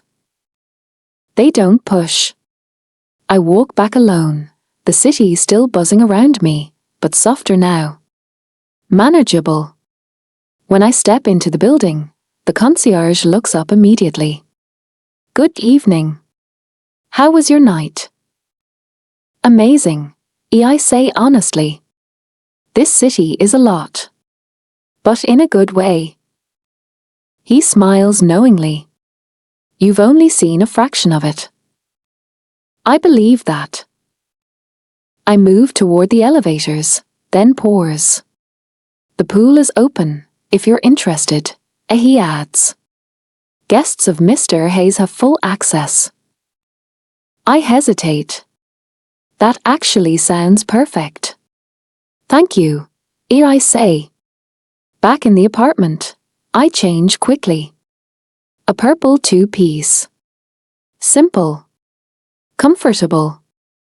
I pull a robe over it, tying it loosely as I grab my bag. By the time I step into the elevator, the building is quiet. It's late. Almost 1 a.m. The pool area is empty when I walk in. Soft lighting. Still water. The city stretching out beyond the glass like it's watching. I set my bag down. Slip the robe off my shoulders. Take a breath. And step closer to the edge just as the water shifts. A head breaks the surface. I freeze. Jackson. Abigail. Sorry, didn't he think anyone would be up here? I say, still standing near the edge of the pool. Jackson turns, pushing his hair back as he looks at me. His eyes flick over the robe, then back up to my face, a slow smirk forming. Didn't he think the rooftop had a dress code? He says casually. I roll my eyes, folding my arms slightly. I thought I'd be alone. Looks like we had the same idea, he replies, watching me a little more closely now. Their SA pores. Not awkward. Just aware. Wanna be alone together? He adds, that same smug look settling in. I promise I don't bite. I hesitate for a second. Just a second. Fine, I say. I untie the robe and let it fall onto the chair beside me before stepping into the pool. The water is warm against my skin, instantly calming, a contrast to the cool night air. I sink in slowly, letting it reach my shoulders. And I feel it. His eyes. I don't look at him immediately, but I know he's watching. The quiet around us makes everything feel sharper, the soft ripple of the water, the distant hum of the city below, the way the lights reflect across the surface like something unreal. Eventually, I glance over. So, I say lightly, how was dinner? He exhales through his nose, leaning back slightly against the edge. It went. I raise a brow. That's all I'm getting? A small huff of amusement leaves him. It was nice seeing my brothers. My mom. And your dad? I ask. His expression shifts just slightly. The usual, he says. Can't have a conversation without him telling me what I should be doing. How I should fix things. I watch him for a moment. Like what? He shrugs. Apologize. Go back. Play along. There's something in his tone, tight, controlled. Why not just do it? I ask carefully. If it means you get to go back? He shakes his head almost immediately. Because I'm not even sure I want to go back anymore. That catches me. I thought I did, he continues, looking out toward the skyline now. I thought being here again would feel right. Like everything would just click back into place. And it didn't, he? I ask softly. No, he lets out a quiet breath. It felt suffocating. Like I was stepping back into something that doesn't fit anymore. I really look at him then. Not just the version of him I've been trying to figure out, but this version. Honest. A little conflicted. Real. That's not a bad thing, I say after a moment. He glances at me. Figuring out something doesn't fit anymore, I continue. It just means you've changed. His gaze lingers on me, like he's actually taking that in. Didn't he think I'd be getting life advice from you? He mutters, a small smile tugging at his lips. I shrug lightly. Don't get used to it. He huffs a quiet laugh, then shifts the conversation. How was your night, cowgirl? He asks. You liking the city so far? I smile a little at that. It's a lot, I admit. But in a good way. We went to this hidden bar. Daryl knew, nothing crazy, just nice. Music, people talking, no pressure to be anything other than just there. He nods slowly. Sounds about right. And the streets after? I add. Still full. Still alive. It's like the city doesn't sleep. It doesn't, he says. You just learn how to move with it. I tilt my head slightly. You gonna show me how tomorrow? His lips curve. That's the plan. Becker and Daryl are going to that exhibition with the rest of the students, he continues. Figured I'd show you the real version of this place. There's something about the way he says it that makes my chest tighten just a little. He moves closer then. Not sudden. Not forced. Just enough that I notice. You look different here, he says. I glance at him. Different how? Lighter, he says simply. Like you're not carrying everything on your shoulders. I let out a soft laugh. I guess you could say I am. He steps closer again. Now we're face to face, the space between us almost gone. I can feel the warmth of him despite the water. I like it, he says, that smirk returning. I'm suddenly very aware of everything. I'm really glad you came, he adds, softer this time. The way he says it does something to me. My mind flashes back to the creek. To that moment. That almost. That feeling. And I realize I don't want almost. Are we still pretending here? He asks quietly. I know exactly what he means. I shake my head slightly. I don't think I know how to pretend anymore. He watches me closely, like he is trying to understand what I'm about to do before I even do it. I move closer. In this moment, I say softly, I'm choosing not to. And then I kiss him. It's not hesitant this time. It's intentional. His hand finds my waist almost instantly, pulling me closer as he kisses me back, steady and sure. The warmth of him, the water, the quiet around us, it all blends together into something that feels suspended, like time slows just enough for me to feel every second of it. My fingers curl lightly against his shoulder as the kiss deepens just slightly, not rushed, not overwhelming, just real. And for once, I don't pull away first. Jackson. When we finally break apart, I don't move far. I just look at her. What is happening right now, cowgirl? I ask, my voice quieter than I expect. She smiles a small, genuine smile. Living in the moment. I let out a soft huff, shaking my head slightly. I can do that. And then I lean in again. This time, the kiss is easier. Familiar already. Like we've crossed something we can't uncross, and neither of us is trying to. We don't rush it. We don't push it. We just stay there close, talking in between, brushing hands, letting the tension settle into something softer. Something that doesn't need to be figured out right now. By the time we finally climb out of the pool, it's been a while. The city is quieter, the night deeper.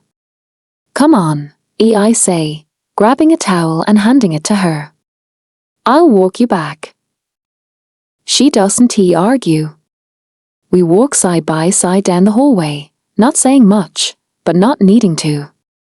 When we reach her door, she turns to me. Good night, as she says softly. I lean in, pressing a light kiss to her lips. Not intense. Just enough. Good night, Abby, I reply. Tomorrow be ready. She smiles slightly. I will. I watch her disappear inside before heading back up. And when I finally crash onto my bed, one thought stays with me: that kiss. And the fact that I'm already looking forward to the next one. Abigail. I wake up slowly to the sunlight filtering through the blinds, casting thin golden stripes across the bed.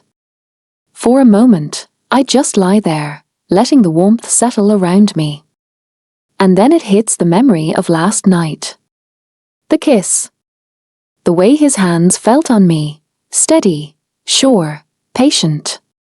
I can't help but smile, small but uncontrollable. Becker is already in the apartment, sitting cross-legged on the couch with her phone in hand, scrolling and sipping on some lukewarm coffee. She notices my grin immediately. "Morning, sunshine," as she says, tilting her head. "Why are you so happy this early?" I shrug, trying to play it cool. "I don't know what you mean." She raises an eyebrow, smirk forming. "Bullshit. You're grinning like a lunatic. Come on, spill." I groan, sitting up and tugging the covers closer around me. "Fine," I admit, unable to keep it in. "Jackson, we kissed." Her jaw drops slightly, then she bursts into laughter, loud enough that Daryl probably heard it from the next block over. "Finally. About time. I've been waiting for this for weeks." I roll my eyes, cheeks warm, but I can't stop smiling. "Happy now?" Before she can answer, Daryl crashes into the room, his backpack slung over one shoulder, hair sticking up in every direction. "Morning." "What SO?" He freezes when he notices my expression. I glance at him, and the grin on my face makes him suspicious. "Abby spill." So I do. I tell him, too. His whistle is low, impressed. "Well, that explains the mood swings yesterday. I thought you were just overly happy about being in New York." Becker nudges him playfully. "Nope. That's all her. That grin is him." We all laugh, the apartment filling with warmth and the messy comfort of shared excitement. For a moment, it feels like time has slowed, just enough for the joy to settle in. Eventually, Becker and Daryl gather their things for the art exhibition. They leave quickly, a flurry of conversation and last-minute instructions, leaving a quiet hush in the apartment. And then I see him, Jackson. He's leaning casually against the doorframe, smirk firmly in place, hands tucked in his pockets. The sunlight hits him just right, making the strands of his hair glint. My stomach tightens. "Ready, cowgirl?" he asks, voice low, teasing, confident. I nod, trying not to let my nerves show. "Always." He leads me to a small cafe tucked away on a quiet street, the smell of fresh coffee and baked pastries greeting us before we even step inside. The place is cozy, intimate, with mismatched chairs and tables and sunlight spilling through the windows. The clinking of cups, soft murmurs of conversation, and the aroma of fresh croissants create a little world apart from the chaos outside. We order coffee and something light to eat. I sit across from him, watching him quietly. He looks effortless, relaxed, as if he owns the morning, yet somehow I feel this subtle warmth in how he's focused on me. "So, I start, taking a sip of my coffee. "You don't usually do tourist guides?" He leans back, smirking, those eyes glinting mischievously. "Depends on the company. Today you're worth it." I laugh softly. "Flattery again?" "Maybe," he admits, shrugging. "Or maybe I just like seeing you smile like that." I feel a twinge in my chest, the flutter that happens whenever he says something like that. I glance down at my cup, trying not to let him see how quickly I'm melting under that look. We talk, slipping between normal conversation and flirty banter. He asks about my life in Silver Ridge, about my family, what I miss, and what I've always wondered about. I ask about him, New York, what makes the city feel like home for him. Every answer is honest, soft, deliberate, and it draws me closer, not physically, but mentally, feeling like I'm discovering him slowly, layer by layer. After breakfast, he takes my hand and we step back into the city. The streets are alive with energy, cars honking, people walking fast, the smell of pretzels and roasted nuts from street vendors. He guides me down side streets, quiet parks tucked between towering buildings, little shops I never would have noticed on my own. Look there, he says, pointing to a small mural peeking between two brick buildings. Not many notice it, but I love it. We pause, and I stare at it, then back at him. You notice everything, ho? He shrugs, smiling. Only the important things. We wander further, past cafes and small bookshops, through bustling plazas where performers dance and play music. Sometimes he nudges me gently, pointing out a view, a reflection on the water, or a hidden detail that makes me pause and see the city differently. By mid-afternoon, we arrive at a skyscraper, taking the elevator to the top. My stomach flutters as the doors open, revealing a view that stretches endlessly. The city beneath us, buildings, streets, rivers, looks almost unreal. The sunlight glints off glass towers, cars and taxis moving like miniature toys, people tiny dots along sidewalks. It's beautiful, I murmur, pressing my hands against the glass. It is, he says softly, not taking his gaze off me. And not just the city. I squeeze his hand, warmth spreading through me. Thanks for showing me this. New York, it's amazing. Anything to see that smile, he says, fingers brushing my cheek lightly. My chest tightens, and my mind races back to our kiss last night, wondering if I want that again, and the answer is immediate, yes. He studies me then, soft, teasing intensity in his eyes. Do you think you'll get out of Silver Ridge once you graduate? He asks. I hesitate. I love Silver Ridge. But I've always wondered what's out there. Beyond the small streets, beyond what I know. Leaving feels like I'd be betraying my parents somehow. He listens quietly, his expression thoughtful. When he speaks, his advice is careful, reflective, and comforting, giving me a perspective I hadn't considered before. I ask questions, too, about him, about New York, about how he found a place that felt like home. His answers are honest, patient, and it draws me closer, emotionally. On our way back to the apartment, his phone buzzes. He glances down, frowning briefly before looking at me.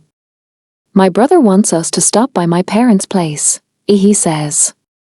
Apparently, he's there, and it's important. My stomach tightens, nerves fluttering.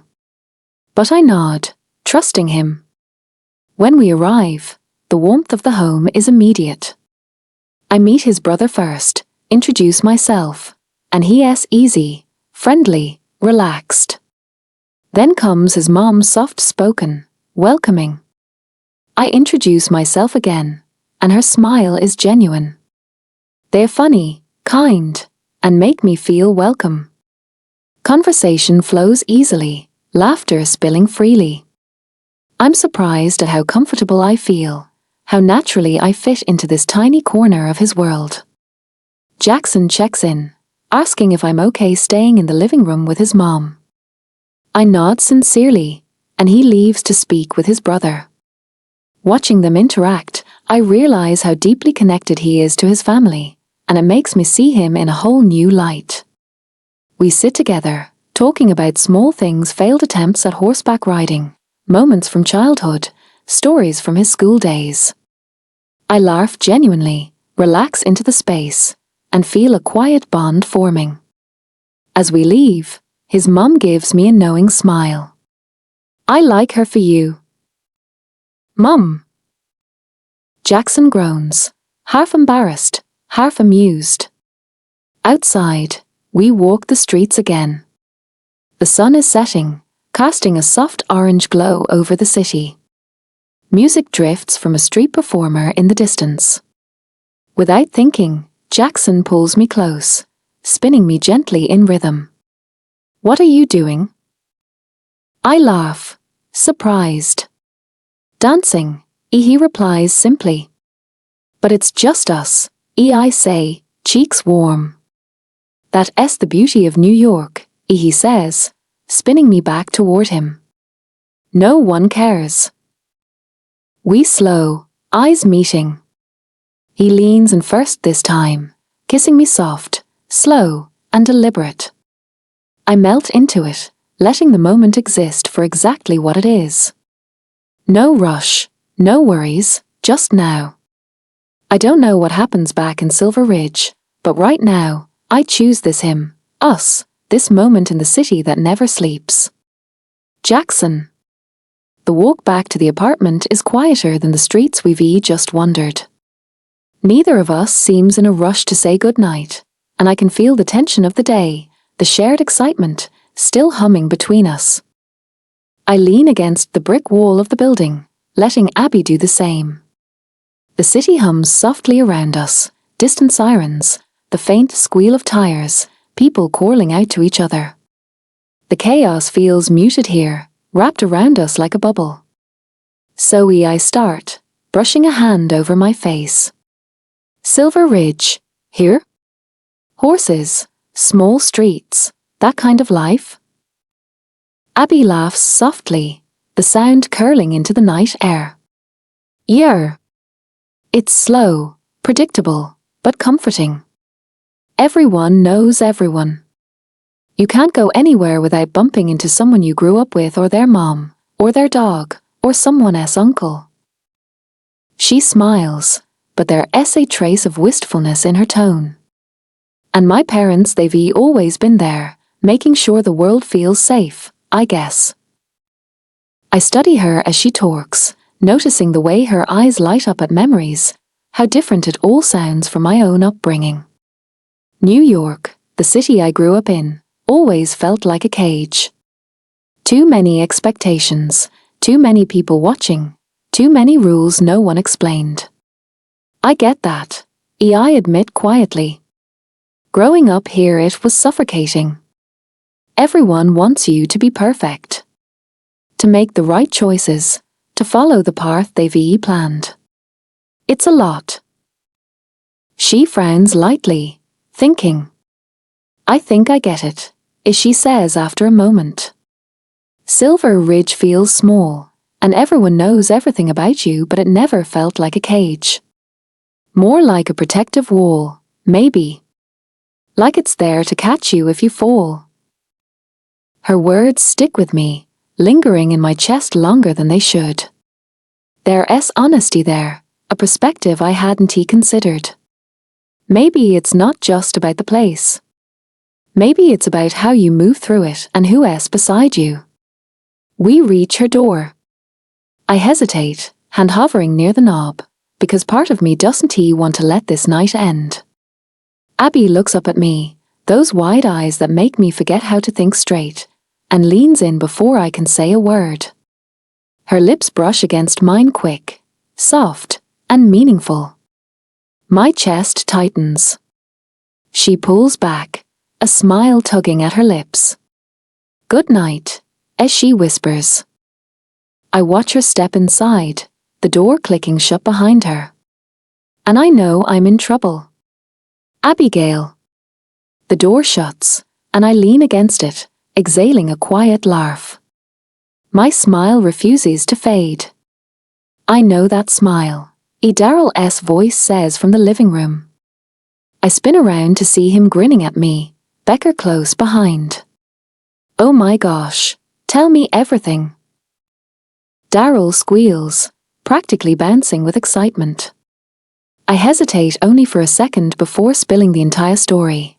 The rooftop kiss, breakfast in the cafe, wandering the city, the view from the skyscraper, the way he made me feel like I could belong somewhere completely new.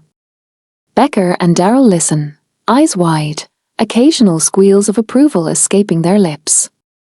You have it down bad, Becker says, arms crossed but smirking knowingly. I admit, cheeks warm. I guess I do. It scares you, doesn't it? Daryl asks gently. I nod. A little. I've never felt this. We sit together for a while longer, dissecting the day. The small joys, the funny moments, the awkward city walking, everything. Laughter spills freely, easy and unforced, the apartment a cocoon away from the buzz of New York. Then Daryl's phone buzzes. He checks it, eyes lighting up. Guys, apparently their essay party tonight with the art students. We should go. I freeze. I don't think I want to. Jackson's gonna be there, Daryl says without looking up, texting quickly. But he'll only come if you're coming. Becker groans, whining. Simon, Abby, it's our last night here. I groan back, but allow it. Fine, I'll go. Later, I'm in front of my mirror, adjusting the straps of my dress. It's daring a deep emerald green that catches the light, clinging to curves in all the right places without being over the top. A small slit at the thigh, soft shimmer across the fabric. I finish with simple heels, hair down in loose waves, lips a soft rose. Jackson is waiting downstairs when I arrive, leaning casually against the wall. His eyes go immediately to me. I feel his gaze sweep over every inch of me, and the effect is instantaneous. He steps forward, hands gripping my waist, and presses a kiss to my lips. Sorry, he mutters against my mouth, pulling back slightly. Couldn't he help it? You look hot. I laugh softly, cheeks flushing. Thanks, I whisper. Behind us, Becker and Daryl snicker. Oops, Jackson says with a small shrug. It's fine, I reply. They know.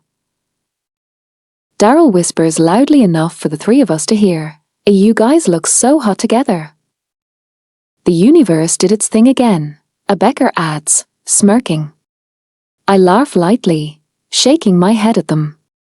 Then Jackson takes my hand and leads us to the waiting town car. The party is alive. Music thumps through the room, a mix of pop and low bass.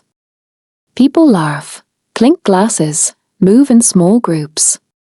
We slip in together, Jackson's hand never leaving mine. We weave past clusters of students, ordering drinks at the bar, letting the energy of the party flow around us without feeling overwhelming. He leans close, voice teasing. You ready to dance? I smirk. Of course. We move to the center of the floor, bodies close, slipping into rhythm. Laughter bubbles between us, teasing glances, fingers brushing. The world narrows until it's just the music, the lights, and each other. At one point, I spin under his arm, hair swirling, and he catches me again, pulling me close, his lips finding mine in a slow, deliberate kiss that melts me entirely. Time blurs. The lights, the music, the crowd all secondary to the pull between us. We laugh, stumble, sway.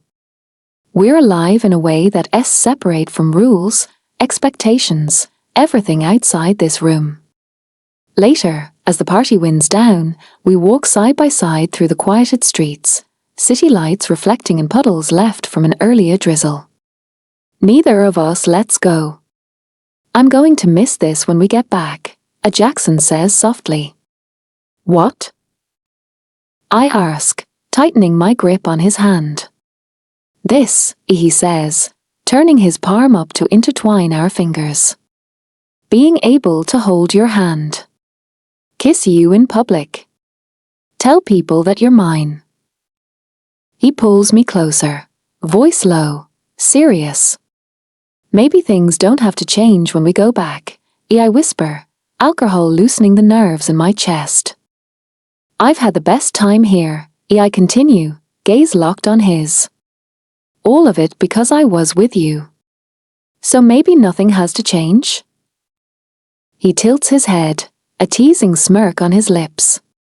What would we tell people? We could just say we're hanging out, dating, whatever you want to call it, I shrug.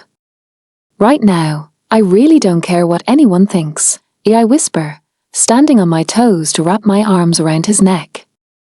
I like this side of you, cowgirl, he murmurs, tucking a strand of hair behind my ear. I'm tired of hiding, I whisper against his lips. Then don't, he says and kisses me, slow, steamy, deliberate. The kind of kiss that leaves everything else noise, expectations, New York behind. The night carries us home. Back at the apartment, our hands stay clasped, lips brushing, whispers shared. And when we finally step inside Jackson's room, it's clear, this is the end of the night, but not the end of us. Abigail. The morning light filters through the blinds, soft and hazy. My eyes flutter open slowly, and for a moment, I'm disoriented. The world smells faintly of last night's lingering city air and something warm, something very familiar. Then it comes back in pieces, the party, the walk, the laughter, the kiss, and Jackson calling me his. My heart lurches. I turn slightly, careful not to disturb him, and see him lying there, sprawled on the bed with his messy hair splayed across the pillow, calm in sleep. There's something painfully serene in the way his chest rises and falls, and my stomach flips at the reality of it all. This is really happening. He's really here. I'm really here. And I feel something I can't quite name: excitement, fear, wonder, and an overwhelming tenderness all at once. I slip quietly from the bed, grabbing my clothes from the floor. A pair of shorts and a loose t-shirt feel safer right now. Standing in front of the mirror, I attempt to tame my hair into something presentable, catching glimpses of my reflection and the unsteady smile tugging at my lips. Sneaking out already, I think, half amused, half nervous. Morning, cowgirl, Jackson says from the bed, eyes already open, a playful smirk curling his lips. My heart stutters. I hadn't thought him awake. I approach him, shaking my head and laughing lightly. Worth the hangover, he teases, eyes glinting with mischief. I shove him softly, unable to stop laughing. Maybe. There's no awkwardness. No need for it. We just stare, quietly, comfortably. Do you regret last night? He asks, voice low but careful. I shake my head, firm in the answer. No. Not at all. A satisfied grin spreads across his face. He stretches, sitting up slightly. Good. Because I'm not going anywhere. We collapse back into the tangled sheets, talking softly about last night, the party, the laughter, the clumsiness, the dancing, the stolen kisses. The words feel easy, free, and unforced. Then he falls silent, eyes searching mine. What is going on in that head of yours? He asks gently. I sigh, biting the inside of my cheek. I don't know what I'm doing, I admit. This isn't me. I don't usually I pause, trying to find the words. I don't usually let myself feel like this. Like I belong somewhere I'm not from. Like I can be completely me. He tilts his head, listening, his expression patient. He reaches for my hand, thumb brushing over mine in a quiet, grounding gesture. Abby, he says softly, there's no right or wrong here. You don't have to have all the answers. You just are. And that's enough. You being you exactly who you are, that's what matters. Not Silver Ridge, not New York, not anyone else. Just you and me, right now. That's real enough. His words sink deep. I feel a weight lift slightly from my chest, a quiet comfort I hadn't known I needed. I rest my head against his shoulder, breathing in the warmth and calm of him beside me. Later, I get up, quietly dressing for the day. Our flight back to Silver Ridge isn't until the evening, so there's time. But leaving him feels heavier than I anticipated. Jackson. I walk Abby to her apartment elevator, lingering by the door as she steps inside. The soft click of the doors closing behind her leaves a hollow space in the hallway that I'm already dreading. I glance down at my phone, seeing a text from Ryder pop up. Ryder, how is it going? I grin, quickly typing back a long response. Jackson, it went better than I expected. I've never met anyone like her. I hit send before I overthink it. Lunch with my dad is scheduled for mid-morning at a small, quiet cafe downtown. I arrive, scanning for him, and see the man I used to know, the stern, careful figure who once had all the answers and now sits across from me with a quiet curiosity. Jackson, he says, rising to shake my hand. His grip is firm, expectant. So Silver Ridge, ho? I laugh softly. Yeah, it's different. Small. Quiet. And enlightening, in its own way. He studies me, a subtle frown tugging at his forehead. You've never really talked about your time there, he remarks, voice steady. I pause, thinking. It made me realize some things. About where I belong, what I want, what I don't. He leans back, nodding slowly. I see. I take a deep breath. That I'm not sure if Colombia is the right place for me right now. His brow raises, a flicker of shock. Because of? I hesitate, carefully choosing my words. It's not about anyone else. It's about me. About what I want to do, who I want to be. I've thought about it. I'm still figuring it out. There's a pause. I see him process, the stern mask slipping for a fraction of a second. Your mother said you came over with a girl yesterday, he says softly. I shake my head, clearing that misunderstanding. No. That's not it. We talk, carefully, quietly, about what matters. Choices, life, direction. His advice is firm but measured. Take time, think carefully, and be honest about what you want before the semester ends. He is not upset, just wanting the best, as he always has. I leave lunch more grounded than I expected. Back at the airstrip, the others are already seated in the plane. Becker and Daryl laugh and chatter, already making playful comments as I pull Abby to the other side for a moment of privacy. Can you believe? I begin, glancing at her. Oh, what? She laughs, matching my quiet excitement. My dad, the conversation, I actually told him what I want. And he listened. She beams, squeezing my hand. I'm proud of you. That took guts. I'm glad it went okay. I smile softly, brushing a loose strand of hair from her face. Thanks. She leans into me, warmth radiating from her. You don't need to mention the Columbia part yet, she says knowingly, and I nod. Some things are better kept for later. Becker and Daryl whistle and laugh, making oh la la comments that have us both chuckling. Ignore them, Abby whispers with a grin.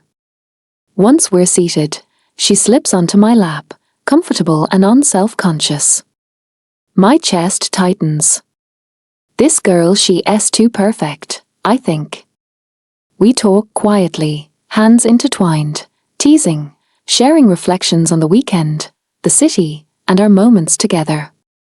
The energy is light but tender. You think this us could last? As she murmurs, eyes searching mine. I shrug, careful with my words.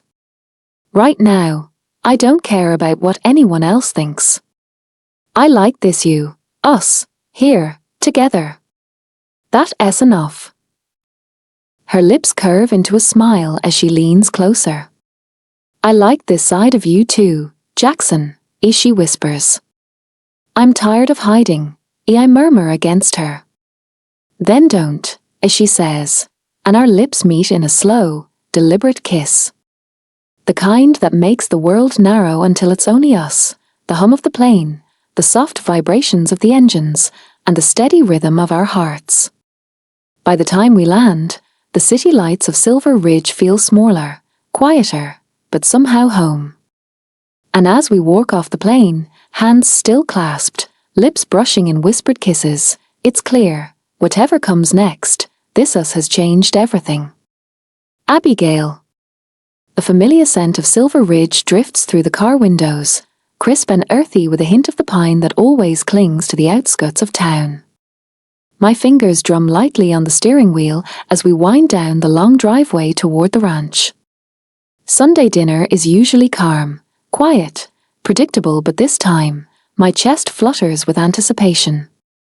Jackson sits beside me, one arm resting casually on the console, and I catch him glancing over, smirk curling at the edges of his mouth.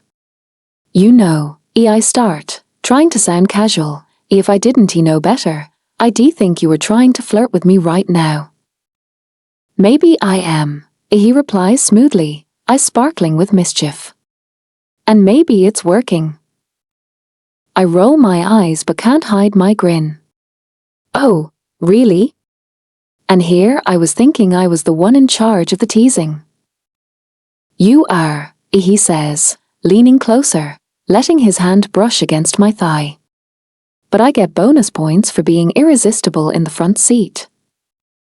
I snort, elbowing him lightly. Smooth. Very smooth.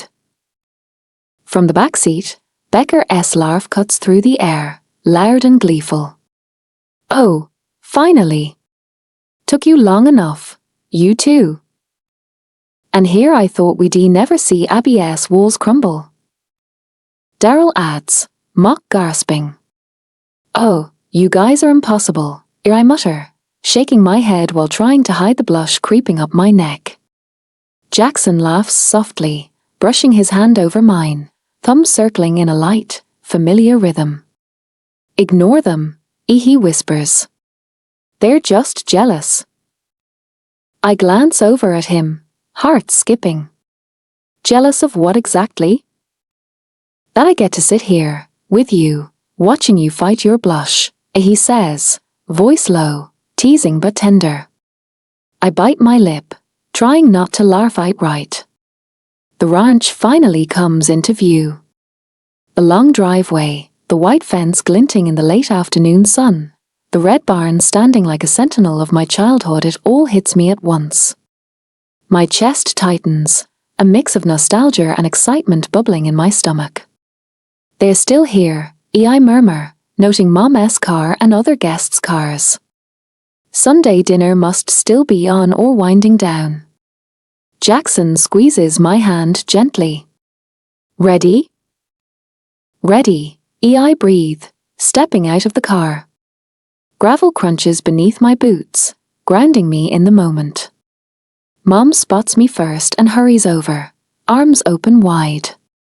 Abigail, as she calls, and I step into her embrace, the warmth of her hug washing over me. Dad follows, enveloping me in his quiet, firm hug, his usual stoicism softening just enough for me to see the pride in his eyes. Look at you, Mom says, stepping back to study me. You're glowing. Did New York do this to you?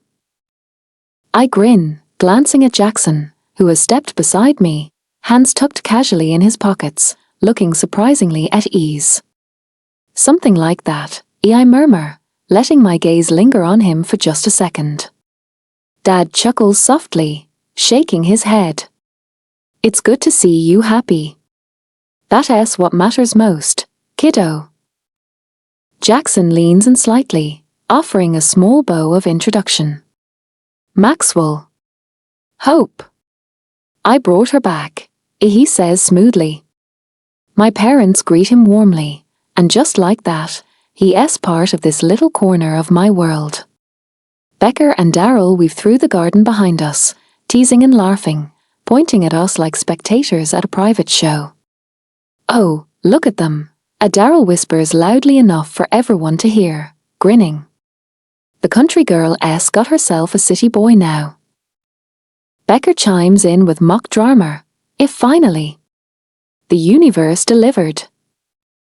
I laugh, shaking my head while Jackson rolls his eyes playfully, leaning close enough to whisper, "Ignore them. Or I might have to kiss you right here to shut them up." I shove him lightly, laughing. "You wouldn't dare." He smirks, eyes sparkling. "Try me." The rest of the evening unfolds in gentle, familiar rhythms. We hug neighbors who've stopped by, Mom fusses over everyone's comfort, and Dad cracks quiet jokes from his chair by the porch.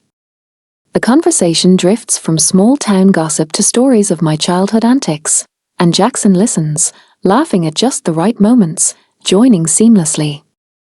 Eventually, Becker glances at her watch and sighs. "Okay, time to head back. We have an early class."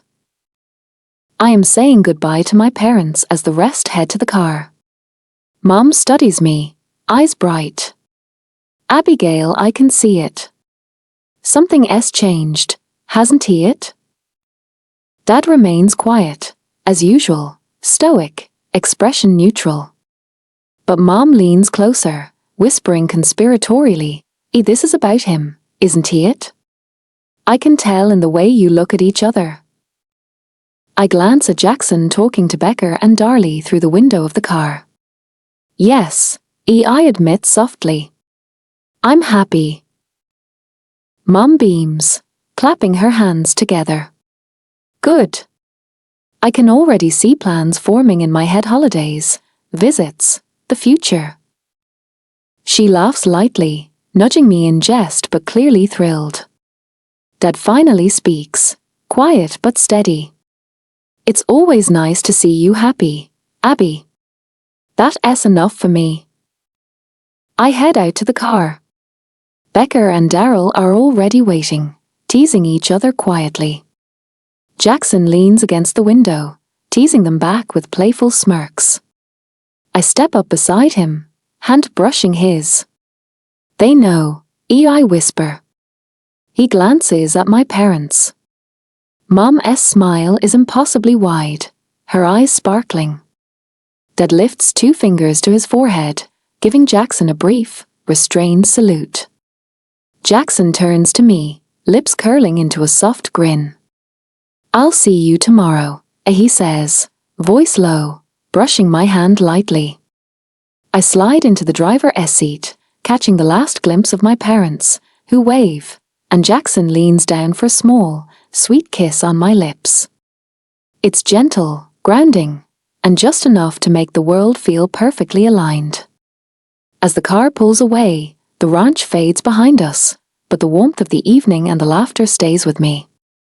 Something has shifted irrevocably. And for the first time, it feels exactly right. Jackson. Ryder and I are halfway to our next class when we cut past the cafeteria. Grace is probably still inside, a Ryder says, already changing direction. "Of course she is," I mutter, but I follow anyway. We step through the doors and then I see her. "Abby." She's walking in with Becker and Daryl, laughing about something, her head tilted slightly, that same easy smile on her face. It hits me instantly, the way it always does now. Like everything else just fades out. I don't even think about it. I walk up behind her, slide my arm around her shoulders, and match her pace step for step. "Hey, cowgirl." She startles slightly, turning her head fast, then relaxes the second she sees me. "Hey," she says, a small smile breaking through. Daryl lets out a loud, dramatic gasp. "Oh, we're doing this in public now?" Becker grins. "I love this era for you guys." Ryder steps in beside me, shaking his head. "About time, man." I was getting tired of the tension. Shut up, I mutter, but I'm smirking. Honestly, Daryl adds, pointing between us, you two make so much sense it's almost annoying. Almost? Becker raises a brow. Grace appears then, tray in hand, sliding into step beside Ryder. Her eyes flick between Abby and me, and a knowing smile spreads across her face.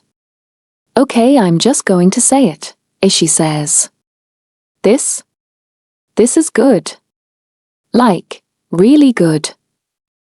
Abby laughs softly, shaking her head, but I feel her lean into me just slightly.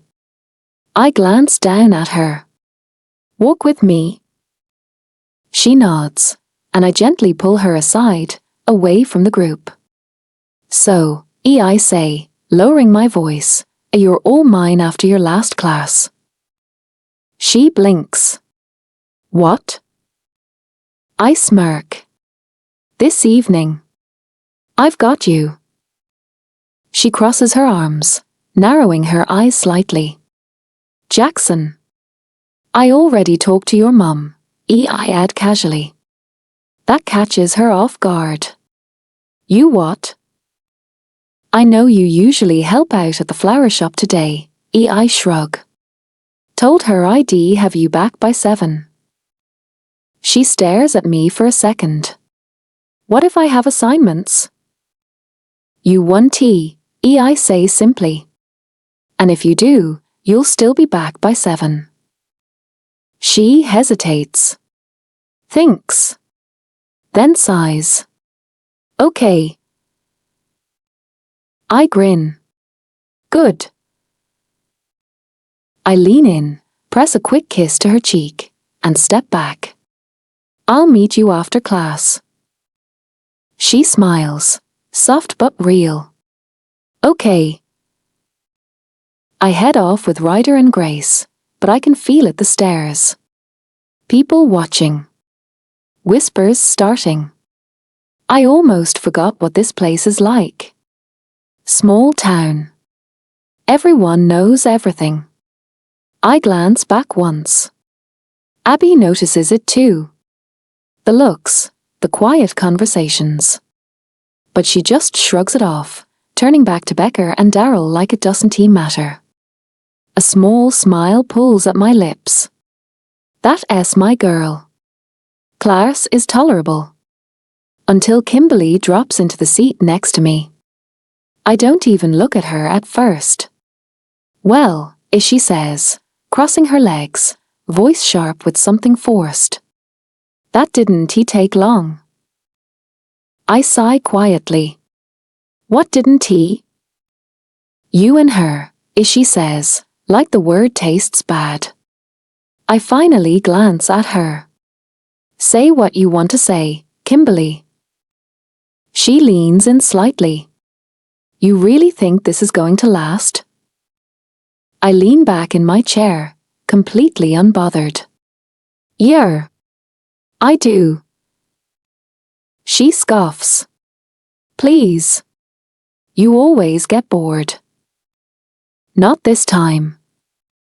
She pauses at that. Actually pauses. That's what you think, she mutters. No, I say, voice calm but firm. That's what I know. She leans back, crossing her arms. Whatever. I don't respond. Don't even look at her again for the rest of the class. When it's finally over, I head out, already thinking ahead. Everything is set. The spot. The setup. Ryder didn't even hesitate when I asked for his truck, took my car like it was Christmas. Worth it. Where I'm taking her, my car wouldn't survive the drive. And this has to be right. Something she'll actually love.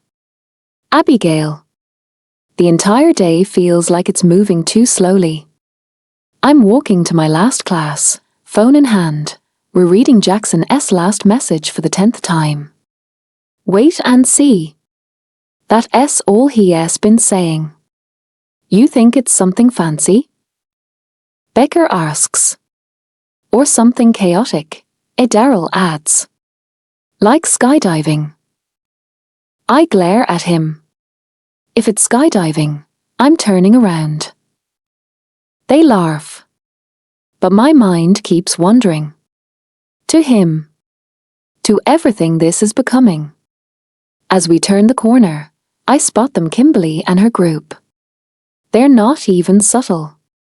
Eyes on me. Whispering. Laughing. I expected it. Still doesn't he make it easier? I keep walking. One of them coughs lightly. He'll get bored soon. Daryl immediately tenses. Ignore them. I say, even if it takes effort. And I keep walking. Class drags. But eventually it ends. I'm texting Jackson as I step outside. Abby, where are you? Over here, cowgirl. I turn.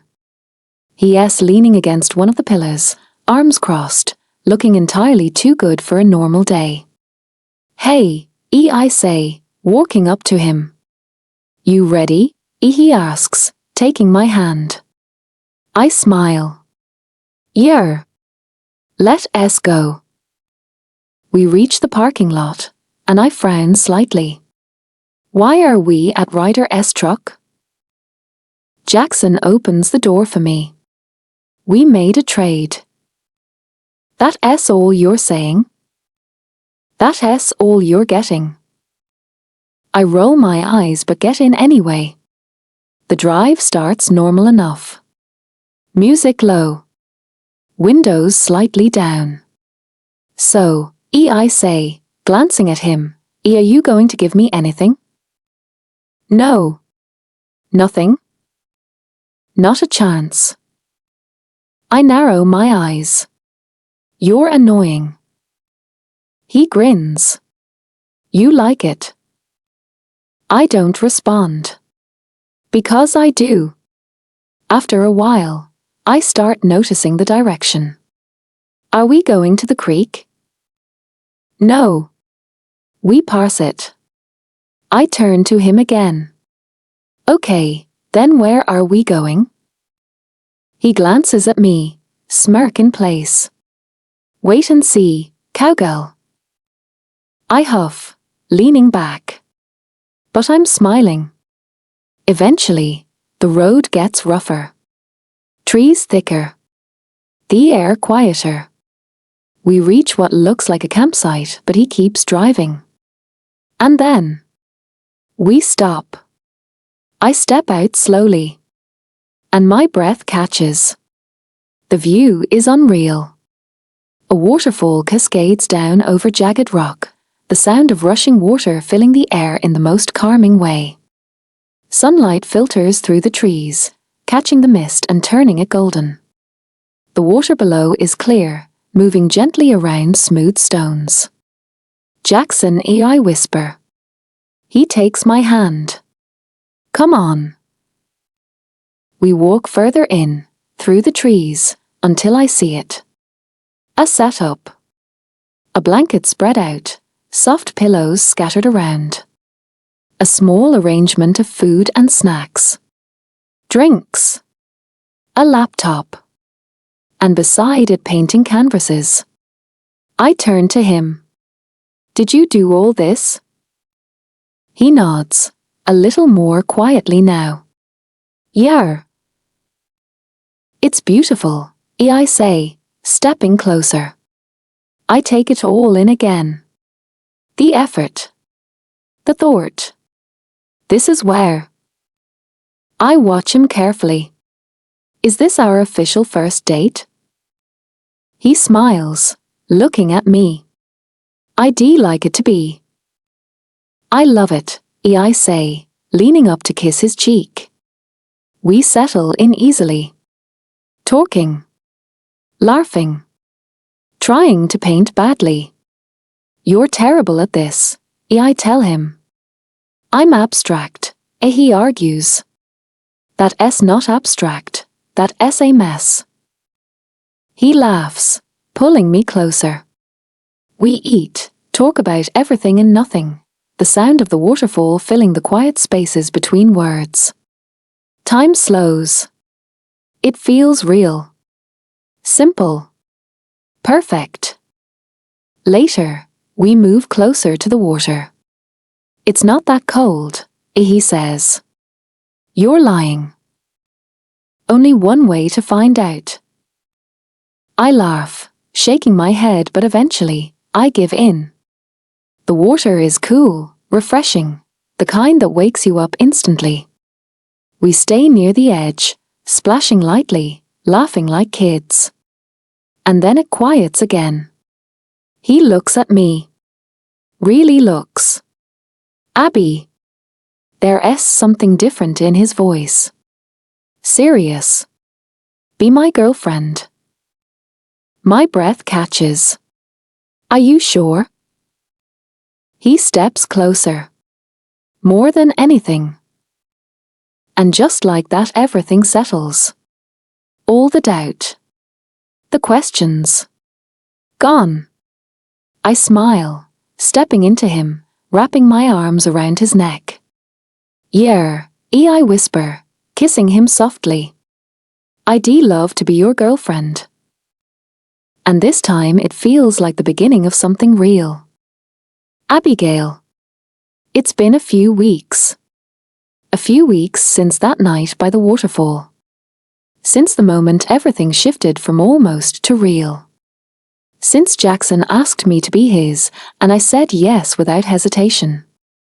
And somehow it's been easy. Not perfect. Not quiet. Definitely not unnoticed.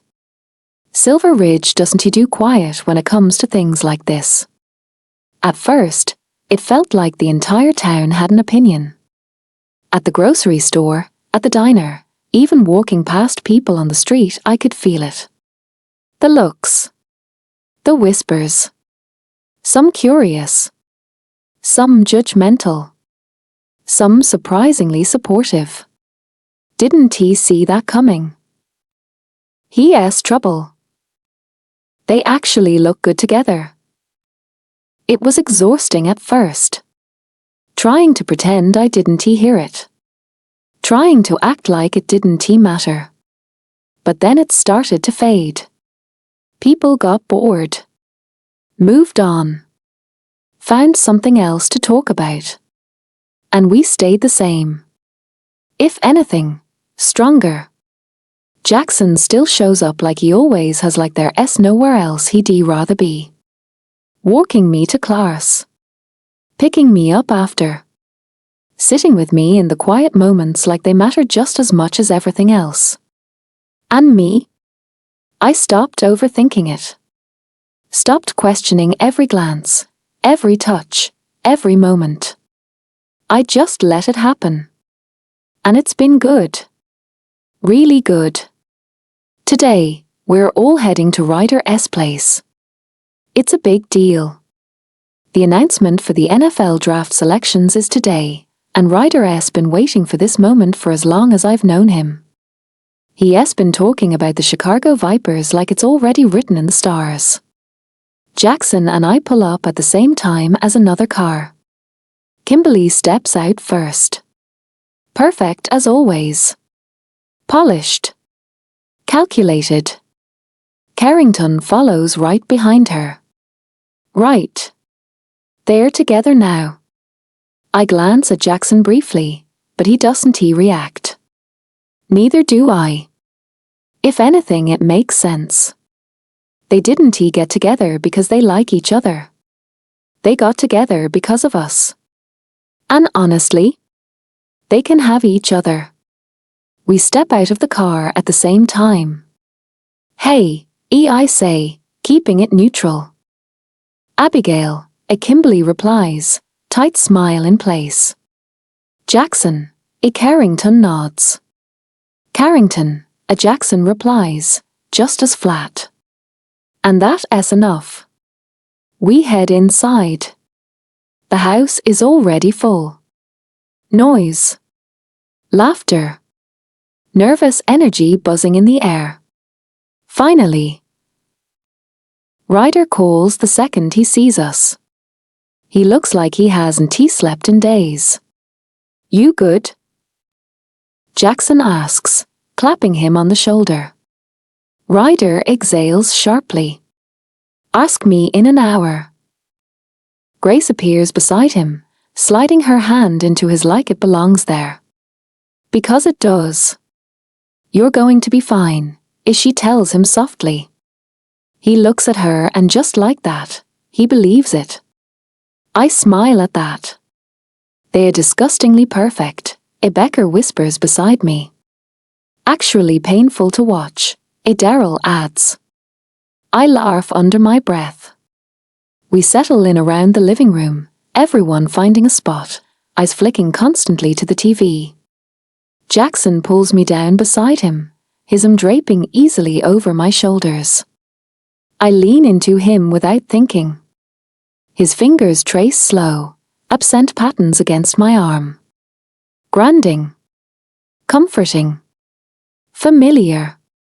You nervous? He murmurs quietly. For Ryder? I whisper back. Yeah. He hums softly. He's got this. I glance up at him. You sound sure. I am. There's something about the way he says it. Like certainty isn't something he gives lightly. Time stretches. The room quiets as names start getting called. Every announcement makes Ryder sit up straighter. Grace squeezes his hand tighter each time. And then, Chicago Vipers select Ryder Jones. For a second no one moves. Then everything explodes. No way. Ryder. Let us go.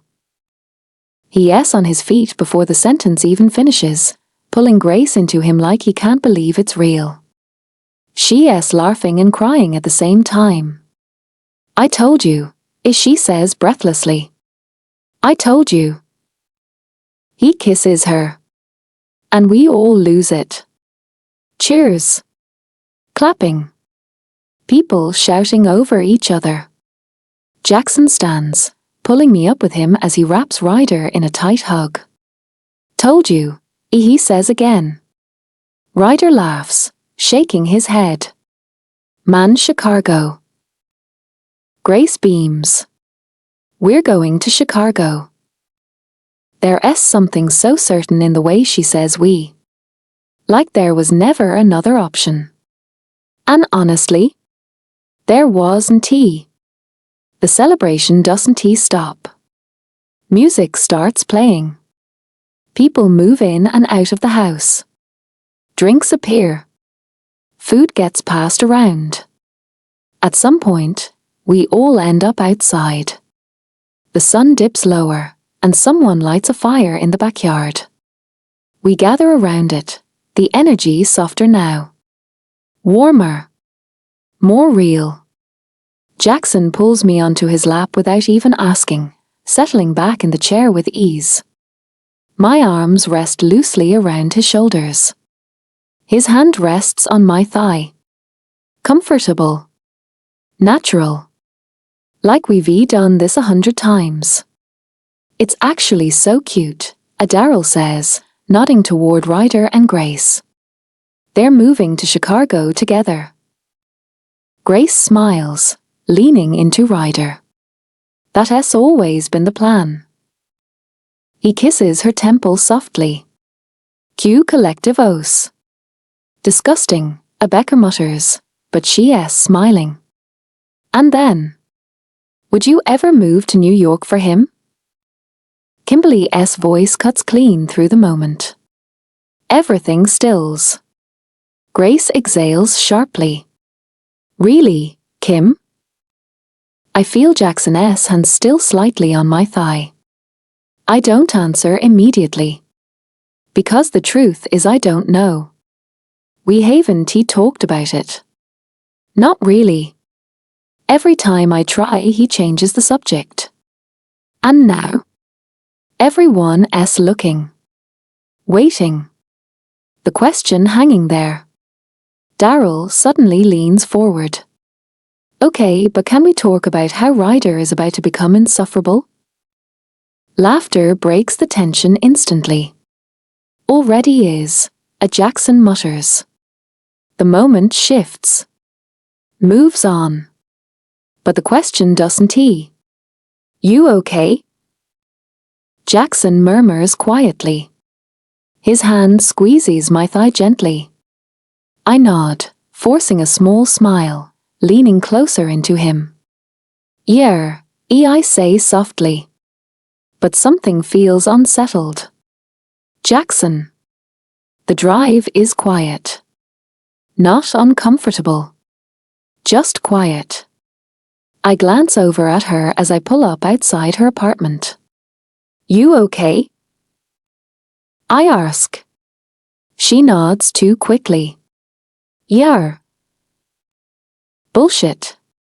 I lean back slightly, studying her. Still thinking about what Kimberly said? She hesitates. Just for a second. And that's enough. Because, I add, more quietly now, I would never expect you to just leave your life and move to New York for me. Her eyes flick to mine. I know that, as she says softly. I'm good, okay? Her hand rests over mine. Warm. Reassuring.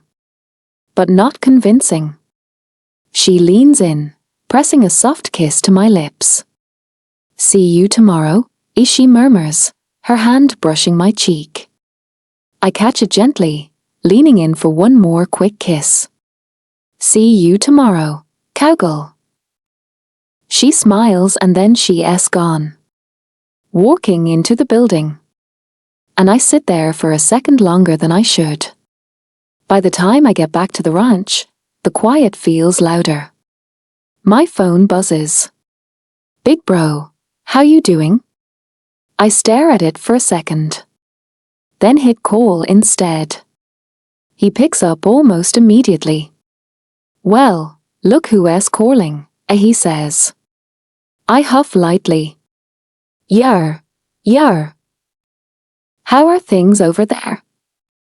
Good, I say honestly. Really good.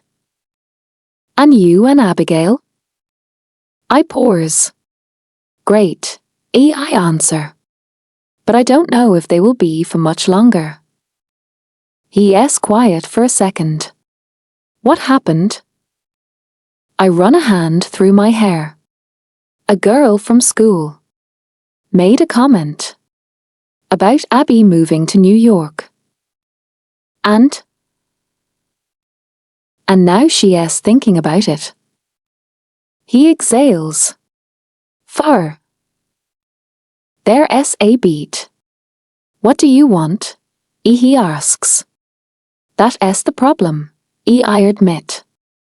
I don't know. You want her to come to New York? I don't answer. You thinking long distance? Still nothing. Because the truth? It's worse than that. I don't even know if I want to go back. But I don't say that. Because the second I do it becomes about Abby. And it's not just about her.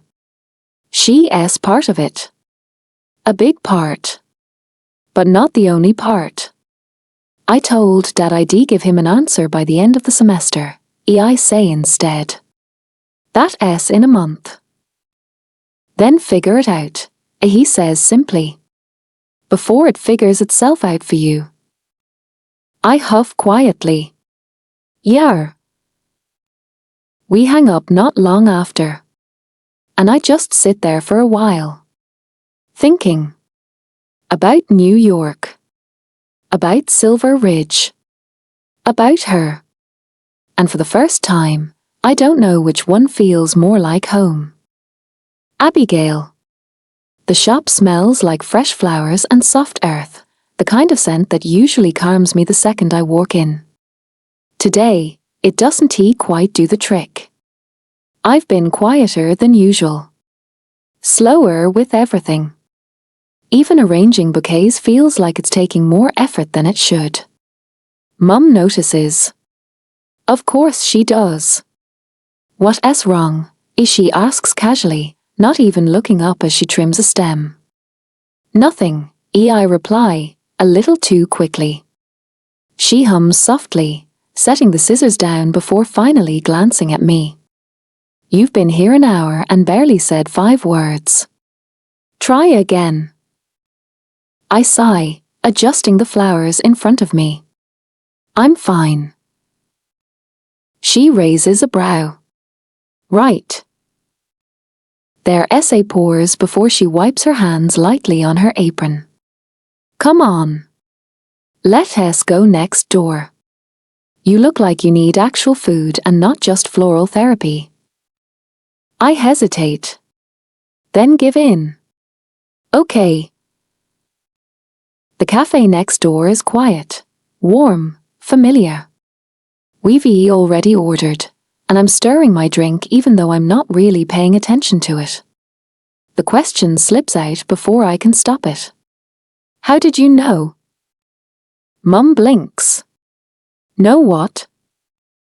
You and Dad, I say, glancing up at her. How did you know it wasn't he going to work long term?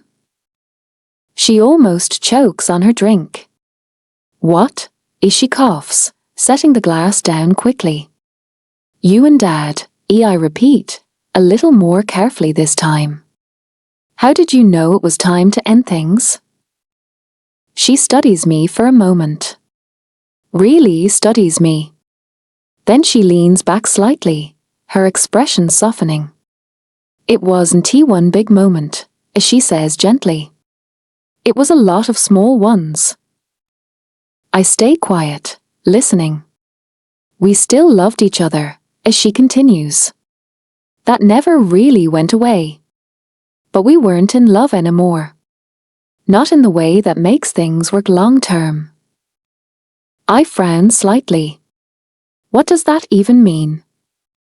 She smiles faintly. It means we stopped choosing each other. Not intentionally. Just slowly. Life got busy. Comfortable. Predictable. And somewhere along the way, we became more like partners running a life together than 2 people building one. I let that sink in. We didn't fight all the time, as she adds. There wasn't some dramatic ending. But there wasn't that spark either. And eventually, we both realized we deserved more than just staying because it was easy. Oh, I say quietly. Her gaze softens further. Everything okay with you and Jackson? I hesitate. Then exhale. I honestly don't know, I admit. These past few weeks have been amazing. Like really amazing. But I can feel it. Something's off. And every time I try to bring it up, he just avoids it. She nods slowly, like she expected that. There are a few possibilities, as she says gently. You could try long distance. That's not easy, but it's not impossible either. Or she pauses slightly, watching me. You could move there. I look at her immediately. Move? I repeat. She nods. I study her face. Would you be okay with that? Her smile is soft, a little bittersweet. I miss you. A lot. I won't pretend I wouldn't. But if it made you happy, truly happy, then yes. Something in my chest loosens at that. I smile faintly. Okay. She reaches across the table, taking my hand. That boy is head over heels for you. And you're not exactly subtle either. I laugh softly, shaking my head. You'll figure it out, she adds. You two, you'll get through this. Thanks, Mum, I say quietly. She squeezes my hand once before letting go, her expression shifting suddenly. Oh, speaking of things, she says, a smile creeping in, I'm seeing someone. I blink. Then grin. Wait, what? Who? Harry, as she says, smiling wider. I stare at her for half a second. The hardware guy? My parents divorced a long time ago and have been seeing other people since. So my mum saying she's seeing someone, isn't he weird? She nods, clearly pleased with herself. No way, I laugh. Since when? A little while now, she admits. We've just been taking it slow. Do I get to meet him? I ask, leaning forward slightly. Eventually, she teases. Let me enjoy this part first. I smile, genuinely happy for her. I like this for you. Good, as she says, lifting her drink. Because I like it too. A few hours later, I'm at the ranch.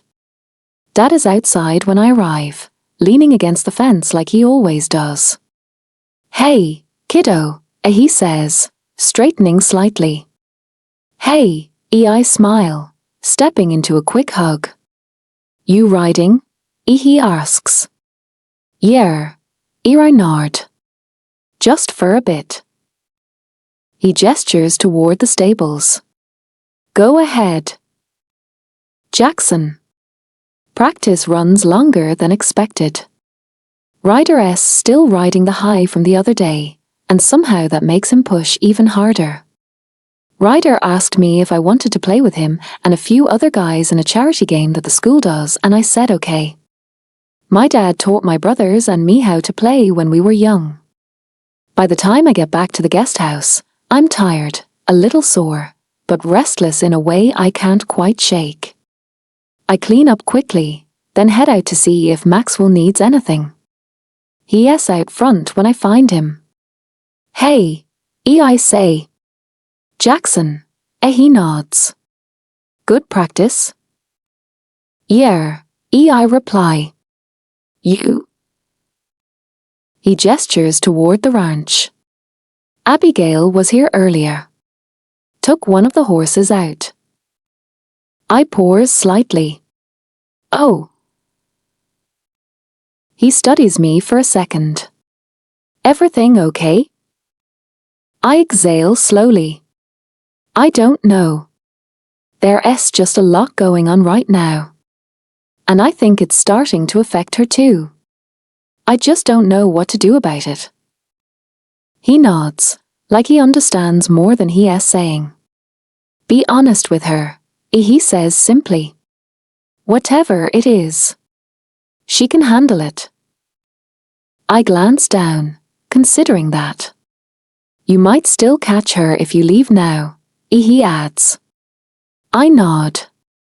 Thanks. The ride out is quiet. The kind of quiet that forces you to think whether you want to or not. It doesn't take long before I spot her horse tied near a tree. And then I see her. Sitting on a low stump, knees pulled in, looking out toward the horizon as the sun starts to dip. I dismount, tying my horse nearby before walking over. Can I join you? I ask softly. She turns, her expression softening instantly. Jax. Hey, come on. I sit beside her.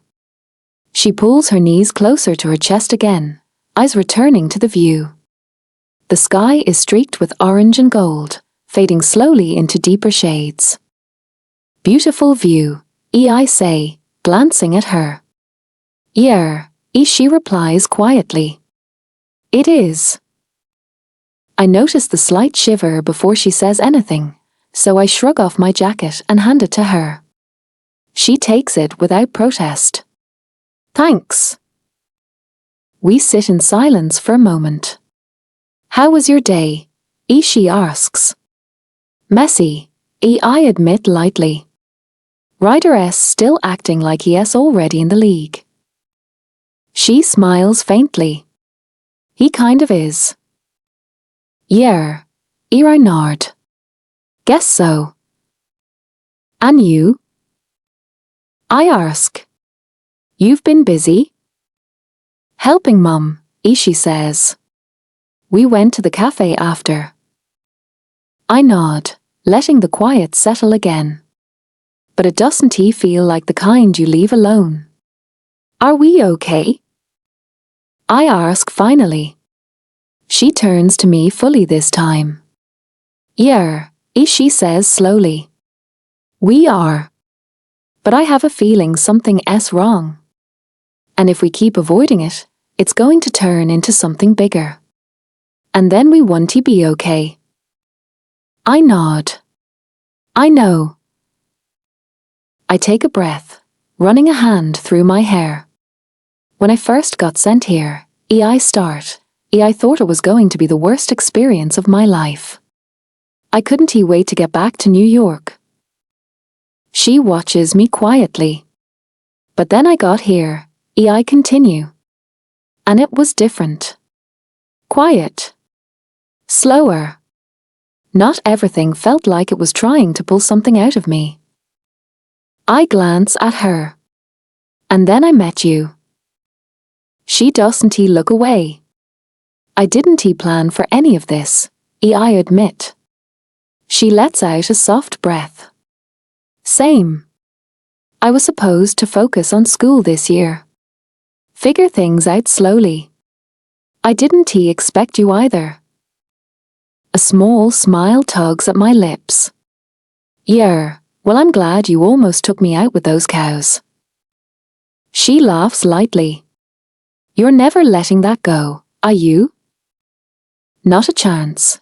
I shake my head. Would V missed out on the girl who almost sent me to the emergency room. She laughs again, softer this time. I reach up, brushing my thumb lightly against her cheek. I'm happy here, I say quietly. I'm happy with you. I didn't think I'd fall for anyone ever, but here we are. Her expression softens. It's just been a lot, I continue. My dad's been asking what I want to do. About going back. And the truth is I don't know. Her lips part slightly. Oh. Yeah, I exhale. Oh. I glance down briefly before looking back at her. But I don't want to get lost in that right now, I add. I just needed you to know that no matter what happens I want you there. With me. Through it. I shift closer, my voice quieter. That is, if you'll still have me. She studies me for a second. Then a small smile forms. Well, she says lightly, since I'm kind of falling for you too, I guess you're stuck with me. Something in my chest loosens. Come here, cowgirl, I murmur, pulling her gently onto my lap.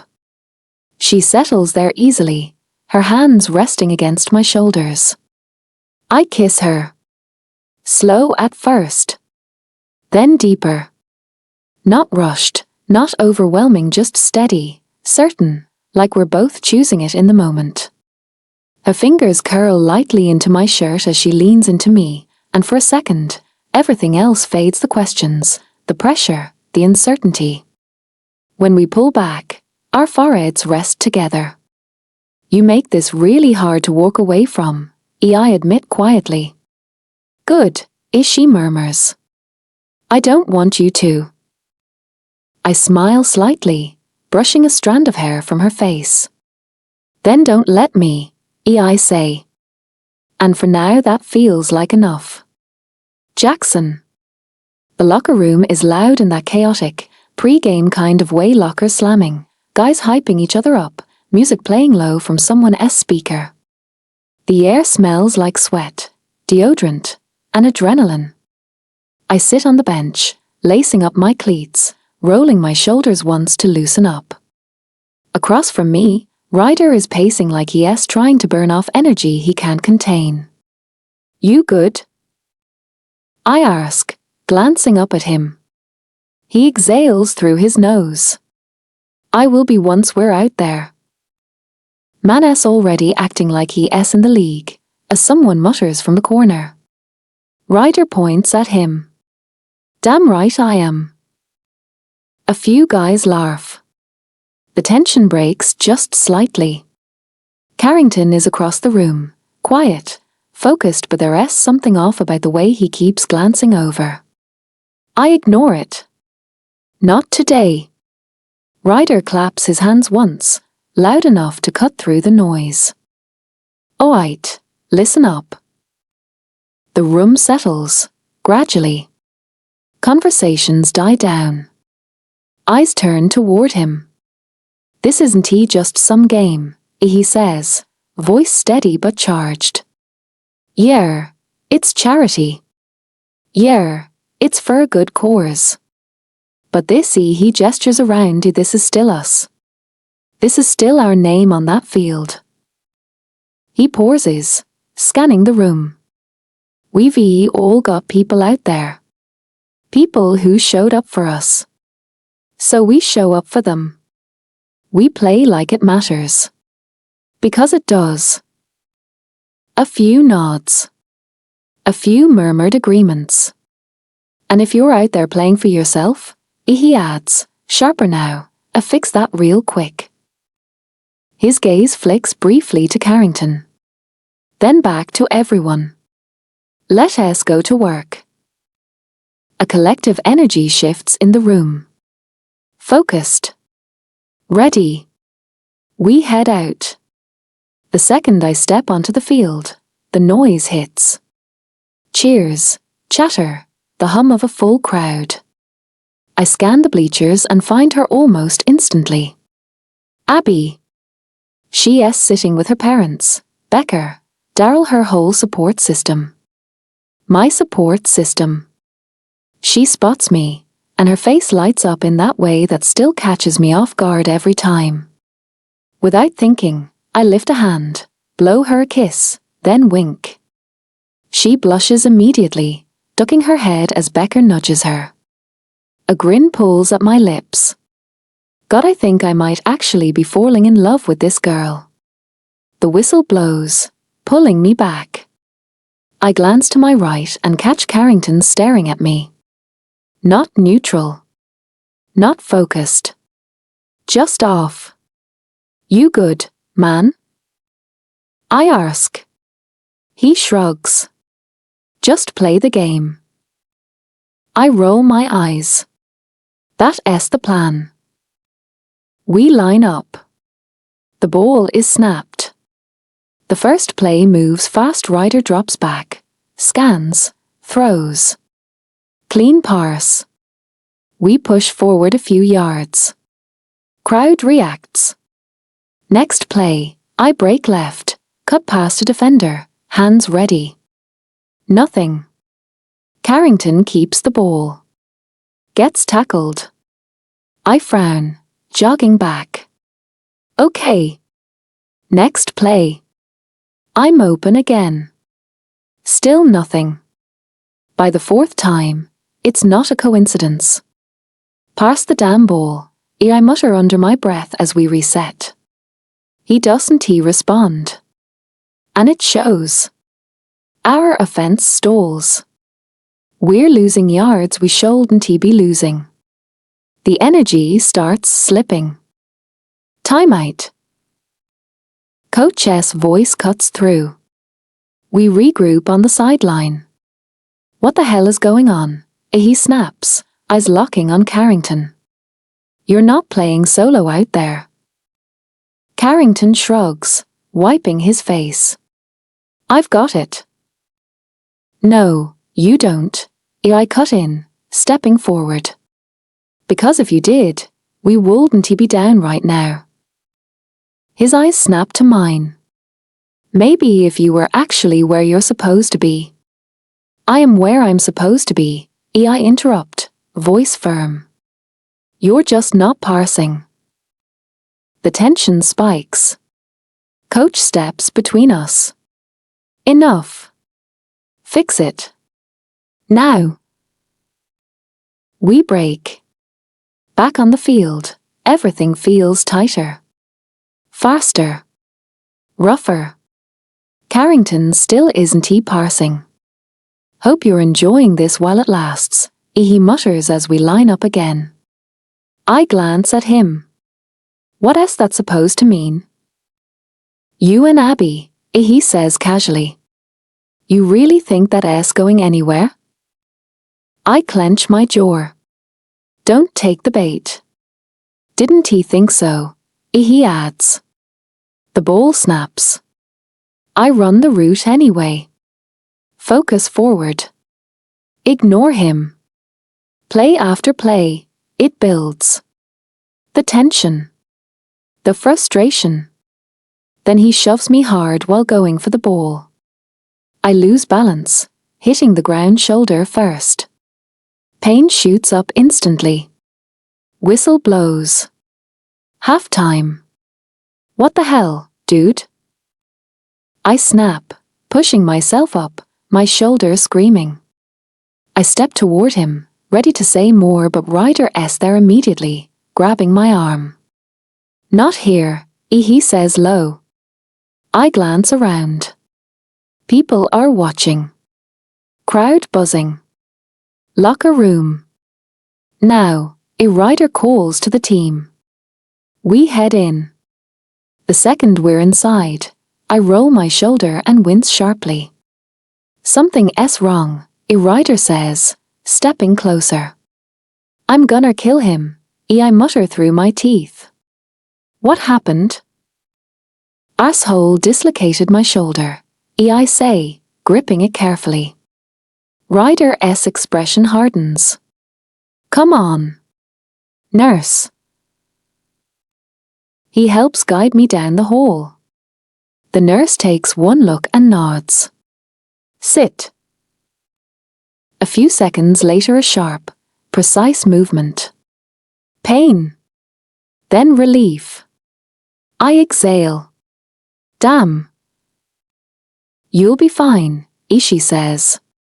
You can play, but don't be reckless. I huff lightly. No promises. A knock sounds at the door. Come in, Ishi calls. Abigail. I need to make sure he's okay, I say quickly, already half standing. I know, Becker nods. Before I can move, Grace appears beside me. Come on, Ishi says. He's in the nurse's office. My stomach drops. Is he okay? He will be, Ishi reassures me. Ryder just told me. That's enough. I'm already moving. By the time I reach the door, I barely pause before knocking and stepping inside. Jackson's sitting on the bed, the nurse adjusting his shoulder. Hey, cowgirl, he says, smiling and then wincing. Are you okay? I rush to him. I'm fine, he says. Looks worse than it is. I can still play. The nurse gives him a look. Carefully. Then she steps out, leaving us alone. I'm still staring at him. He notices. Oh, hey Simon, he murmurs, pulling me gently into his arms. I'm gonna be okay. I know, I say, my voice softer now. Just when they said you were in here, I started imagining everything. He chuckles lightly. Don't do that. Don't scare me like that, I add, swatting his arm. Oh, he winces immediately. Oh my God, I'm sorry. I panic. He laughs softly despite it, pulling me closer. Come here, cowgirl. He kisses me. Light. Reassuring. I love that you were worried about me, he murmurs. But I'm fine. I nod, resting my forehead against his. Okay. A voice cuts in from the door. Sorry to interrupt, but halftime's almost up. Ryder says at the door. I step back slightly, smiling. Go win this game, I tell Jackson. We head toward the door. You're leaving without my good luck kiss, cowgirl, he says, tugging me back by my waist. I laugh, leaning in and kissing him properly this time. You'll get more of that if you win, I tease as I pull away. Get a room, Ryder mutters. We all laugh. And then they're gone back to the field. Jackson. The final whistle blows, and for a second, everything blurs into noise. Cheers. Shouts. The sound of bodies colliding in celebration instead of competition. We won. I barely have time to process it before I see her. Abby is already running toward me, weaving through people, her face lit up in a way that hits me straight in the chest. And then she's there launching herself at me without hesitation. I catch her easily, laughing as her arms wrap around my neck. You won, she says, breathless, like she's just played the entire game herself. I noticed. I grin.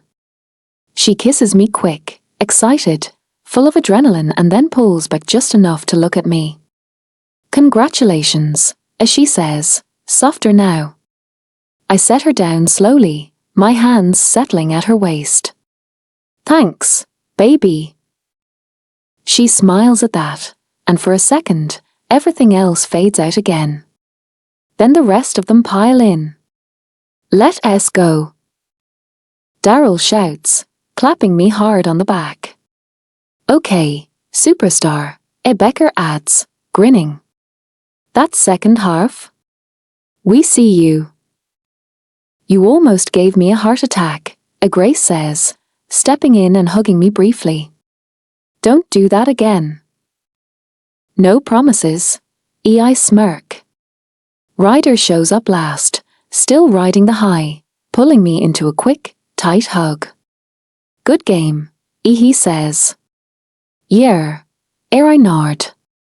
You too, man. There's laughter, overlapping conversations, people reliving plays like they didn't just happen 5 minutes ago. Even some of the other guys from the team join in, the tension from earlier gone at least on the surface.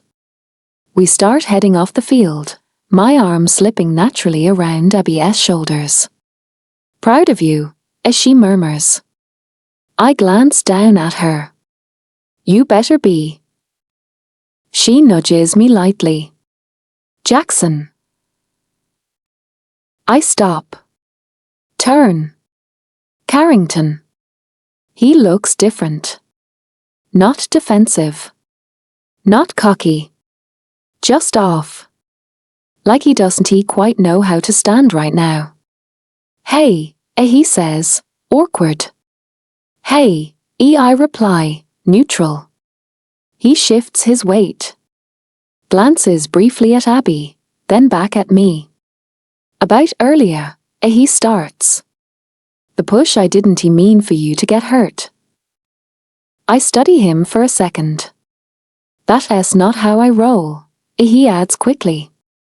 There's a pause. Then I nod once. All right. It's simple.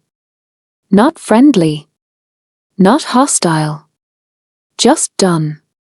He nods back, like that's all he needed, then walks off. Abby exhales beside me. Well, she says, that was something. Yeah, I glanced down at her. It was, here. And then we keep walking. Abigail. By the time we get to the creek, the sun has already dipped low enough to turn everything gold. Someone else already started a fire, the flames crackling softly as everyone settles around it. Music plays low from a speaker, blending with laughter and the sound of the water nearby. It feels easy again. Like earlier never happened. We sit close, Jackson in his chair, me tucked into his side, his arm draped lazily around me like it belongs there. So, Daryl says, leaning forward, can we talk about that comeback? Yeah, Becker nods. Because that second half? Personal. Jackson chuckles lightly. We adjusted. That's one way to say it. A rider smirks from across the fire. Coach was about 2 seconds away from benching half the team. That includes you, Grace points out sweetly. Disrespect, a rider mutters, but he's smiling. Also, Daryl adds, pointing between Jackson and Ryder, that play in the fourth quarter? Insane. That parse was clean, as someone else chimes in. And you finally started parsing, Becker says pointedly. There's a brief pause. Carrington, sitting a little off to the side, scratches the back of his neck. Yeah, about that, he says, not quite looking at Jackson. Good game, man. It's simple. But it's something. Jackson nods once. You too. Kimberly, sitting next to him, doesn't he say anything, but the look she gives Jackson isn't he subtle. Sharp. Annoyed. I ignore it. Can we also talk about the fact that Ryder is officially leaving us? Daryl says dramatically. I'm not leaving, Ryder protests. I'm upgrading. Chicago, Grace says softly, smiling at him like it's already home. You're really going, I say, grinning. Yeah, he nods. Feels unreal. You're going to kill it, Jackson says. No doubt, Becker adds. The conversation drifts football, school, random stories, stupid jokes that somehow become the funniest thing in the world. The fire burns lower, the air cooler, the mood softer. After a while, I shift slightly. I'm going to grab another drink, I murmur to Jackson. He nods, brushing his fingers lightly against my arm as I stand. I make my way over to the cooler, crouching slightly as I reach in. Things good with you and Jackson? I pause. Of course. I glance up at Kimberly, forcing a neutral expression. We're fine, I say. Here, she hums. I exhale slowly, straightening. Is that all? She tilts her head slightly. I just thought you'd be more upset. About what? I ask. She smiles. Oh, she says lightly. You haven't seen it? Something in my stomach drops. She pulls out her phone, taps a few times, then turns it toward me. Here. I take it. And my chest tightens. Party boy really enjoying rehab. There are pictures. Me and Jackson in New York. Working. Laughing. One of us in town here kissing. My name. My school. Details I never gave anyone. My throat feels dry as I scroll. Maybe everyone should sign up for rehab in Silver Ridge. Seems the service comes with a girlfriend. Interesting change from his usual model type. I hand the phone back slowly. Thanks, I say, even though it comes out flat. She just smiles. I don't go back to the fire. I just walk. Past the light. Past the noise. Into the trees. I don't stop until everything feels quieter. When I finally sit, it's on a fallen log, the sounds of the creek faint in the distance. My hands feel colder than they should as I pull out my phone. Search. It comes up immediately. Published this morning. I read it again. Slower this time. Every word. Every line. Every comment. Some of them shouldn't matter. But they do. A breath I didn't realize I was holding leaves my chest unevenly. Abigail. I freeze. Jackson.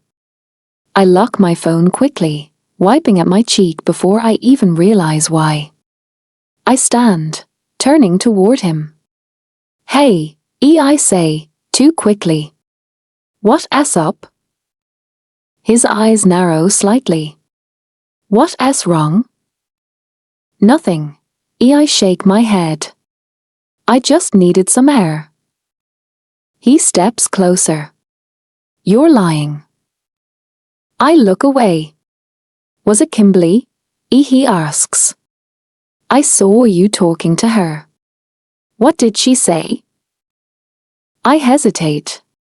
Then exhale. And hand him my phone. He takes it, scrolling. His expression darkens almost immediately. Are you kidding me? He mutters. He looks up at me. This is bullshit. You can't take this seriously. Rehab? I ask quietly. He exhales, running a hand through his hair. That's what my dad told the tabloids. About where I was. My chest tightens. They know my name, I say. My school, how do they know all that? They dig, he says. That's what they do. They find people. Ask questions. Twist whatever they get. I look down. People have a lot to say, I murmur. They always do, he replies firmly. Doesn't he make any of it true? I nod, but it doesn't fully settle. I don't care about what they think, I say, quieter now. I know who I am. But it just gets to you anyway. He steps closer. Don't listen to them, he says. They hide behind screens and headlines because they've got nothing real to stand on. I look at him. I'm with you because I like you, he continues. Not because I'm checking off some list. I swallow. I know. Do you? He asks softly. I meet his eyes. Yeah. I do. I'm sorry, it's just everything feels like a lot right now. His expression softens. He lifts his hands, gently holding the sides of my face. I want you, he says, steady. Not just because you're hot. I scoff despite myself. He huffs a quiet laugh. But because you're kind. And you care about people. And you see things most people don't. His thumb brushes lightly against my cheek. And because you get me. He takes my hand, pressing it lightly against his chest. I'm falling for you, he says, quieter now. Because you're the most amazing girl I've ever met. My chest tightens in a completely different way. You're the most amazing guy I've ever met, I whisper, my hand moving to his cheek. He leans into it slightly. Are we okay? He asks. I nod, closing the distance between us. Yeah, I say softly. We're okay. I kiss him. And he kisses me back deeper this time, steadier, like he's trying to ground both of us at once. When we pull back, his forehead rests against mine. Good, he murmurs, kissing me again. And even with everything, the article, the whispers, the unknown future. I know one thing. I'm not walking away from this. Because somewhere along the way, I think I'm falling in love with him too. Jackson. By the next morning, it's everywhere. You don't even need to check your phone to know, just walking across campus is enough. People glance a little longer than usual. Some whisper. Some don't even bother lowering their voices. Is that him? That's the guy from the article. Low-key she's pretty though. I keep walking. Head forward. Ignore it. I've dealt with this before. Headlines. Opinions. People thinking they know everything because they read a few paragraphs written by someone who doesn't know shit. But this time, it's different because it's not just about me. Jackson. I stop. Close my eyes briefly before turning around. Kimberly. Of course. She walks up to me like she's been waiting for this moment all morning, arms crossed, expression unreadable. How are you? She asks, almost too sweetly. After the article. I'm good, I reply flatly. Used to it. Her lips press together slightly. I'm just worried about Abigail, I tell her. That does it. Her expression sharpens instantly, eyes narrowing. She's a big girl, Kimberly says coolly. I think she can handle herself. I don't respond. She should be known what she was getting into, as she adds, shrugging lightly. My jaw tightens. And honestly, as she continues, tilting her head, I wouldn't have had this problem if it were me. I look at her then. Really look at her. And that's exactly what I told that reporter. Everything in me stills. You what? She smiles. Not apologetic. Not even a little. I grab her arm before I can stop myself. Not hard but firm enough. You're the one who talked to them? I ask, my voice low. Controlled.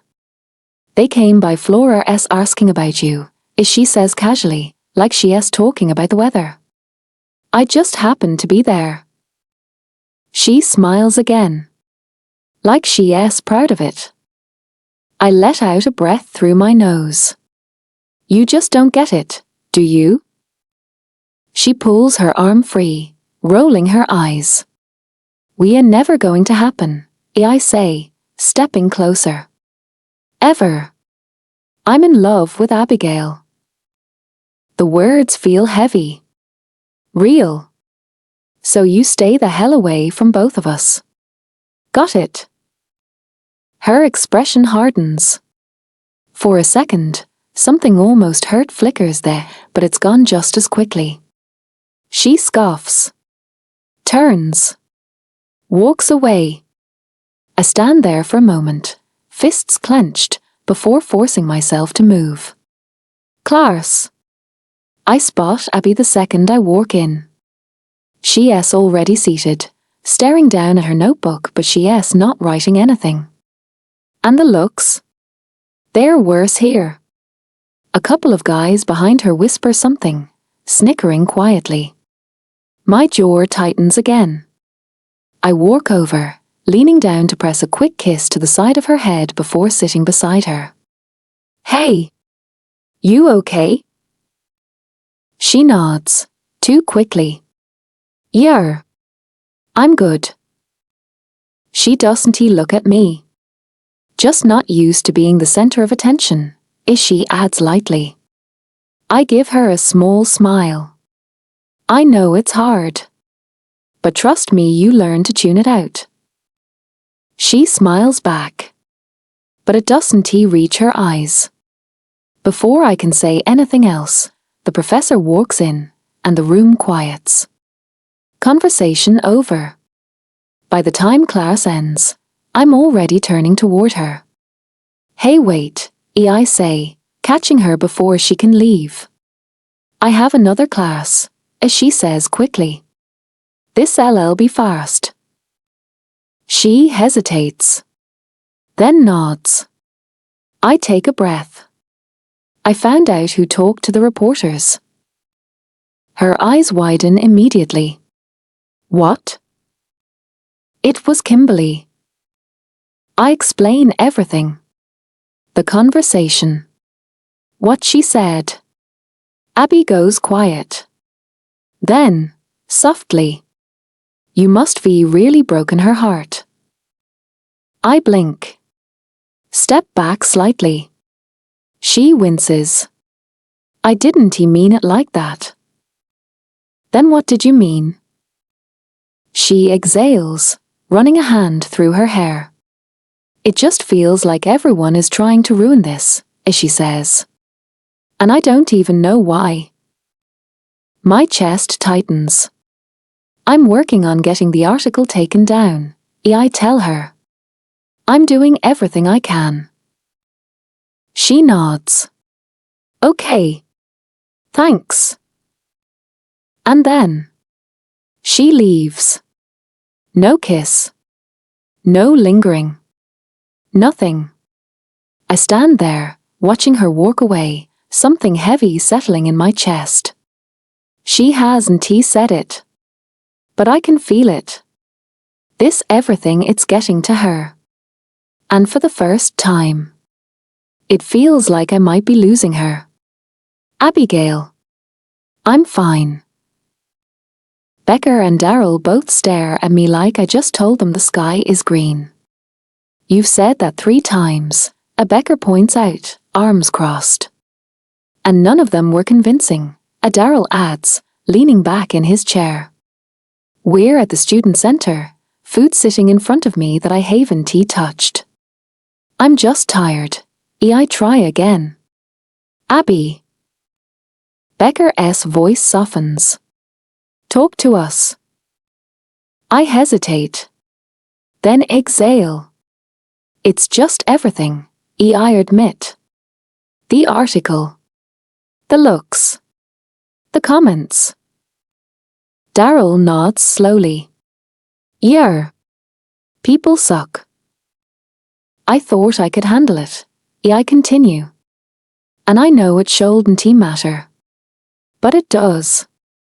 And now it feels like it's affecting us.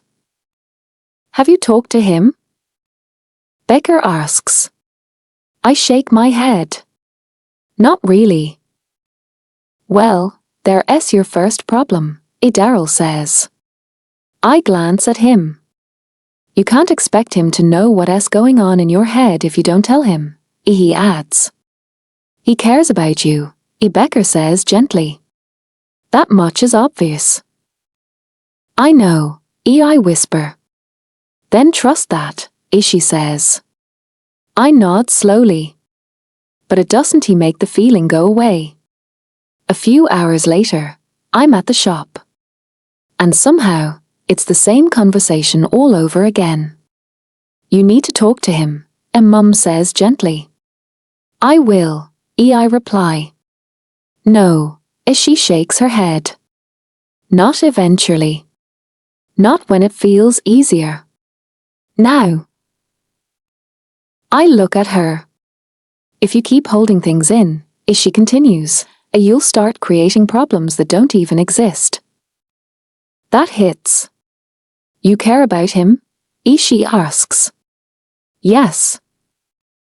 Then fight for it properly, she says.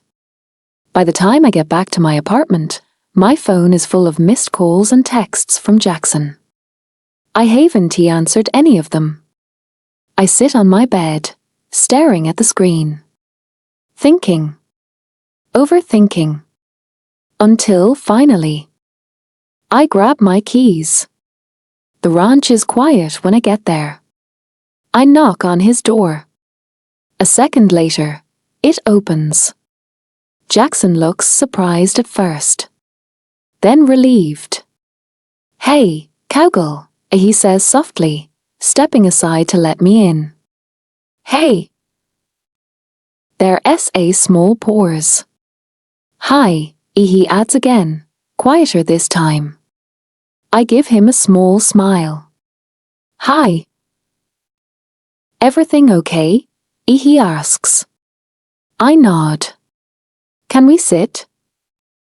Something shifts in his expression. But he nods anyway. We sit. I'm sorry for not answering your calls. I start. I just needed time to think. He studies me. Am I going to like where this is going? Just listen, I say softly. He nods once. I take a breath. I went into this us without really knowing anything about your life before here, I admit. I didn't he look you up. I didn't he ask questions. I just liked you for you. He stays quiet. Listening. But now all of this is coming out, I continue. And I feel like I don't know that part of you. I meet his eyes. I want you to tell me what you were like in New York. The truth. Their SA pours. Are you sure? He asks. I nod. He leans back slightly, running a hand through his hair. I was different, he starts. A lot more careless. Parties. Headlines. Not really thinking about consequences. I listen. I didn't he take things seriously. Not people. Not relationships. That stings. Even though I asked for it. I wasn't he a good boyfriend, he admits. I didn't he stay. I didn't he try. It was easy to walk away. My chest tightens. But that was before here, he adds quickly. Before you. He looks at me. That version of me never met you. Silence. I stand up. Are you okay? He asks, standing too. I just. The words start spilling out before I can stop them. I'm sorry for asking you that, you didn't have to explain all of that. I just after the article and everything people were saying, it got in my head and I know it shouldn't have because I know who you are now and that's the person I fell for, not who you were before. Hey! His hands come up, gently holding my arms. Take a breath. I stop. Actually breathe. Calm down, he says softly. I exhale. Then look at him sheepishly. I was rambling, wasn't I? A small smirk tugs at his lips. Yeah. You were. I groan lightly. Okay. I'm done talking now. He doesn't respond immediately. Just looks at me. This is the part where you say something, I add. He exhales slowly. I am so in love with you, he says quietly. I feel like it's going to kill me sometimes. My eyes widen. What? I love you, Abigail Rhodes. Everything else fades. I look at him and I see it. The truth of it. The certainty. I love you too, I say softly, a smile breaking through.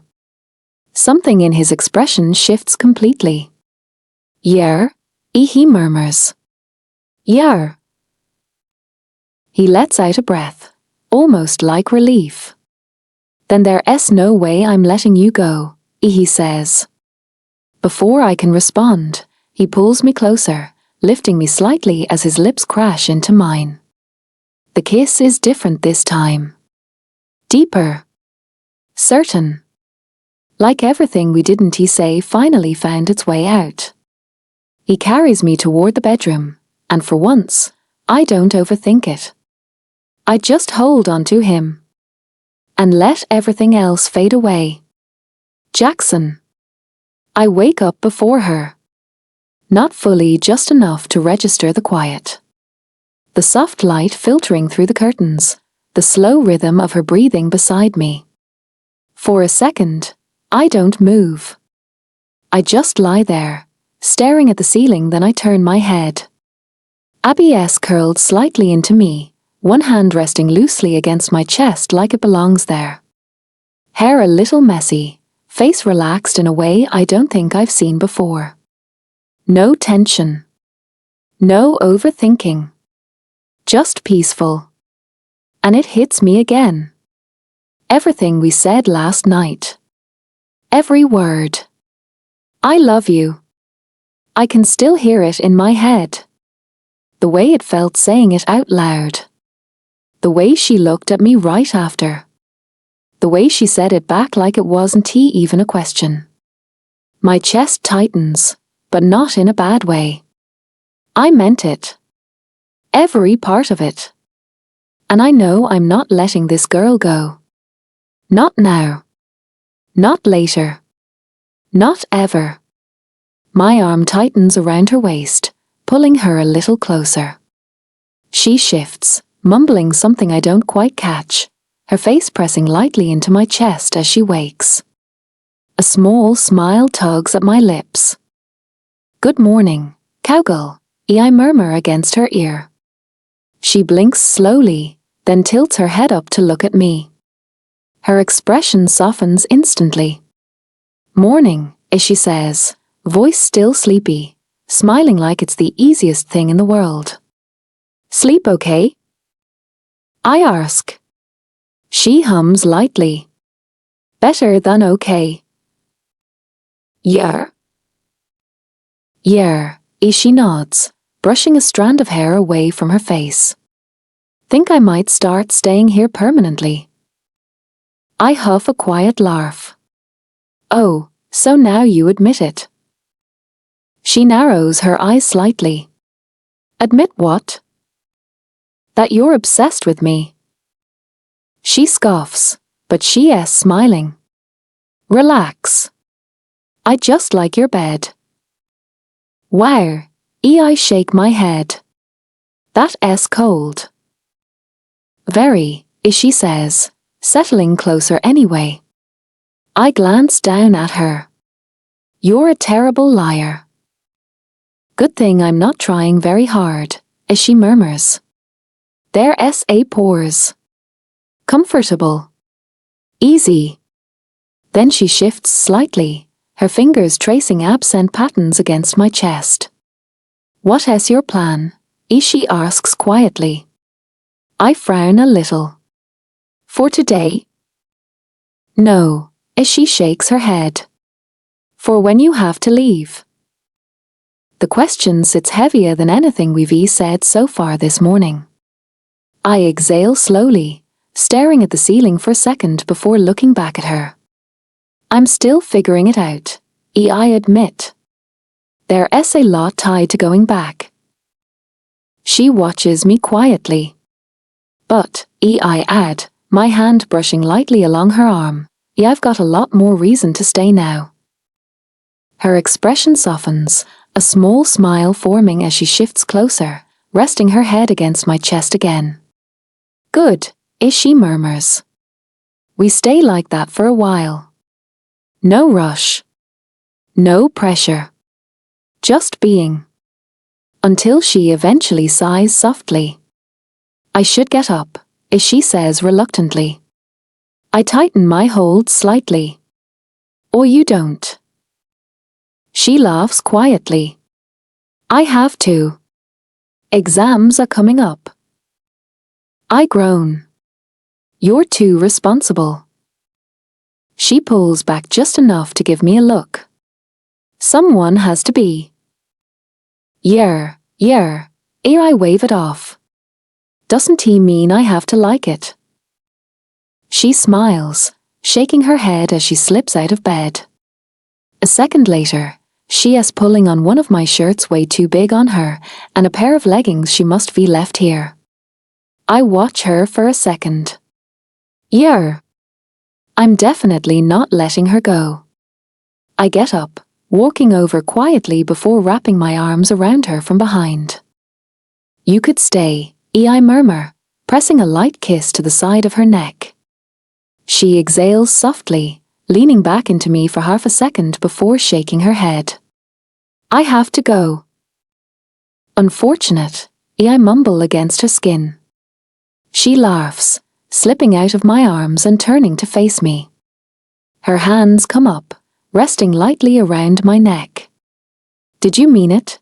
She asks softly. I know exactly what she is talking about. I don't hesitate. I bring my hands up, holding her face gently, making sure she is looking at me. I love you, I say, steady.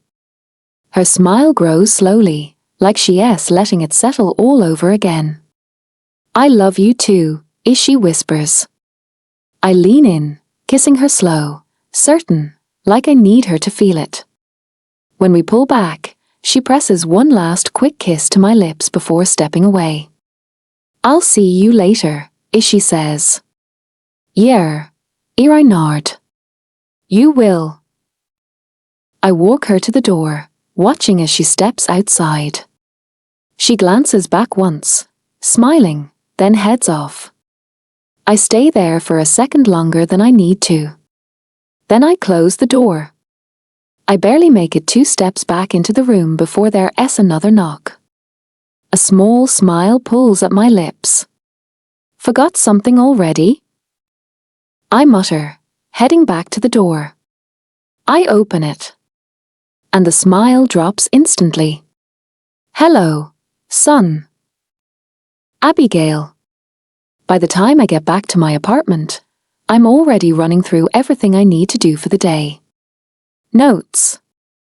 Revision. Trying to pretend my brain isn't still half at the ranch. I push the door open and stop. Becker and Daryl are already there, books spread out, snacks on the table like they've been settled in for a while. Well, Daryl says, leaning back in his chair. Look what the cat dragged in.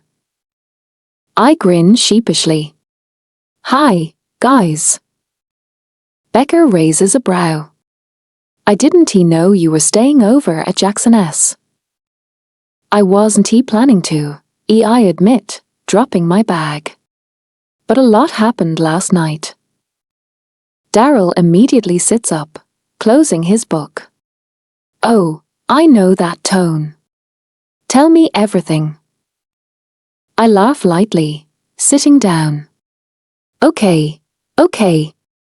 And then I do. Everything. The conversation. The article. The fight. The confession. By the time I'm done, Becker is smiling like she has been waiting for this moment forever. I knew it, as she says. I literally knew it. Daryl points at me. You're in love. I roll my eyes, but I'm smiling. Okay, relax.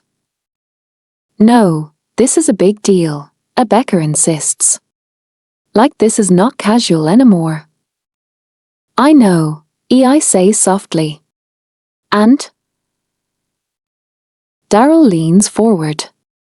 What happens when he leaves? That quiets me a little.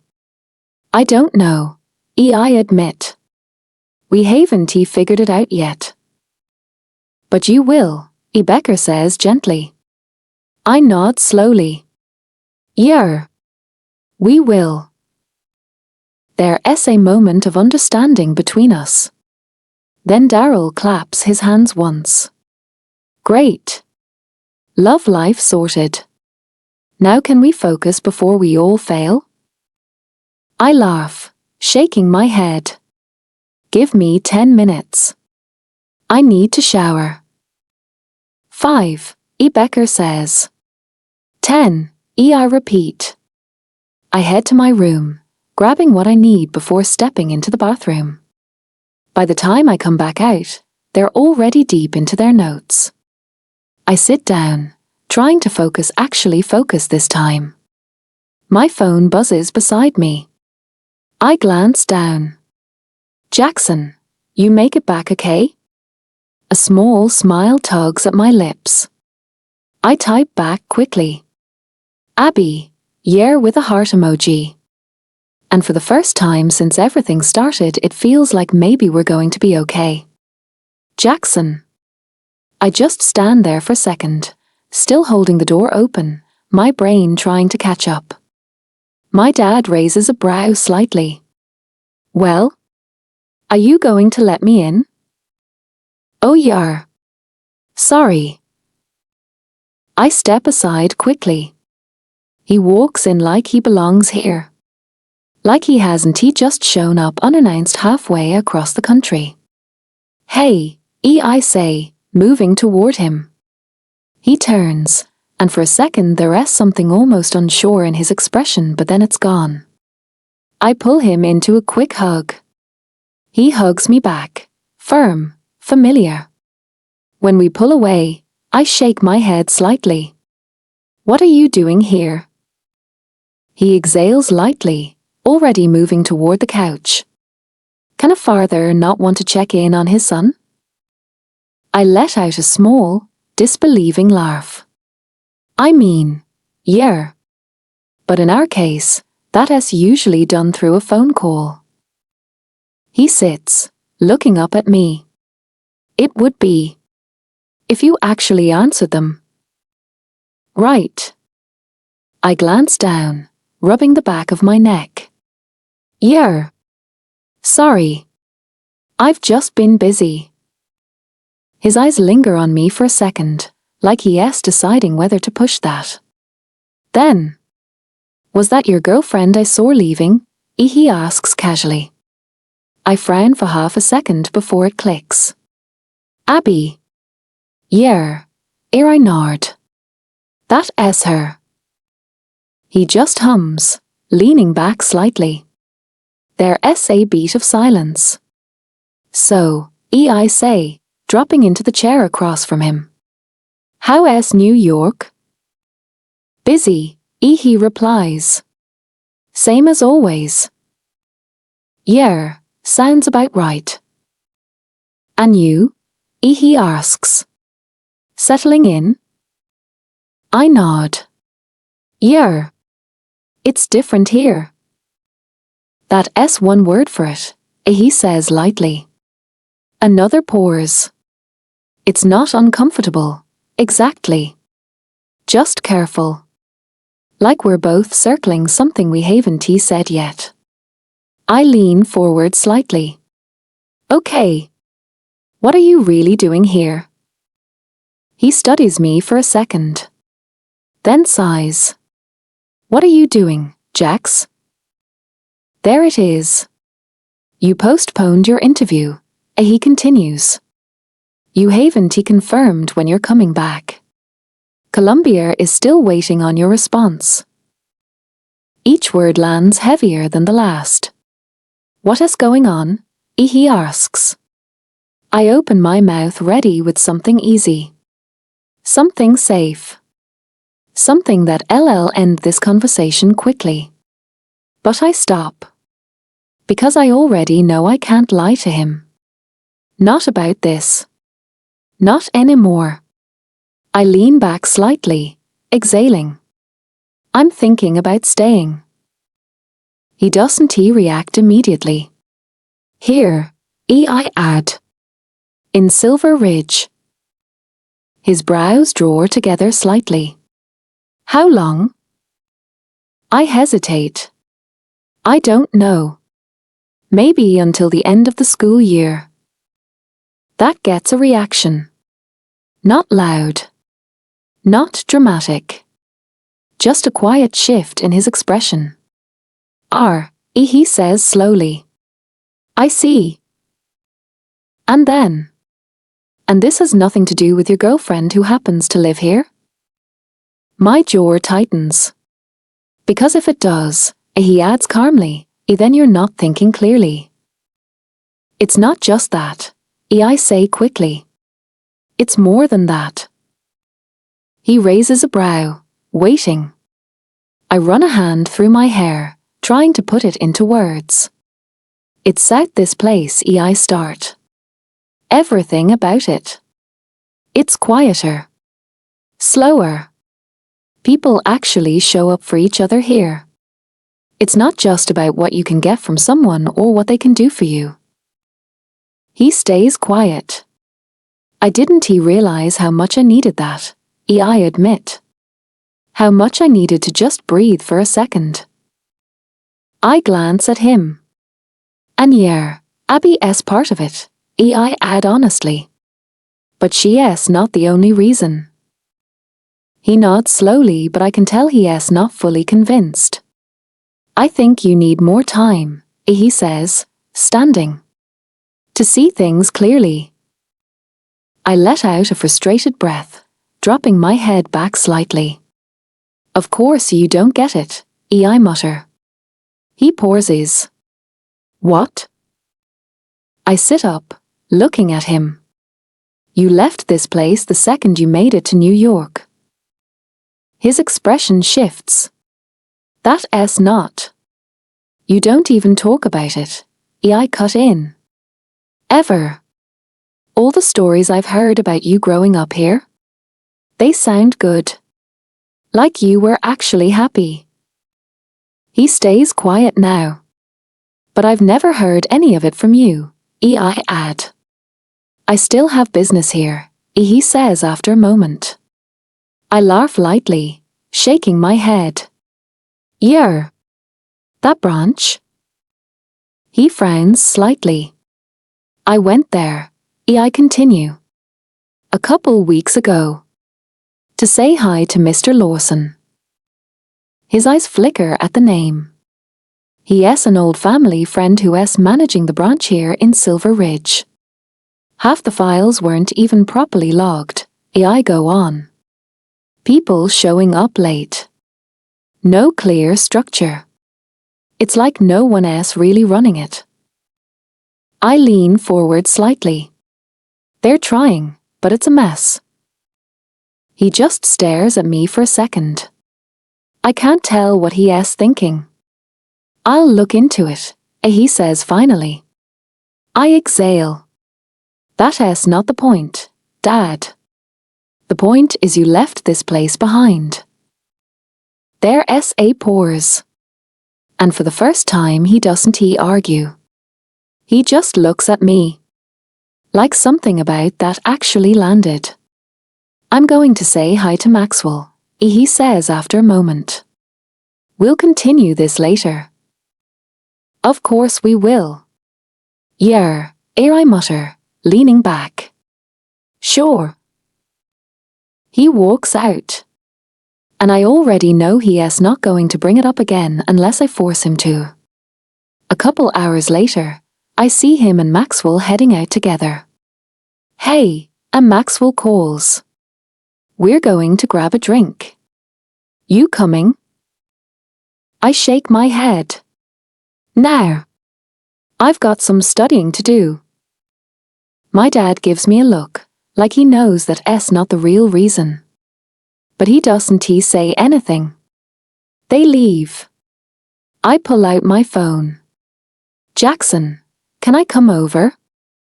A few seconds later. Cargill. Yeah. Becker's been at a friend's for a while. I don't even think about it. I grab my keys and head out. She opens the door before I can knock again. Hey, I say softly. Her expression shifts immediately. Hey, you okay? I step inside, exhaling. Yeah. It's just been a day. She closes the door behind me, turning to face me fully. What happened? I run a hand through my hair. My dad showed up. Her eyes widen. What? Yeah, I huff lightly. Just showed up. And we kind of got into it. I explain. Everything. The conversation. The argument. The part one didn't even realize I'd been holding on to. By the time I'm done, she's sitting beside me on the bed, closer than before. Why? She says softly. I'm sorry. I shrug. It's whatever. It's not whatever, she says gently. I glance at her. Do you know how long he is staying?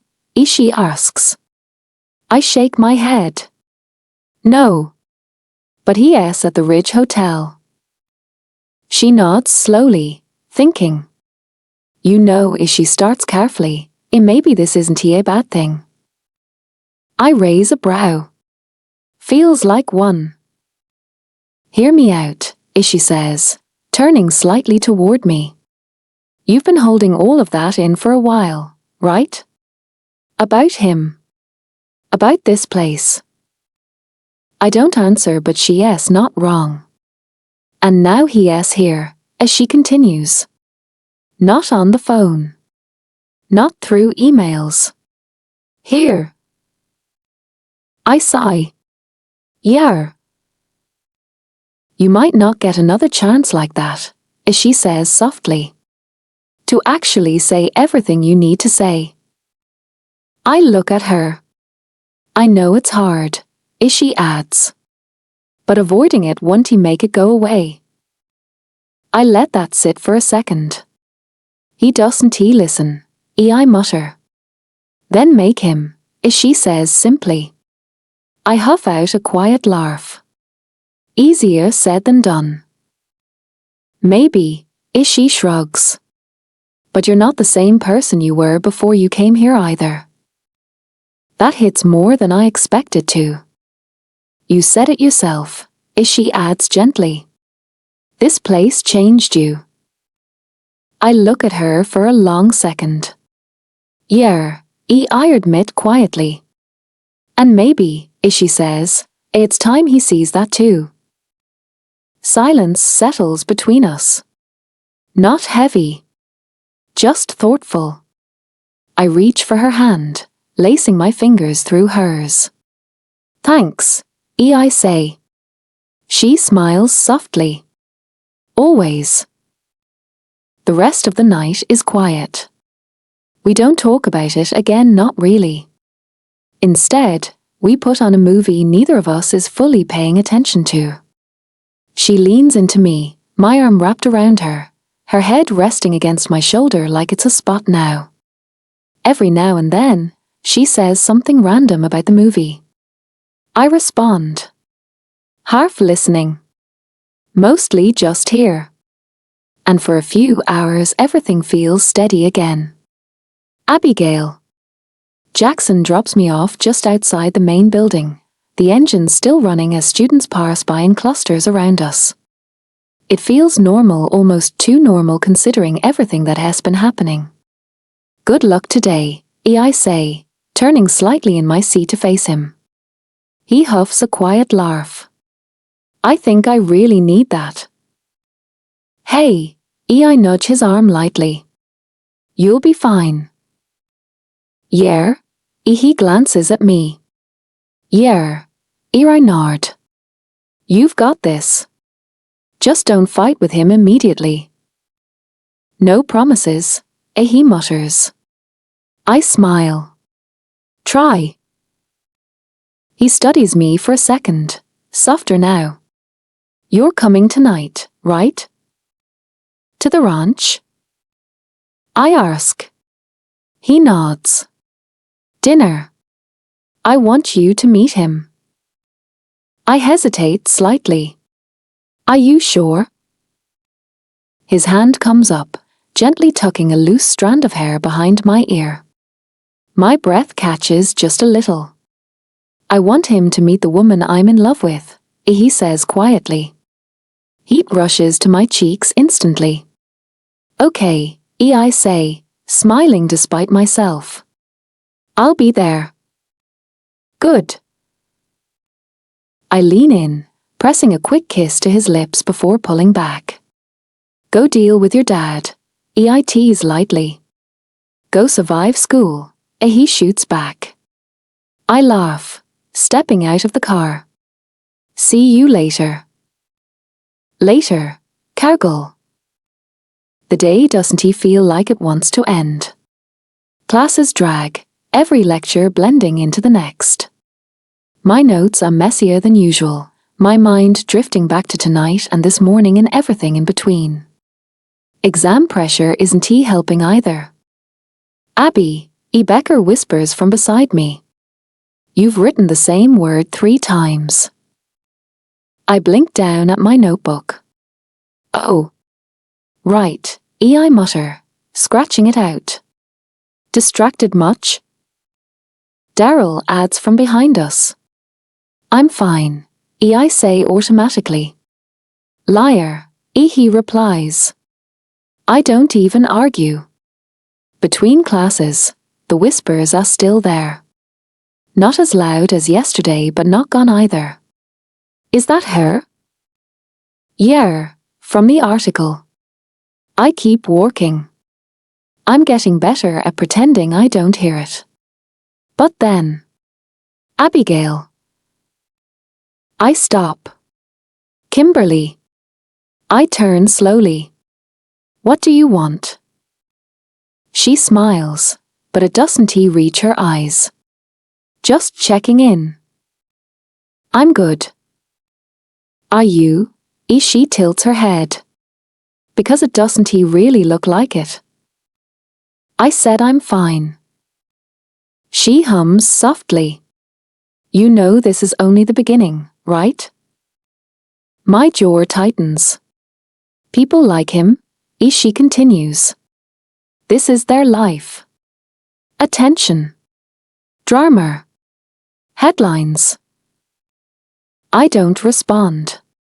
You really think you can handle that long term? I step closer, my voice quieter now but firm. I'm not having this conversation with you. She smirks. Just thought you should think about it. I have, I say. More than you know.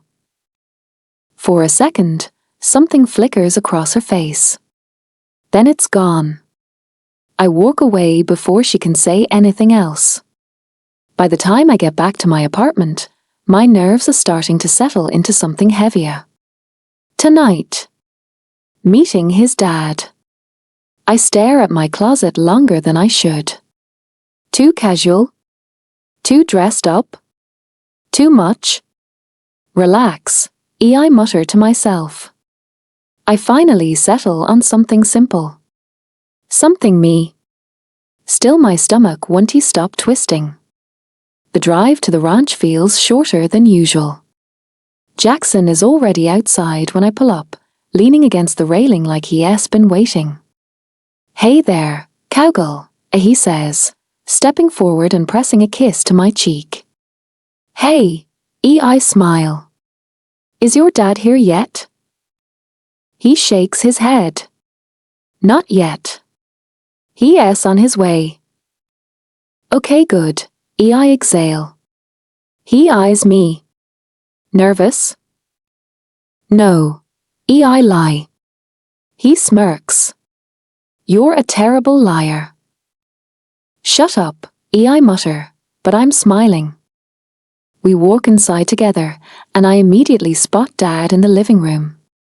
Hi, Daddy, I say, walking over and kissing his cheek. Hey, pumpkin, he smiles, pulling me into a hug. When did you get here? I ask. I know he had a convention out of town today.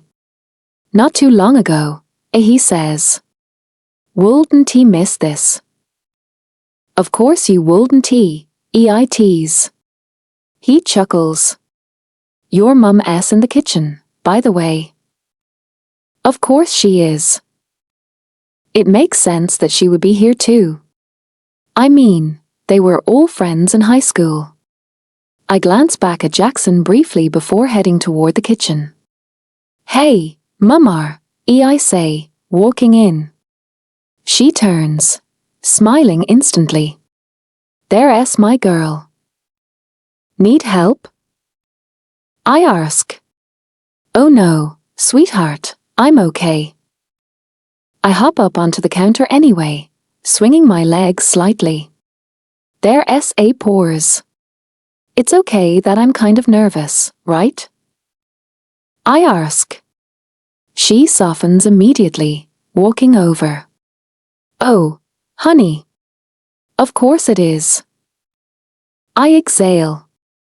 I really care about Jackson. And I want his dad to like me. He's going to love you, as she says confidently. And if he doesn't, he then screw him. Mum. I gasp. She laughs. I'm joking. Mostly. I shake my head, smiling. Just be yourself, she adds. That's more than enough. Thanks, Mum. There's a quiet moment.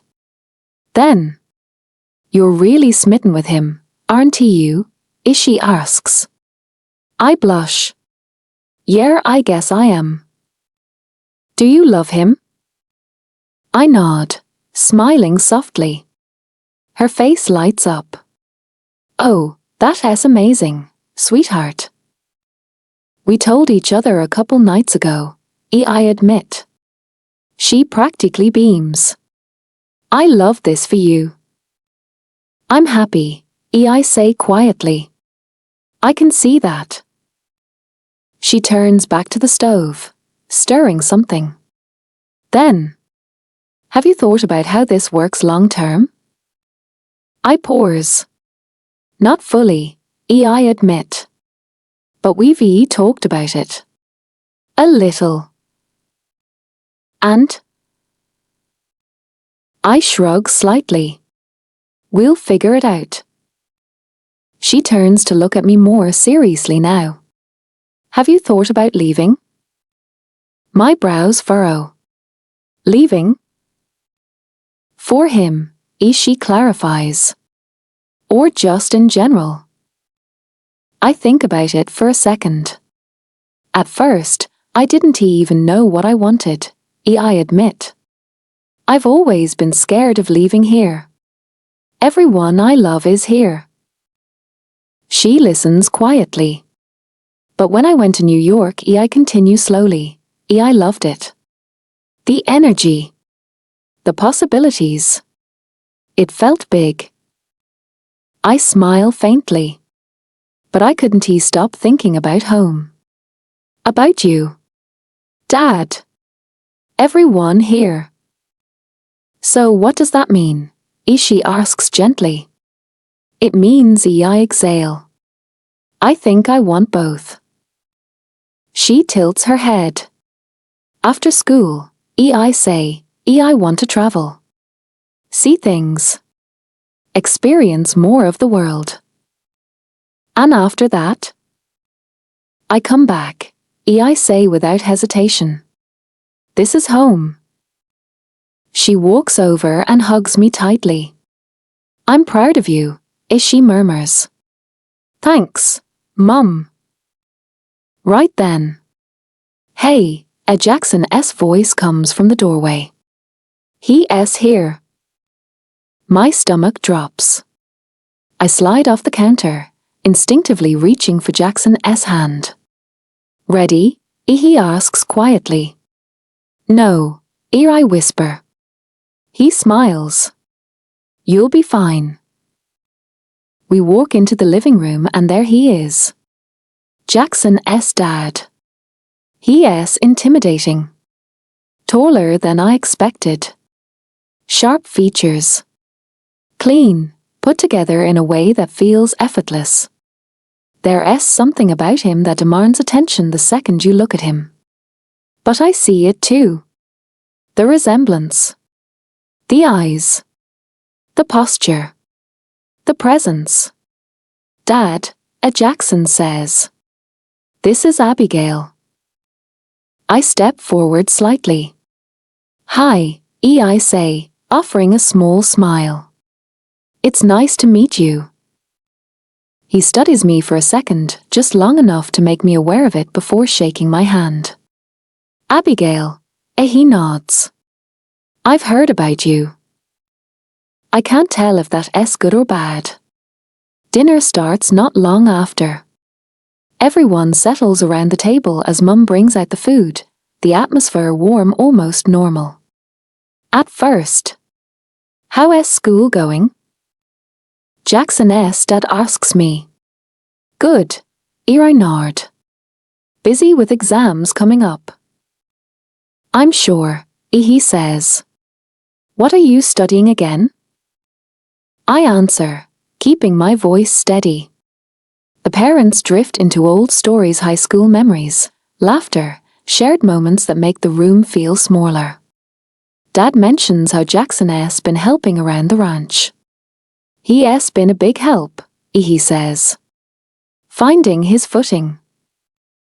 I glance at Jackson, smiling slightly. But then. So, his dad says, setting his fork down. Have you made a decision? The shift is immediate. Jackson tenses beside me. Dad, he warns quietly. You're going to have to decide soon, his father continues. And you can't base it on a girl you just met. His eyes flick to me. You are a sweet girl, Abigail, he adds. But I don't think my son is thinking clearly. My stomach tightens. What is he talking about? I ask, looking between them. Dad, not now, Jackson says. Haven't you told her? His father asks. Told me what? I press. Silence. Then. Jackson has the opportunity to return to Colombia, his dad says. My heart drops slightly. I turn to Jackson. He didn't tell me. But he is hesitating, his father continues. Because of you. It's not just that, Jackson snaps. Oh really? His dad challenges. Then what is it? Can we not do this right now? Jackson says, frustration creeping in. We will talk about it, his dad replies. But I need an answer before I leave.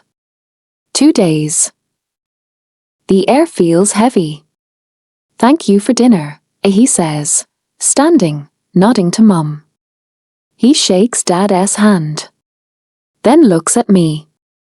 Good night, Abigail. Good night, I manage. And then he is gone.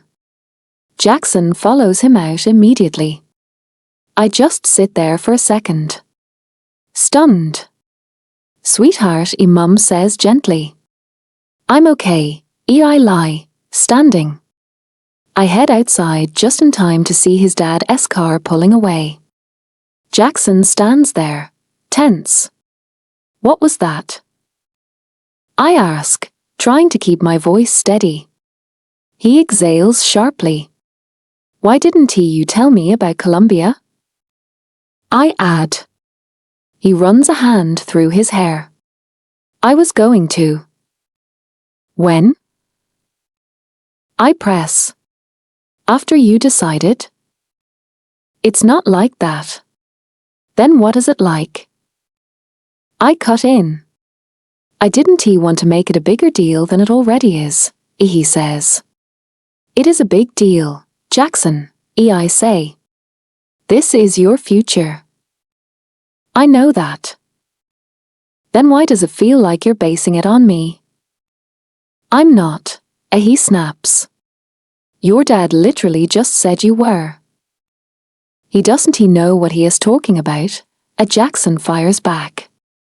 Then explain it to me, I say, my voice cracking slightly. He pauses. Frustrated. I thought this is what you wanted, he says. My brows furrow. What? For me to stay, he says. For us. I do, I admit. But not like this. He looks at me, confused. I don't want you to stay just because of me, I continue. I want you to stay because it's what you want. It is what I want. Then say that, I push. And mean it without me in the equation. You are part of the equation, he argues.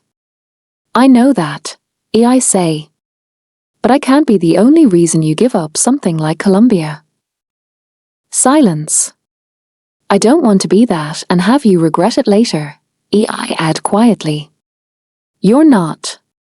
I want he says. Then prove it, I whisper. We just stand there. Everything feels messy. Complicated. I think we need some space, I say finally. His expression shifts. Abby. Just for a bit, I add quickly. To think. He doesn't like it. I can see that. But he nods slowly. Okay. I swallow, stepping back. I'll see you, I say softly. I turn, heading back inside to say a quick goodbye to my parents, and then I leave. Because right now I don't know what the right answer is anymore. Jackson. I'm still standing there when her car disappears down the road. The dust settles. The quiet comes back. And I'm just stuck. What the hell just happened? A few minutes ago, we were fine. Not perfect, but fine. And now everything feels like it's been flipped upside down in the span of 10 minutes. I drag a hand through my hair, exhaling sharply before turning back toward the house. Inside, it's too quiet. I walk straight into the living room and drop onto the couch, leaning forward with my elbows on my knees. My head falls into my hands. Columbia. My dad. Abby. All of it crashing together at once. Jackson. I look up slightly. Abby's mum. She walks over slowly, her expression soft, not judgmental, not tense.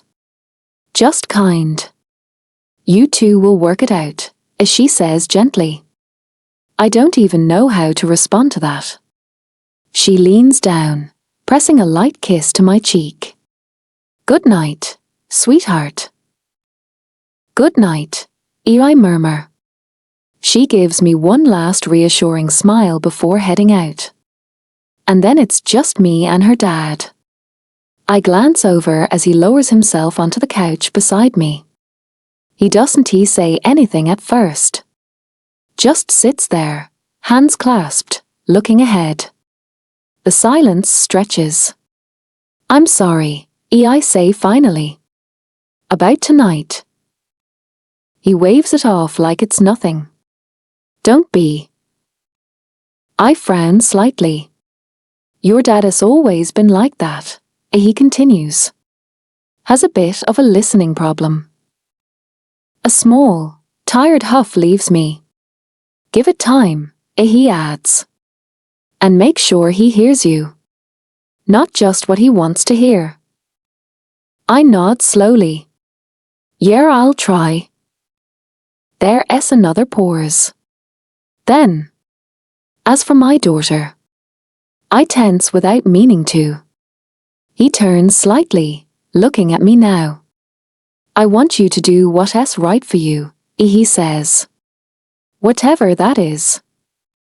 I swallow. But, he continues, be careful with her heart. That lands heavier than anything else tonight. She'll push you away if she thinks it's the right thing, he adds. She'll try to make it easier for you to choose. I close my eyes briefly. So whatever she says, he goes on, don't give up on the two of you if you really see a future with her. I nod, my throat a little tight. I do. Then don't walk away from that. I want I say quietly. He studies me for a second, then nods once, like that's enough. Good. After that, he gets up and heads upstairs, leaving me alone again. I don't stay in the house long. I eventually get up and go to the guest house. I pull out my phone and dial. Yo, a rider answers. Come over, I say. I need to vent. There's a pause. That bad? Yeah. I'm on my way. An hour later, Ryder S. sprawled out on the chair across from me while I paced the room. I tell him everything. The dinner. My dad. Columbia. Abby. The fight. When I finally stop talking, the room goes quiet. Ryder leans back, studying me. You're messing this up. I stop. What? You're making it about choosing, he says. Abigail or New York. That's literally what it is, I argue. No, it's not, he shoots back. It's about what you want. I frown. You're acting like she's forcing you to stay, he continues. Or your dad's forcing you to leave. I don't respond. But no one else actually deciding for you, he adds. You just don't know what you want yet. That hits harder than I expect. You love her? He asks. Yeah. And you don't hate it here, he adds. No. Then figure out what you want your life to look like, he says simply. And stop acting like it's some sacrifice either way. I let out a slow breath, running a hand through my hair again. Silver Ridge feels like home. Abby feels like home. New York. New York feels like something I'm supposed to go back to. Like an expectation. Like an obligation. Damn, ere I mutter. Ryder smirks slightly. Yeah. Exactly.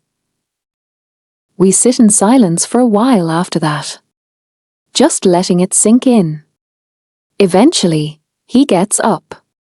You'll figure it out, he says.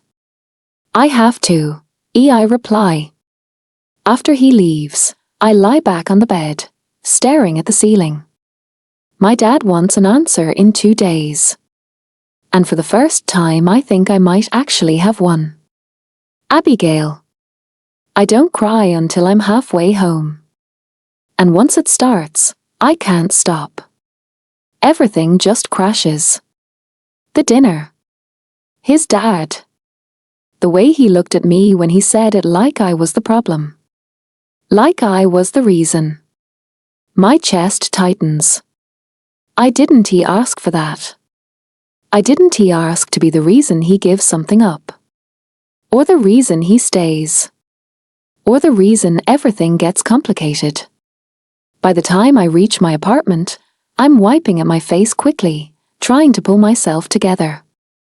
It doesn't work. I push the door open and Becker looks up immediately.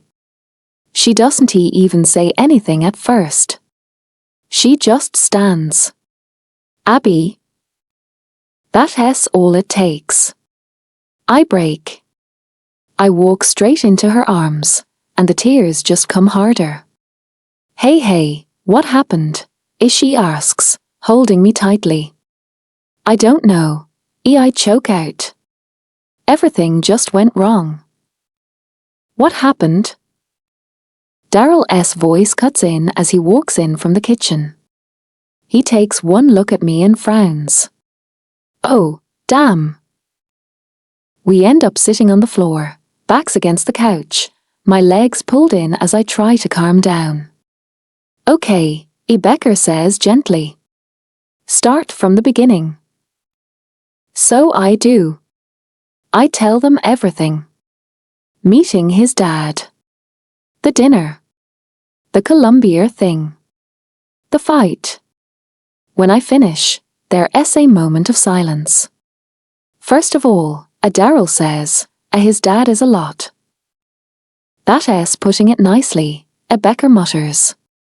And second, he continues, you're not wrong. I look at him. I'm not. No, Becker shakes her head. You're not. You just don't want to be the reason he gives up his future, she adds. Exactly, I whisper. That's valid, Daryl says. Like very valid. But, Becker adds carefully, you also kind of pushed him away. I frown slightly. You said you need space, Ishii explains. Which is fine. But he is probably freaking out right now. I exhale. I just don't know what to say to him, I admit. Then take the space, Daryl says. But don't disappear. Yeah, Becker nods. There's a difference. I nod slowly. The next day, I avoid him. Completely. I keep my head down, moving from class to class, forcing myself to focus on notes, lectures, anything but him. My phone buzzes more than once. I don't check. By lunchtime, I'm heading out of the cafeteria when I see him walking in. He spots me instantly. Of course he does. My chest tightens. And I turn. I walk the other way. I don't look back. Looks like reality finally caught up with you. Kimberly. I close my eyes briefly before turning. Not today. She smirks. Running away already? I don't respond. You really thought this was going to be easy, Ishii adds. Still nothing. I walk past her. This time, I don't stop. By the end of the day, I haven't spoken to him. Not once. I know he has called. Texted. I just don't know what to say yet. So I don't say anything at all. I end up at Mum's shop without really thinking about it. The bell above the door rings as I walk in. She looks up immediately. Abby? I guess it's obvious. What happened? Ishii asks gently. I sigh, dropping into the chair. Everything. She sets what she is holding down and comes over. Talk to me. So I do. I tell her about the fight I had with Jackson after dinner and how I don't know what to say or do. She listens the whole time. Doesn't he interrupt?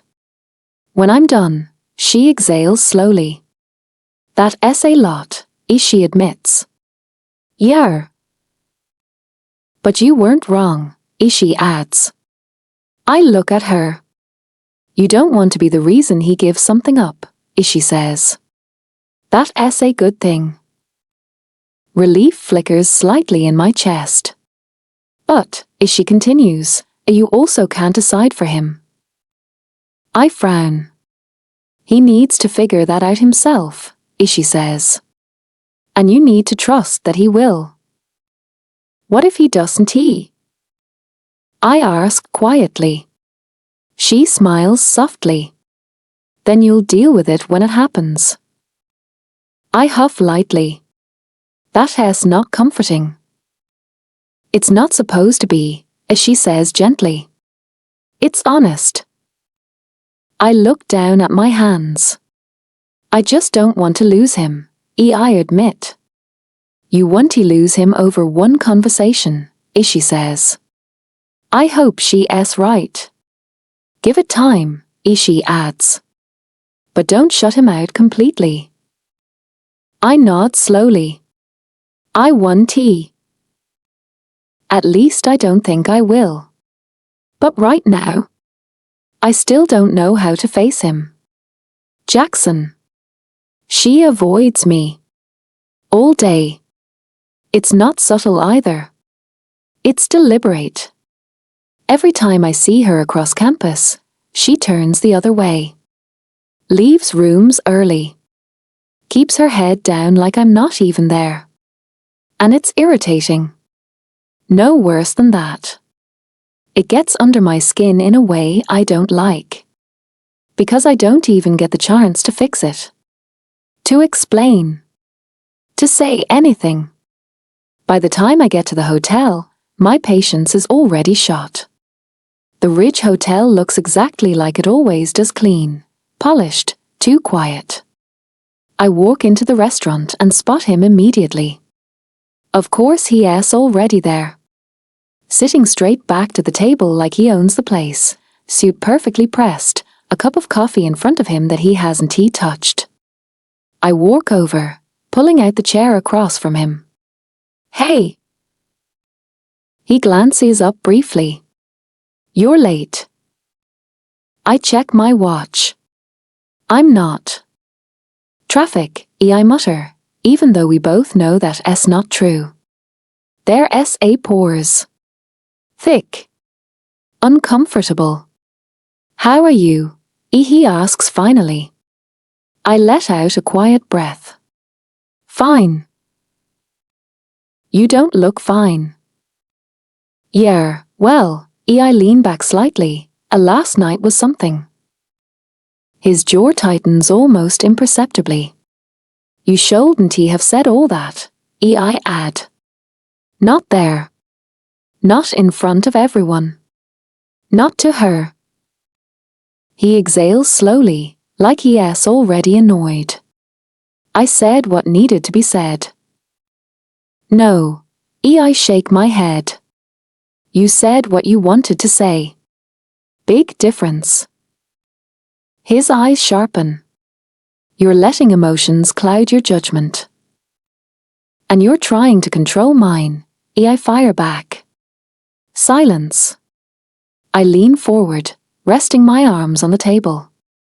I need to figure this out myself. Not with you breathing down my neck. Not with you trying to push me back into something I'm not even sure I want anymore. The family business isn't something, Jackson, he says, voice calm but firm. It's your future. It's a future, I correct. Not the only one. He studies me for a second. And what exactly is your alternative? I hesitate. Let us say you stay, he continues. What then? Do you really see yourself here long term? In this town? There's something in the way he says it. Like it's not enough. There's a reason I left, he adds. I huff out a quiet laugh. Yeah. Because you didn't give this place a real chance. His brows draw together. Excuse me? You left the second something bigger came along, I say. You didn't stay long enough to actually build anything here. And you think you can? He asks. That stops me. Because I don't have an answer. Not a clear one. He notices. Of course he does. 2 days, he says finally, pushing his chair back as he stands. You have 2 days to figure out what you want. And it had better be a decision you can stand by. I stay seated, jaw tight.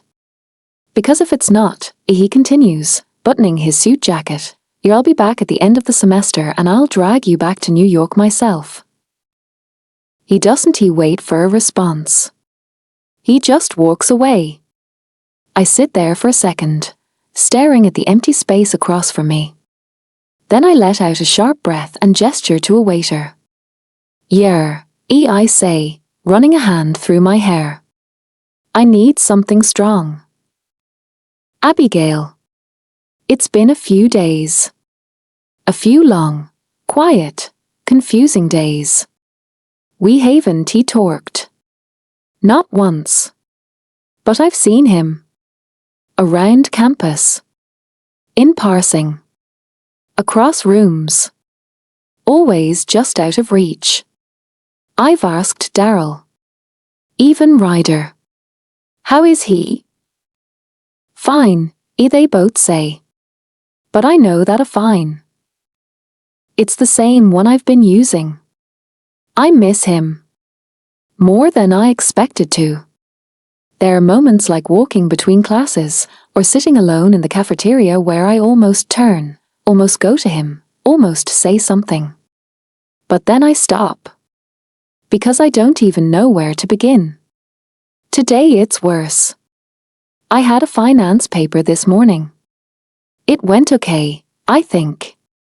At least, I hope it did. My brain's been too scattered to be sure. I saw him when he walked into the exam room. And again when he left. He looked at me. And for a second I almost went after him. But I didn't. I couldn't. By the time I get back to my apartment, I'm still thinking about it. About him. About everything.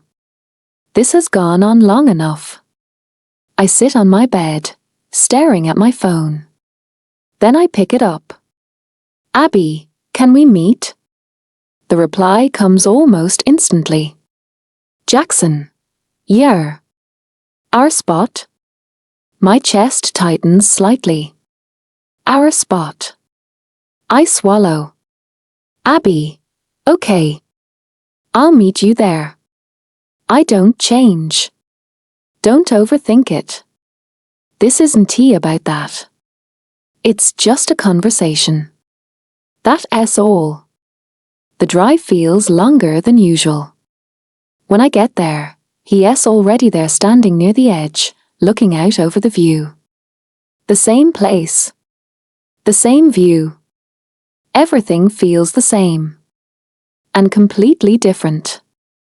I step out of the car, walking toward him slowly until I stop beside him. Not too close. But not far either. For a moment, neither of us says anything. Then, remember the first time we came up here, he says quietly. I glance at him. He's still looking out at the view.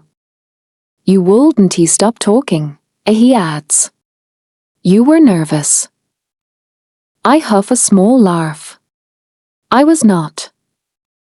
You were, he says. You kept rambling about random stuff. That's because you weren't saying anything, I argue lightly. A small smile tugs at his lips. I was listening. I look out at the view again. That was a good day, I say softly. Yeah, he murmurs. He finally turns to look at me. I've missed you. My chest tightens. I've missed you too. There's a pause. I'm sorry, he says. For how everything went down. Is your dad still around? I ask quietly. He left. I nod slightly. Did you guys talk? Kind of, he shrugs. He's still him.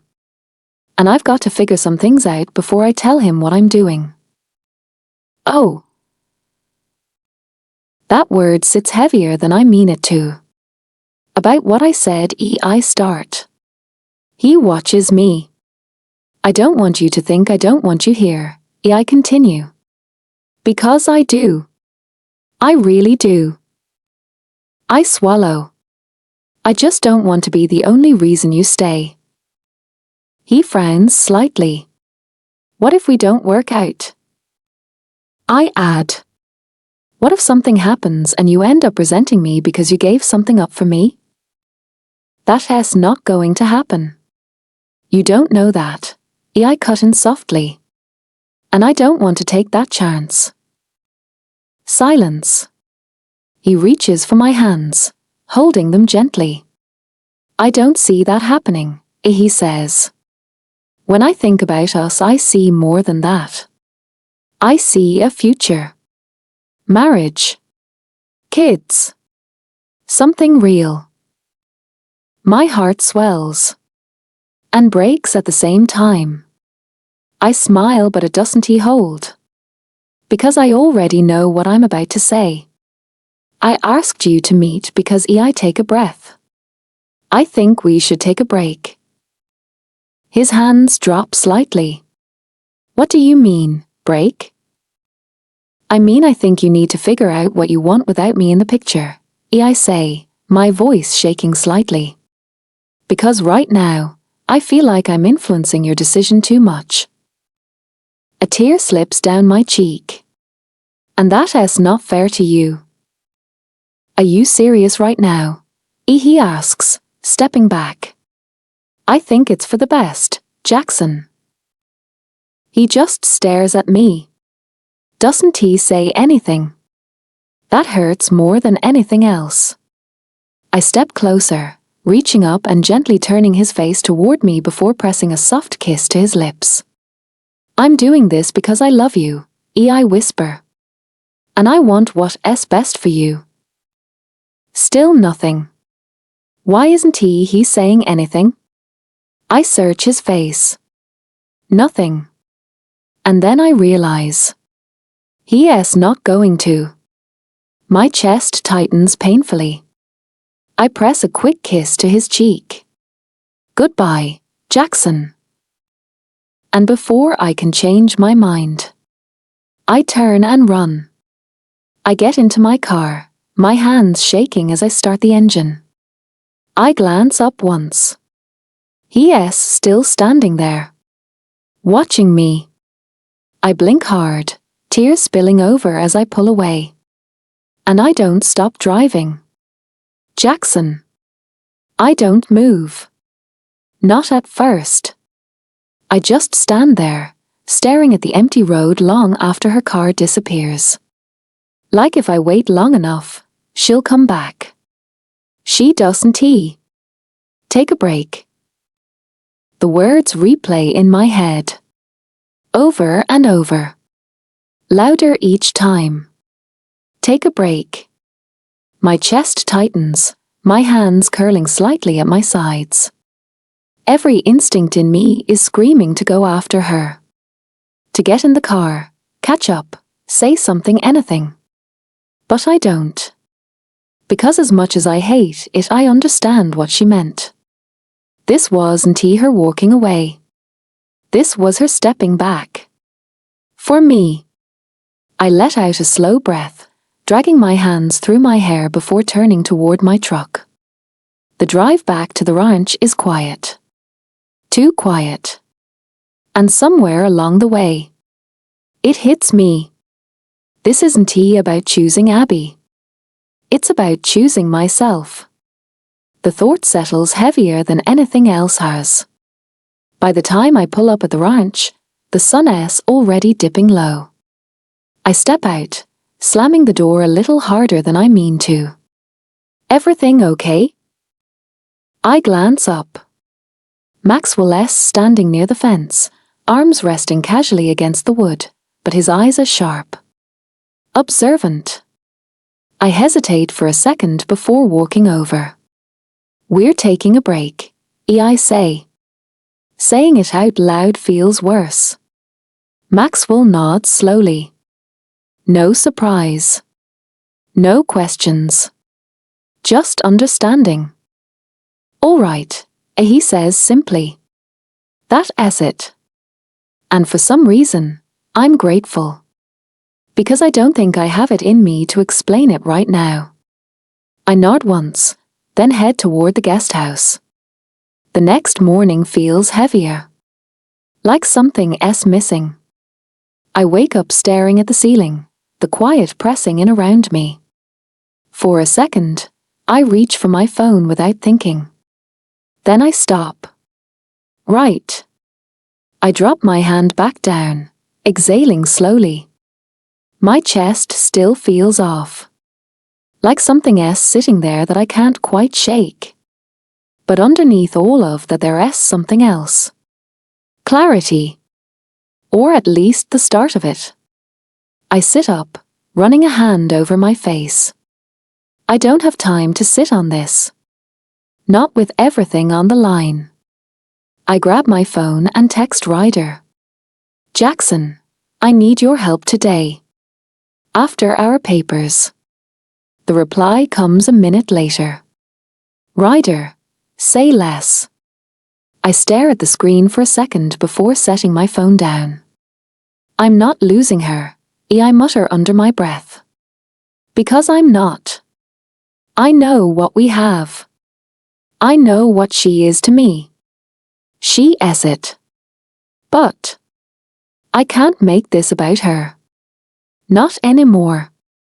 I swing my legs off the bed, standing up. One thing at a time. Figure out what I want. Make a plan. Make it make sense. And then I'll go get her back. I just hope my dad is willing to listen this time. Abigail. I don't get out of bed until late. And even then it's only because I force myself to. The room feels too quiet. Too still. Like everything else just sitting there with me. I'm glad I don't have a paper today. I don't think I could handle seeing him. Not yet. My phone buzzes at some point, calls from Mum. From Dad. Messages checking in. I answer eventually. Tell them I'm fine. I'm not. But they don't push too much. Just comfort. Gentle. Careful.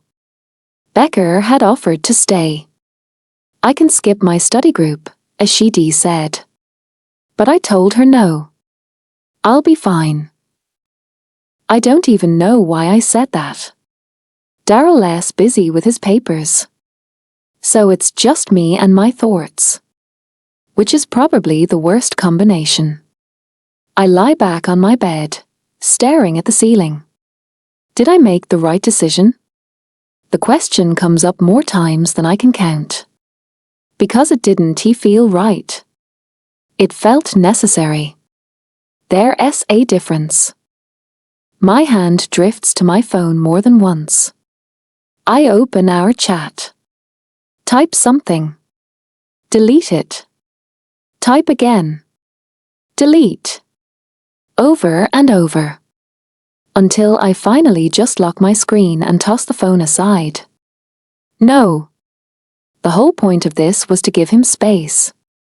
To let him figure things out without me in the middle of it. I can't go back on that now. Even if everything in me wants to. By the time evening rolls around, I've barely moved.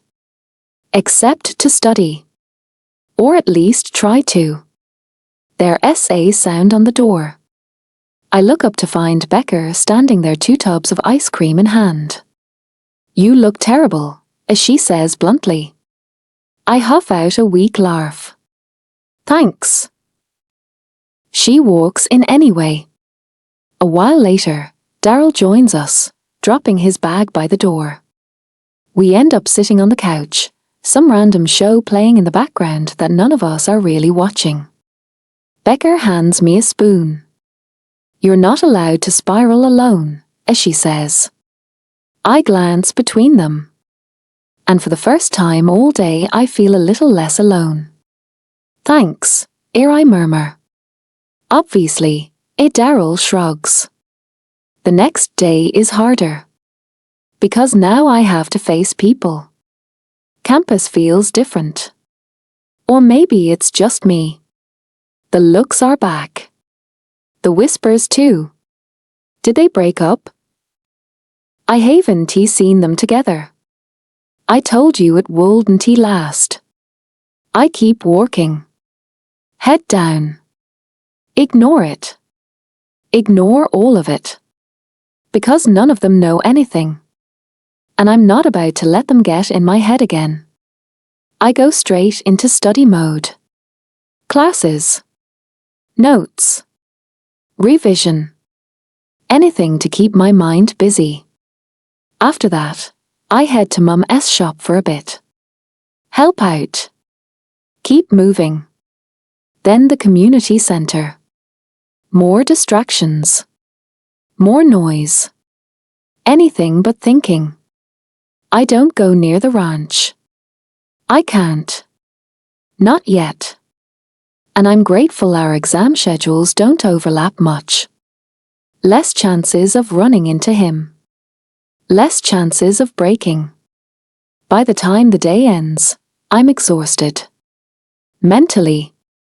Emotionally. But I got through it. And right now, that's enough. I lie in bed that night, staring at the ceiling again. It still hurts. But it's quieter than yesterday. And somewhere deep down, I hold onto one small thought. Better days ahead. I hope. Abigail. A week has passed.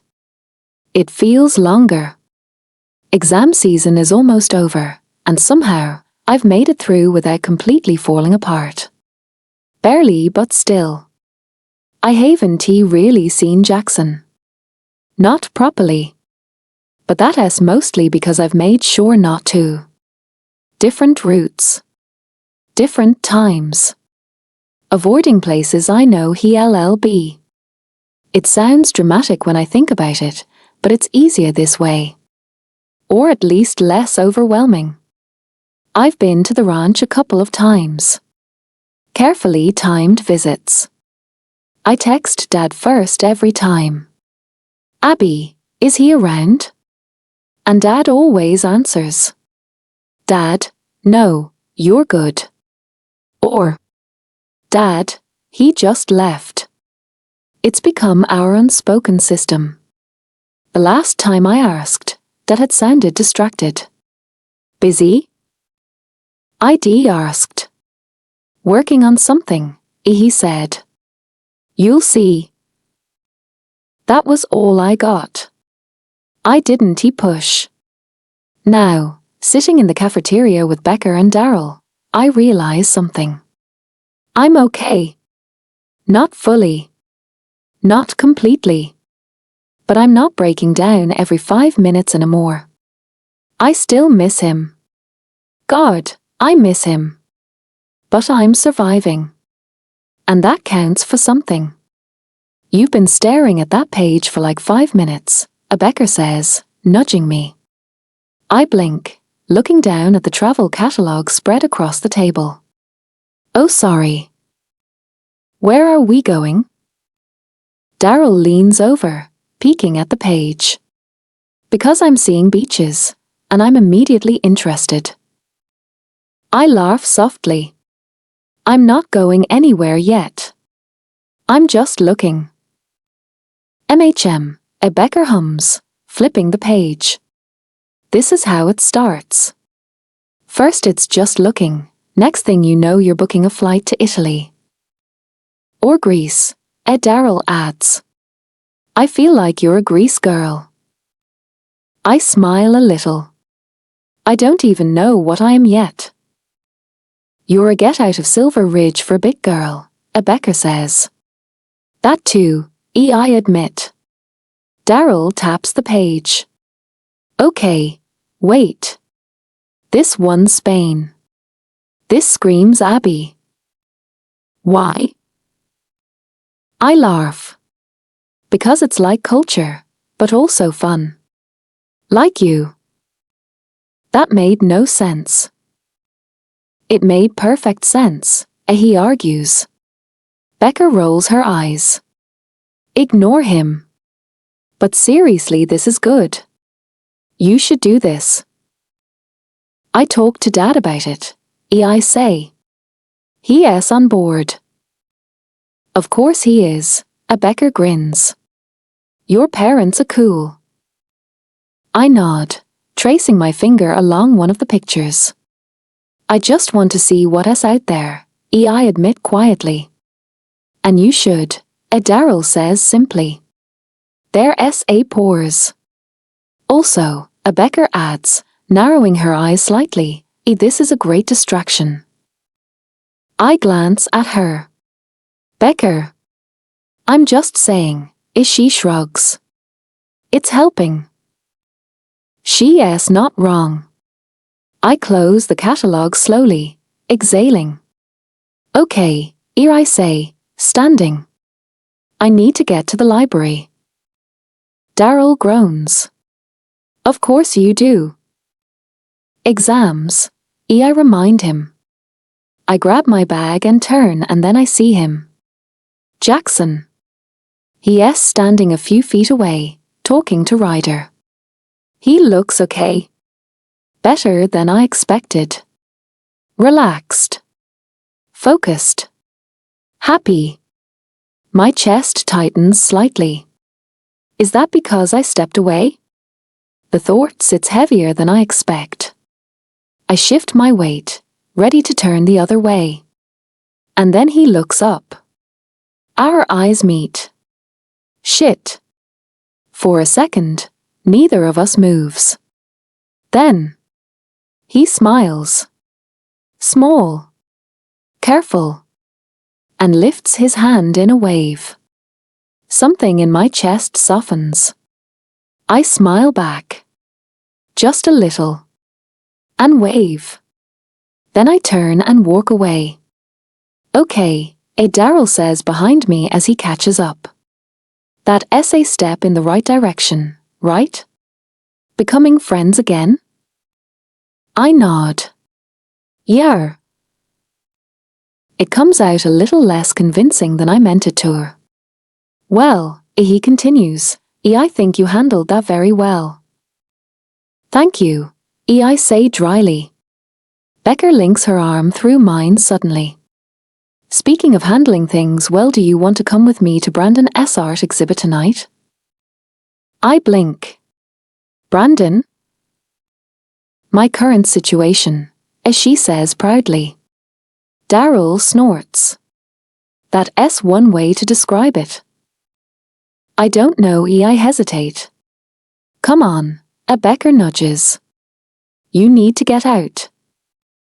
I go out. You go to the library, Daryl corrects. Or your apartment. Or your mum's shop. That S not out. I'm not saying go find someone else, Becker adds quickly. Just come back to the world of the living. Daryl grins. We miss you. I look between them. They're not wrong, I've been hiding. Fine, I sigh. I'll come. Becker squeals. Yes. Daryl claps once. Progress. I roll my eyes, but I'm smiling. Maybe they're right. Maybe it's time. Jackson. The past week has been hell. Exams alone would be been enough, but on top of that, I've been knee-deep in my dad's investment branch here in Silver Ridge. And it's worse than I thought. Disorganized doesn't he even begin to cover it. Files misplaced. Records incomplete. No clear system.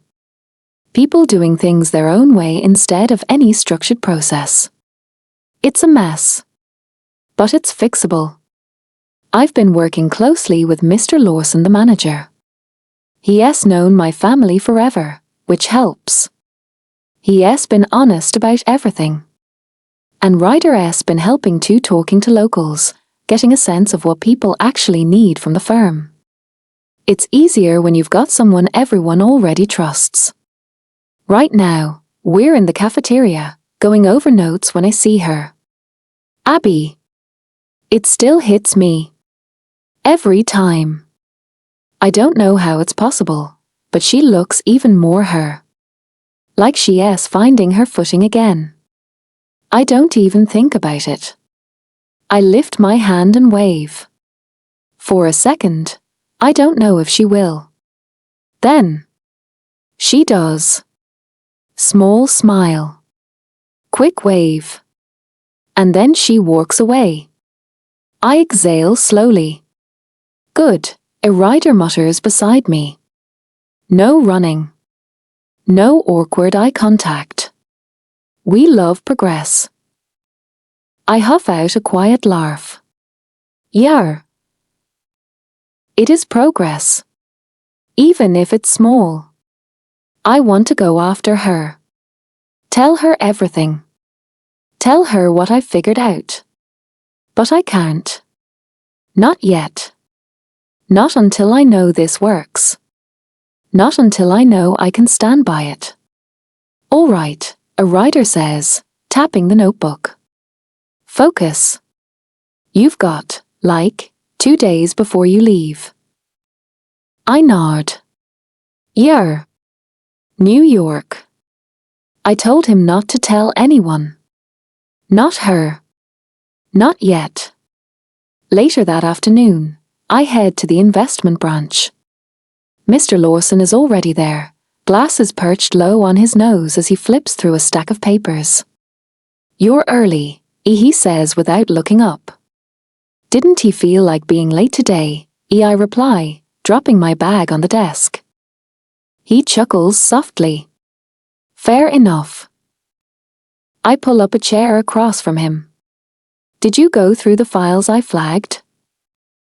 He nods, setting them aside. "I did. You weren't exaggerating." "Told you." He leans back slightly, studying me. "So, you've got ideas?" "Yeah," I nod. "I do." "Let us hear them."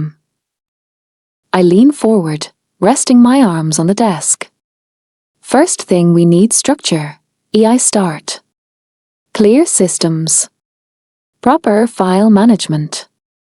Digital records, not just paper." He nods slowly. "That's going to take time." "I know. But it's necessary." "What else?" "We need to rebuild trust," I continue. "People here don't fully rely on this place anymore.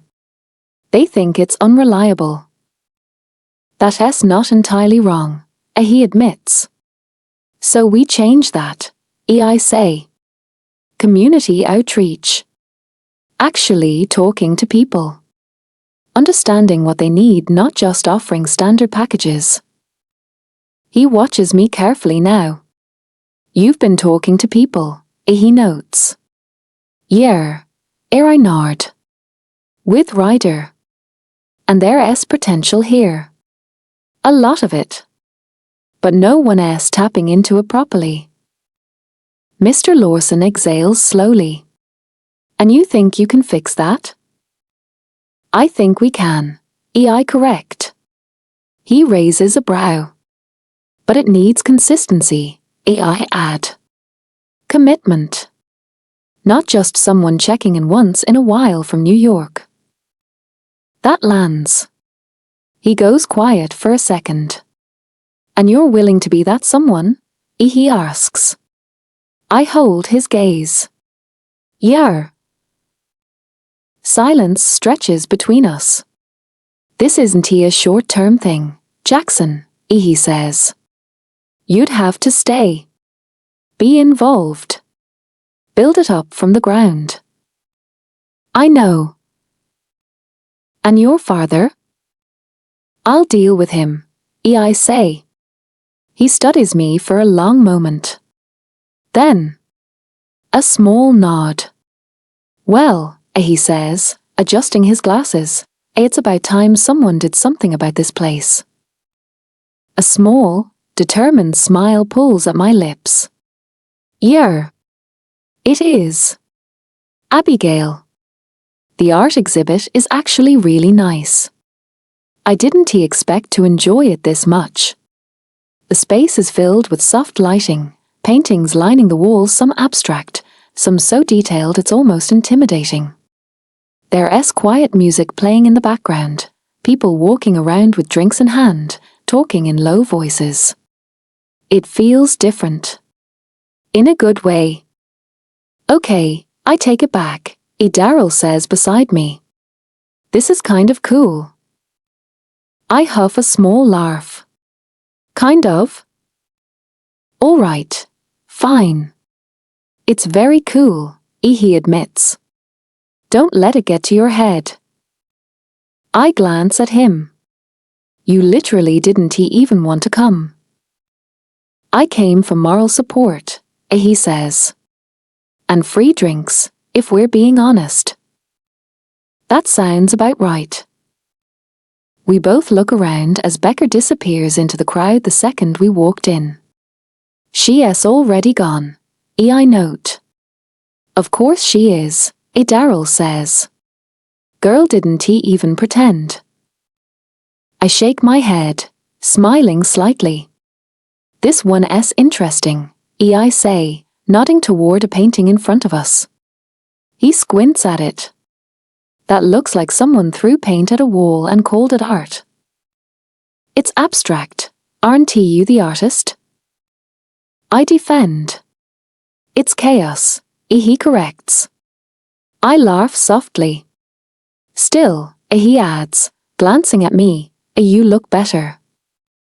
I raise a brow. Better?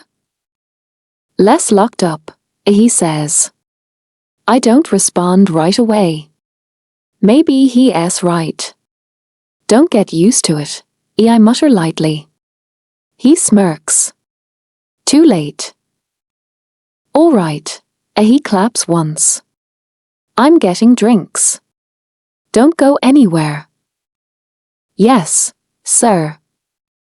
He walks off, leaving me standing there alone.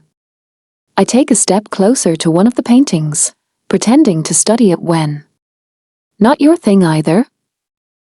I glance to my side. A guy. Tall. Easy smile. Holding a drink. I didn't say that, I reply. He tilts his head. You didn't have to. It's in your face. I huff a small laugh. Where? Straight to calling me out. I prefer honest, he shrugs. I'm Caleb. Abigail. Nice to meet you, Abigail, he says, like he's testing how my name sounds. There's a pause. So, he continues, do you come to art exhibits often, or is this a one-time thing? One-time thing, I admit. Same, he nods. I'm here because a friend dragged me. Same situation, I say. He smiles. At least we're suffering together.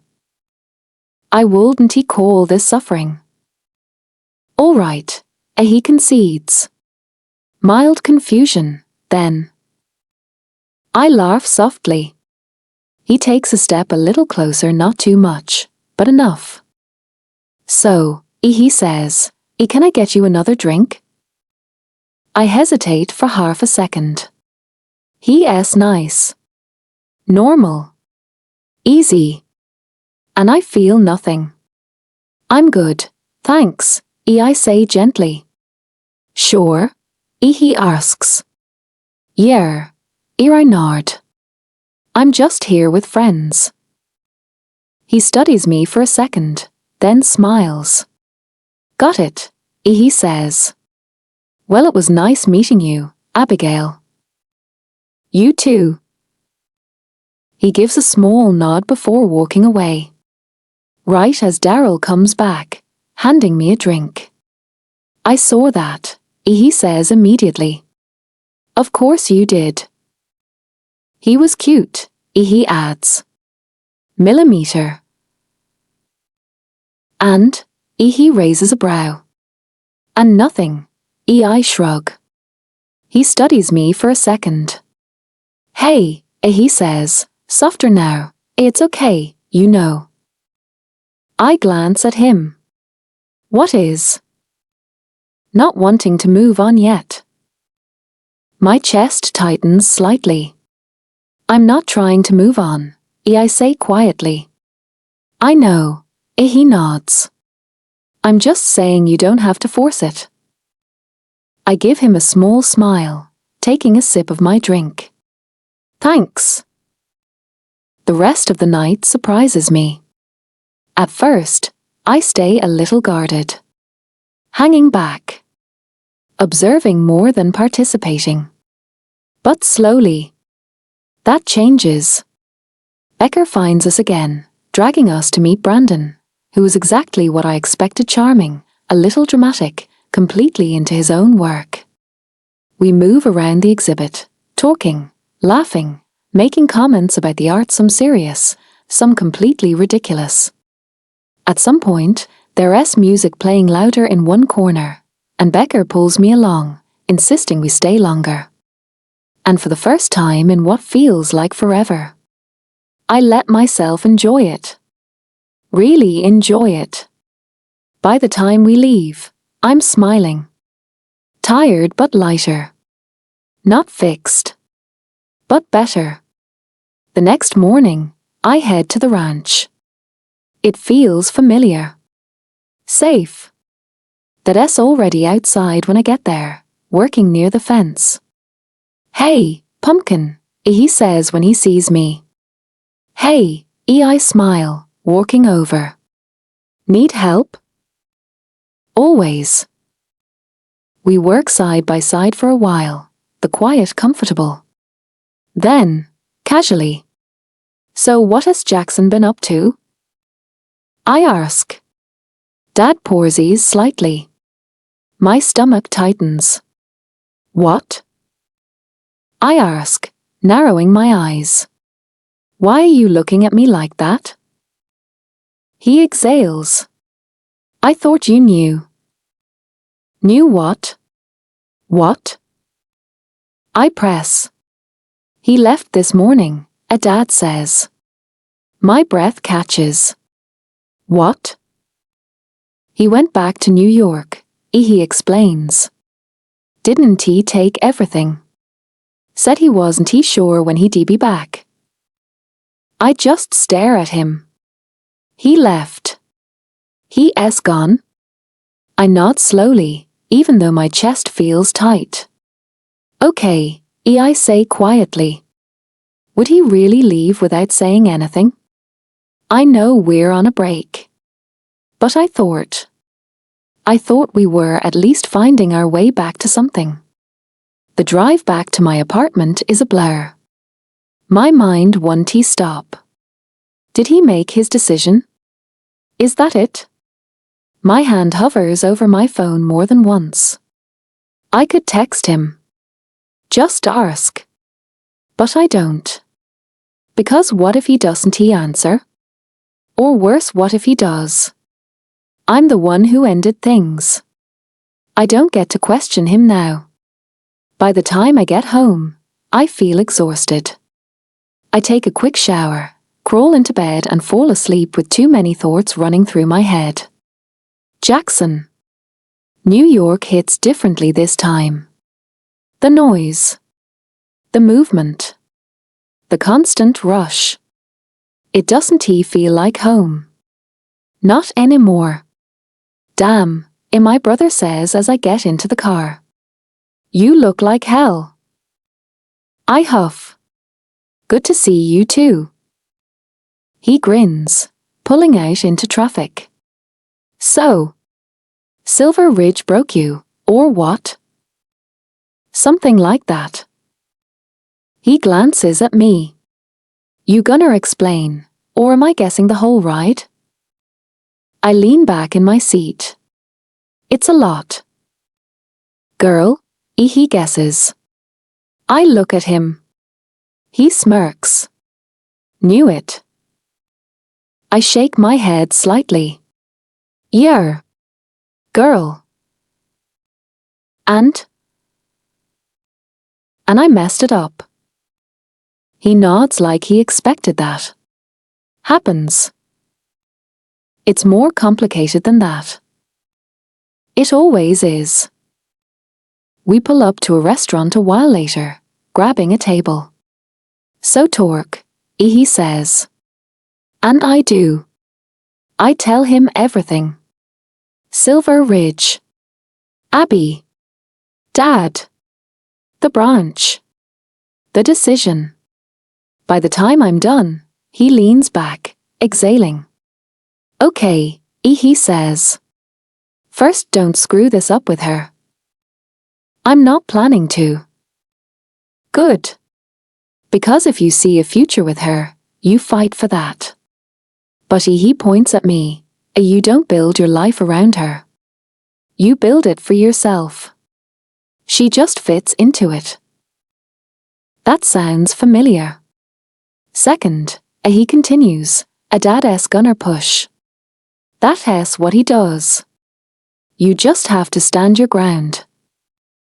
I am. Then you'll be fine. Later, I head back to my apartment to rest before dinner. My phone rings. Ryder. Yo. How's New York? He asks. Loud. He laughs. Sounds about right. What's going on there? I ask. Nothing crazy. Exams wrapping up. People talking, as usual. I hesitate. And Abby? Their SA pours. She's doing good, man, he says. I nod slowly. She asked about you leaving, he adds. I didn't say anything. Kept my word. Thanks. She's figuring things out too, he says. Yeah, I murmur. I hang up a few minutes later, staring at my phone. She probably thinks I just left. That I gave up. But I didn't. I'm doing this so I can come back the right way. So I can actually choose her without it costing me everything else. Jackson, and my mum pulls me into a tight hug the second I walk in. Hey, Mom. My other brother nods at me from the table. You're back. Yeah. We all sit down. Tell me everything, my mum says immediately. Silver Ridge. School. That girl Abigail? I smile slightly. It's good. Complicated. But good. She leans in. I like her already. I laugh. You met her once. Doesn't matter. We talk for a while about school, about the ranch, about everything. Then, my dad walks in. Evening, he says. Hey, I nod. He sits. Dinner continues, my mum talking about a frustrating company she's dealing with, my brothers adding their own commentary. Then Silver Ridge comes up. I still think you're being irrational, and my dad says calmly. I'm not, I reply. My brother quickly jumps in, changing the subject before it escalates. Dinner ends not long after. I find my dad in his study. He doesn't look up when I walk in. Have you made your decision? He asks, or do I have to make it for you? I have, I say, stepping forward. I've come up with a proposal. I hand him the file. He flips through it quietly. Too quietly. Then looks up. And this is what you want? Yes, I say. It's what I want to do. What I need to do. He studies me. You think this will work? You think you can do better than I did? I know what he's doing. Yes, I say anyway. I'll be there. Hands on. Actually building something.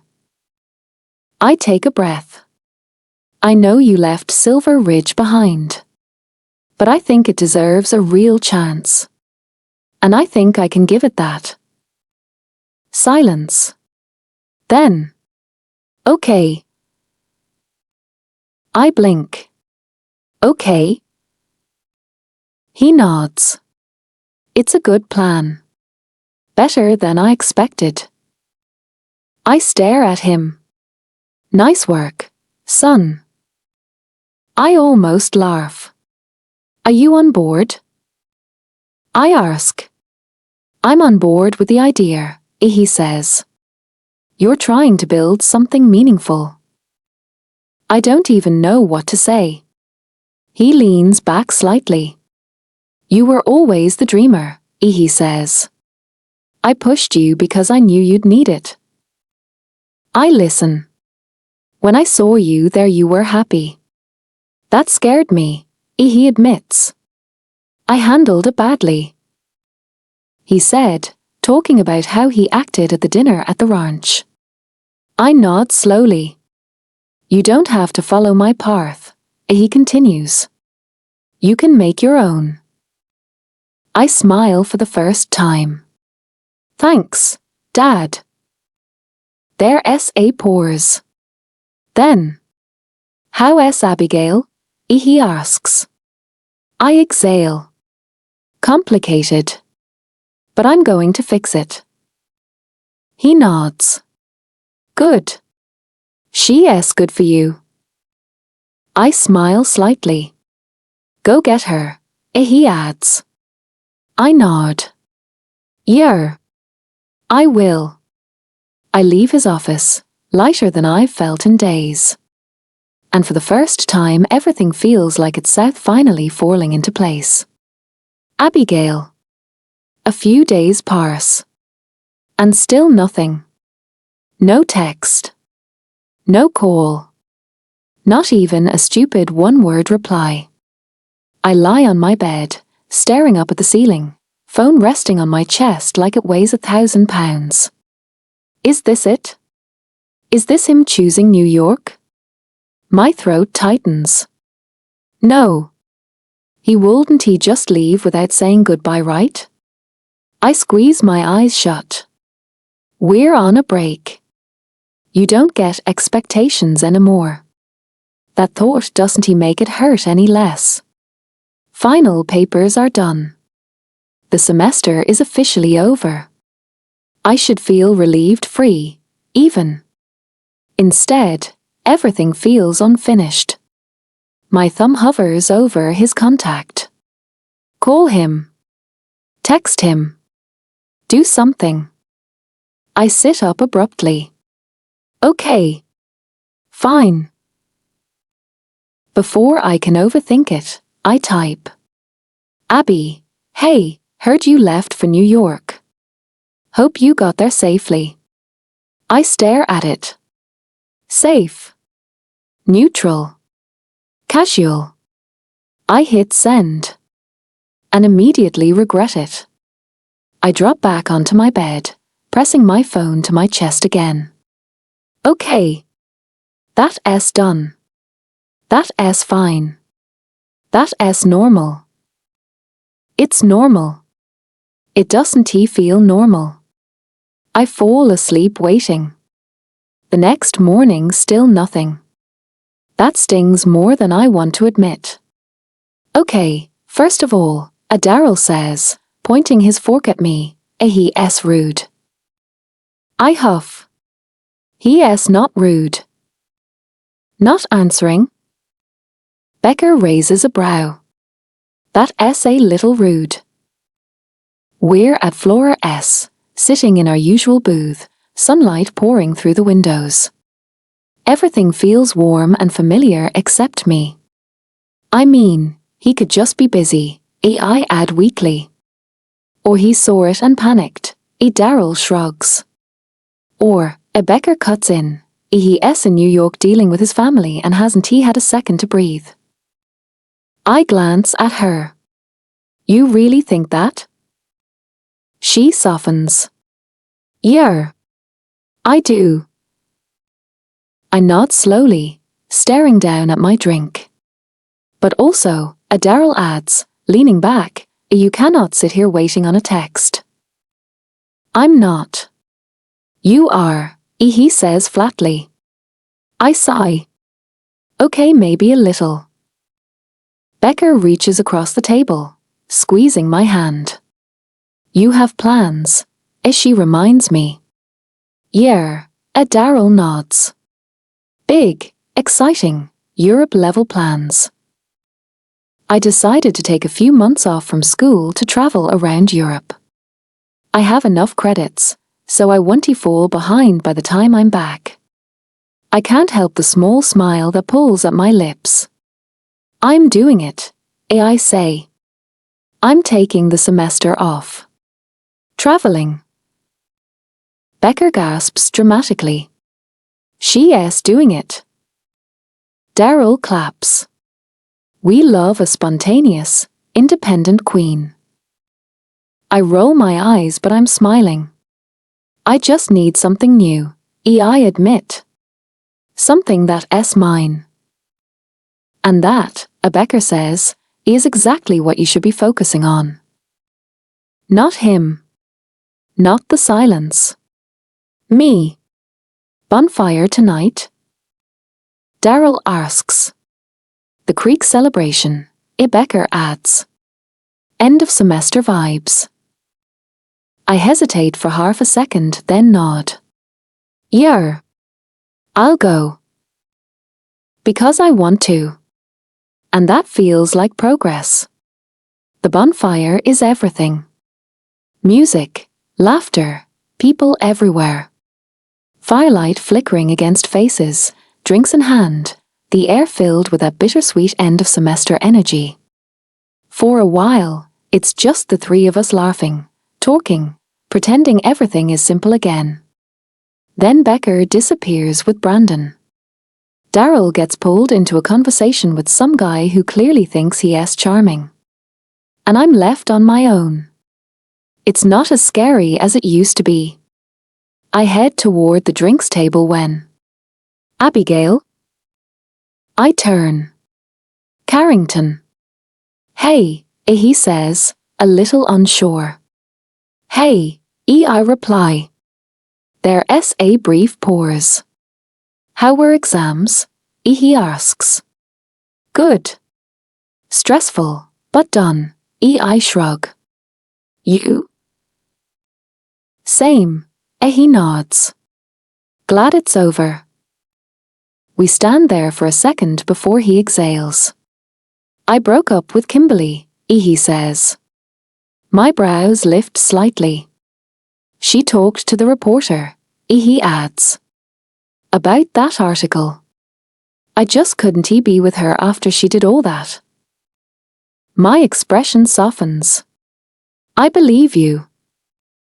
Carrington's always been a good guy. He just never saw things clearly.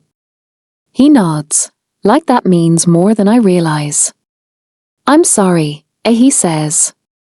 For everything. This semester. Before that too. I don't interrupt. I wasn't seeing things clearly, he admits. And you didn't deserve any of that. A small smile tugs at my lips. If you can forgive me, he continues, I'd like to try being friends again. For real this time. Carrington. My first love. My first heartbreak. I study him for a second, then nod. Yeah, I say softly. I can do that. Relief flashes across his face. I step forward, giving him a quick hug. Friends, I confirm. Friends, he agrees. I barely take 2 steps away when... Abby. Ryder. Hey, I smile.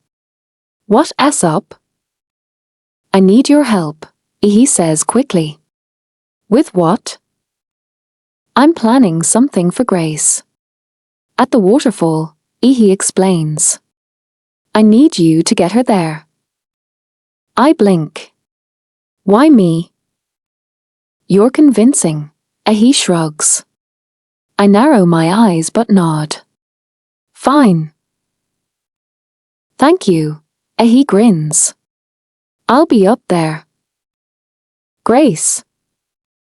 I call, finding her near the fire. Come with me. Where? She laughs. Waterfall. I need your opinion on something. She doesn't even question it. In the car. This feels suspicious, as she says, eyeing me. It's not. I lie badly. She laughs. Okay. We talk about exams, summer plans, random nonsense. It feels easy. When we arrive, we walk partway up the path when her phone rings. My mom, I have to take this, she says. Go ahead, I'll catch up. I hesitate. Then nod. Okay. The path is lit with soft hanging lights, guiding the way. My heart tightens. This is where. Jackson. Our first date. I swallow hard, remembering all the memories. He didn't text back. The thought lingers as I step closer to the waterfall. And then I see it. Lights draped across trees. Rose petals scattered along the ground. Candles flickering in glass holders. A soft setup by the water blankets, lanterns, everything glowing under the night sky. Where will I breathe? Grace is one lucky girl. You like it? I turn rider. This is amazing, I smile. She's going to freak out. He grins. Yeah, about that. I frown slightly. What? This isn't tea for Grace. My heart stutters. It's for you. The world stops. Because I know that voice. I turn and there he is.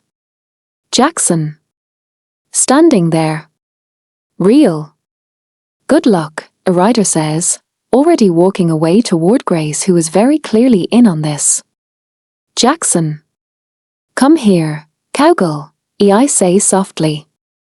She doesn't move at first. Then slowly she walks toward me. What are you doing here? She asks, breathless. I thought you were in New York. I was. I nod. Got back this morning. Her eyes scan my face. You look I pores, smiling slightly. Really good. She huffs softly. You didn't answer my text. I know, I admit. I wanted to do this in person. The air shifts. Everything gets real. I talk to my dad, I say. I told him what I want. She watches me carefully. I'm staying, I continue. In Silver Ridge. I'm taking over the investment branch, but doing it my way. Building something real. Something that actually helps people here. Her eyes soften. Jackson. I chose this, I say. For me. A pause. And you, I add quietly. I step closer. I love you, Abby, I say. And I get why you did what you did. I do. You wanted me to figure things out for myself. My voice lowers. But I can't go another second pretending I don't want you in my life. Her breath catches. I see a future with you, I continue. A real one. And I'm not letting that go. Her eyes shine. I was just trying to do what was best, she whispers. I know, I nod. Are you really staying? She asks. Yes. Silence. Then. She launches herself at me. Her arms wrap around my neck, her lips crashing into mine. I catch her instantly, lifting her, her legs wrapping around my waist as I kiss her back just as hard. She pulls back slightly, breathless. I missed you, she whispers. I missed you too. I love you, she says. I love you more.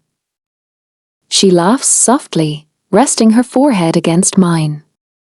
Later, we sit by the water, calmer now. She tells me about her travel plans Europe, months away. I want to come with you, I say. If you'll have me. She smiles. Always.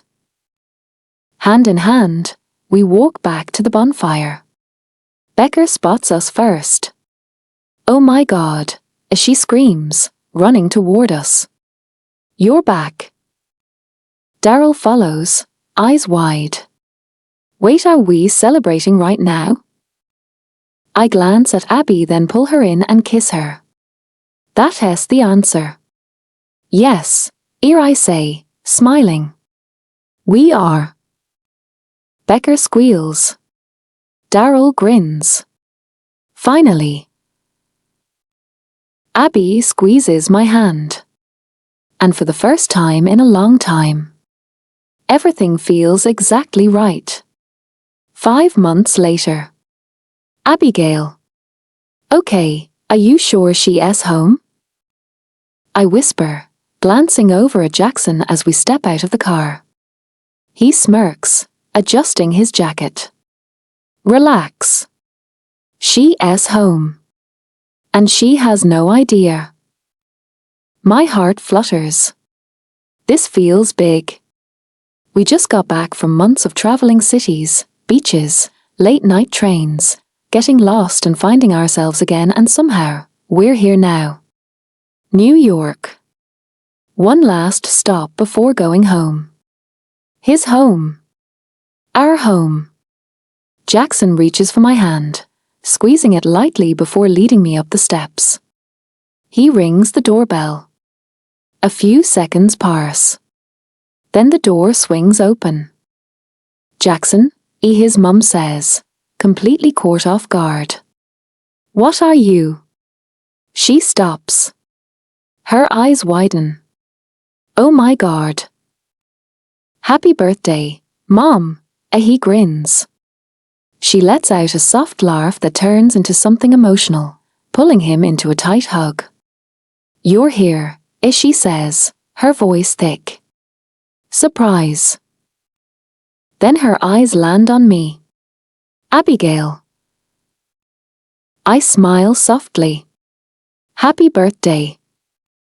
She doesn't hesitate. She pulls me into a hug just as warm. This is the best surprise I could be asked for. Later, we're in the kitchen, just the two of us. She's pouring tea, but I can feel her watching me. I'm really glad you came, she says gently. I wouldn't have missed it, I reply. She smiles, setting the cups down. And I'm really glad you two found your way back to each other.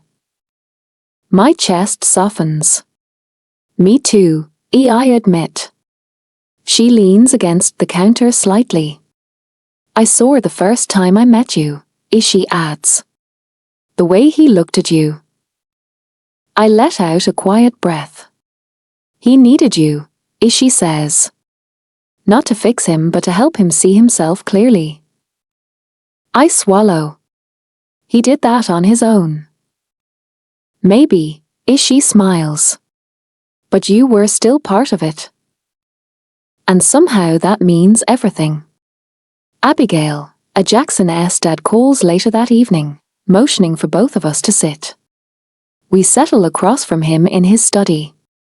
I've been reviewing the changes in Silver Ridge, he says, flipping through a few papers. The restructuring. The outreach programs. The growth projections. I glance at Jackson. He's calm, but I can tell he's watching closely. His dad looks up. It's working, he says simply. Relief flickers across Jackson's face. Then his dad turns to me. And I've been told, he continues, that you've been helping with the community side of things. I blink. A little. Jackson nudges me slightly. She's being modest. I shoot him a look. His dad's lips twitch almost a smile. You have a way with people, he says. That's not something you can teach. My heart skips slightly. I'd like to formally offer you a role, he continues. Social relations. Community engagement. Building trust where it's been lacking. I glance at Jackson. He looks hopeful. Excited. I smile. I'd love that. And I mean it. Saying goodbye the next morning is harder than I expected. His mum hugs me tightly. Come back soon. I will, I promise. His dad gives a nod. Safe travels. Jackson's brothers throw in their usual teasing. And then we're off. The hotel room is quiet. Calm. Familiar in a strange, temporary way. Jackson's things are no longer here. No apartment waiting for him. No life in New York to return to. He chose Silver Ridge. He chose us. I sit on the edge of the bed, staring out the window, thinking about how everything changed so quickly and yet, somehow, exactly the way it was supposed to. We're so different. He's calm, cool, and somehow collected. He feels first, then leaps.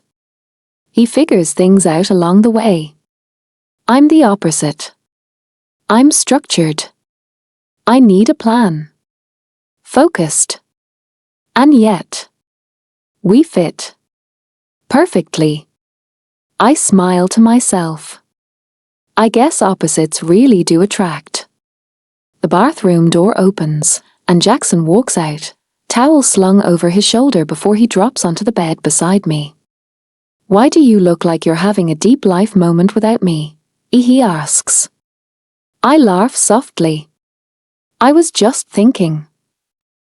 Dangerous, he teases. I nudge him. About us. He turns slightly, propping himself up on his elbow. Good thoughts, I hope. The best, I admit. There's a quiet moment. Then. You really came with me everywhere, I say. You didn't hesitate. Neither did you, he points out. Why? I ask him. He shrugs. Easy decision. I look at him. Is it? Yeah, he says simply. It's always been you. My chest tightens in the best way. We're going to be okay, right? I ask softly. He reaches for my hand. We're better than okay. I smile. We talk for a while about the firm, about my last semester, about travel plans we still haven't checked off. About everything and nothing all at once. Eventually, the conversation fades into something softer. Quieter. He brushes a strand of hair from my face. Good night, cowgirl. Good night. And then he kisses me slow, warm, familiar. Home. Jackson. Silver Ridge feels different. Or maybe it's just me. Look who finally decided to come back. Daryl calls out the second I step onto the ranch. Missed me? I shoot back. Debatable, he grins. Becker hugs Abby like she's been gone for years. Maxwell gives me a firm nod. My chest settles. Yeah. This is home. Ryder's already left for football, but we've been talking non-stop. He's good. Busy. Exactly where he's meant to be. That night, we're all gathered for Sunday dinner. Laughter. Food. Voices overlapping. So, Becker says, eyeing us, Europe looked suspiciously romantic. It was educational, Abby replies innocently. Sure it was, Daryl mutters. I laugh, leaning back in my chair. This is everything. Later, I find Maxwell outside. Hey, I say. He glances at me. Settling back in? Yeah, I nod. I just wanted to say thanks. For everything. He studies me for a second. You figured it out, he says. With a little help, I admit. He nods once. Then, welcome to the family. Something in my chest shifts. Solid. Real. Thank you, I say quietly. I find Debbie not long after, standing a little ways off, looking up at the stars. I walk up beside her. Who would be thought we'd end up here? I say. She smiles softly. Not me.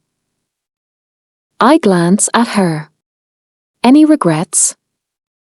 Not a single one. Silence settles between us, but it's the kind that feels full. Easy.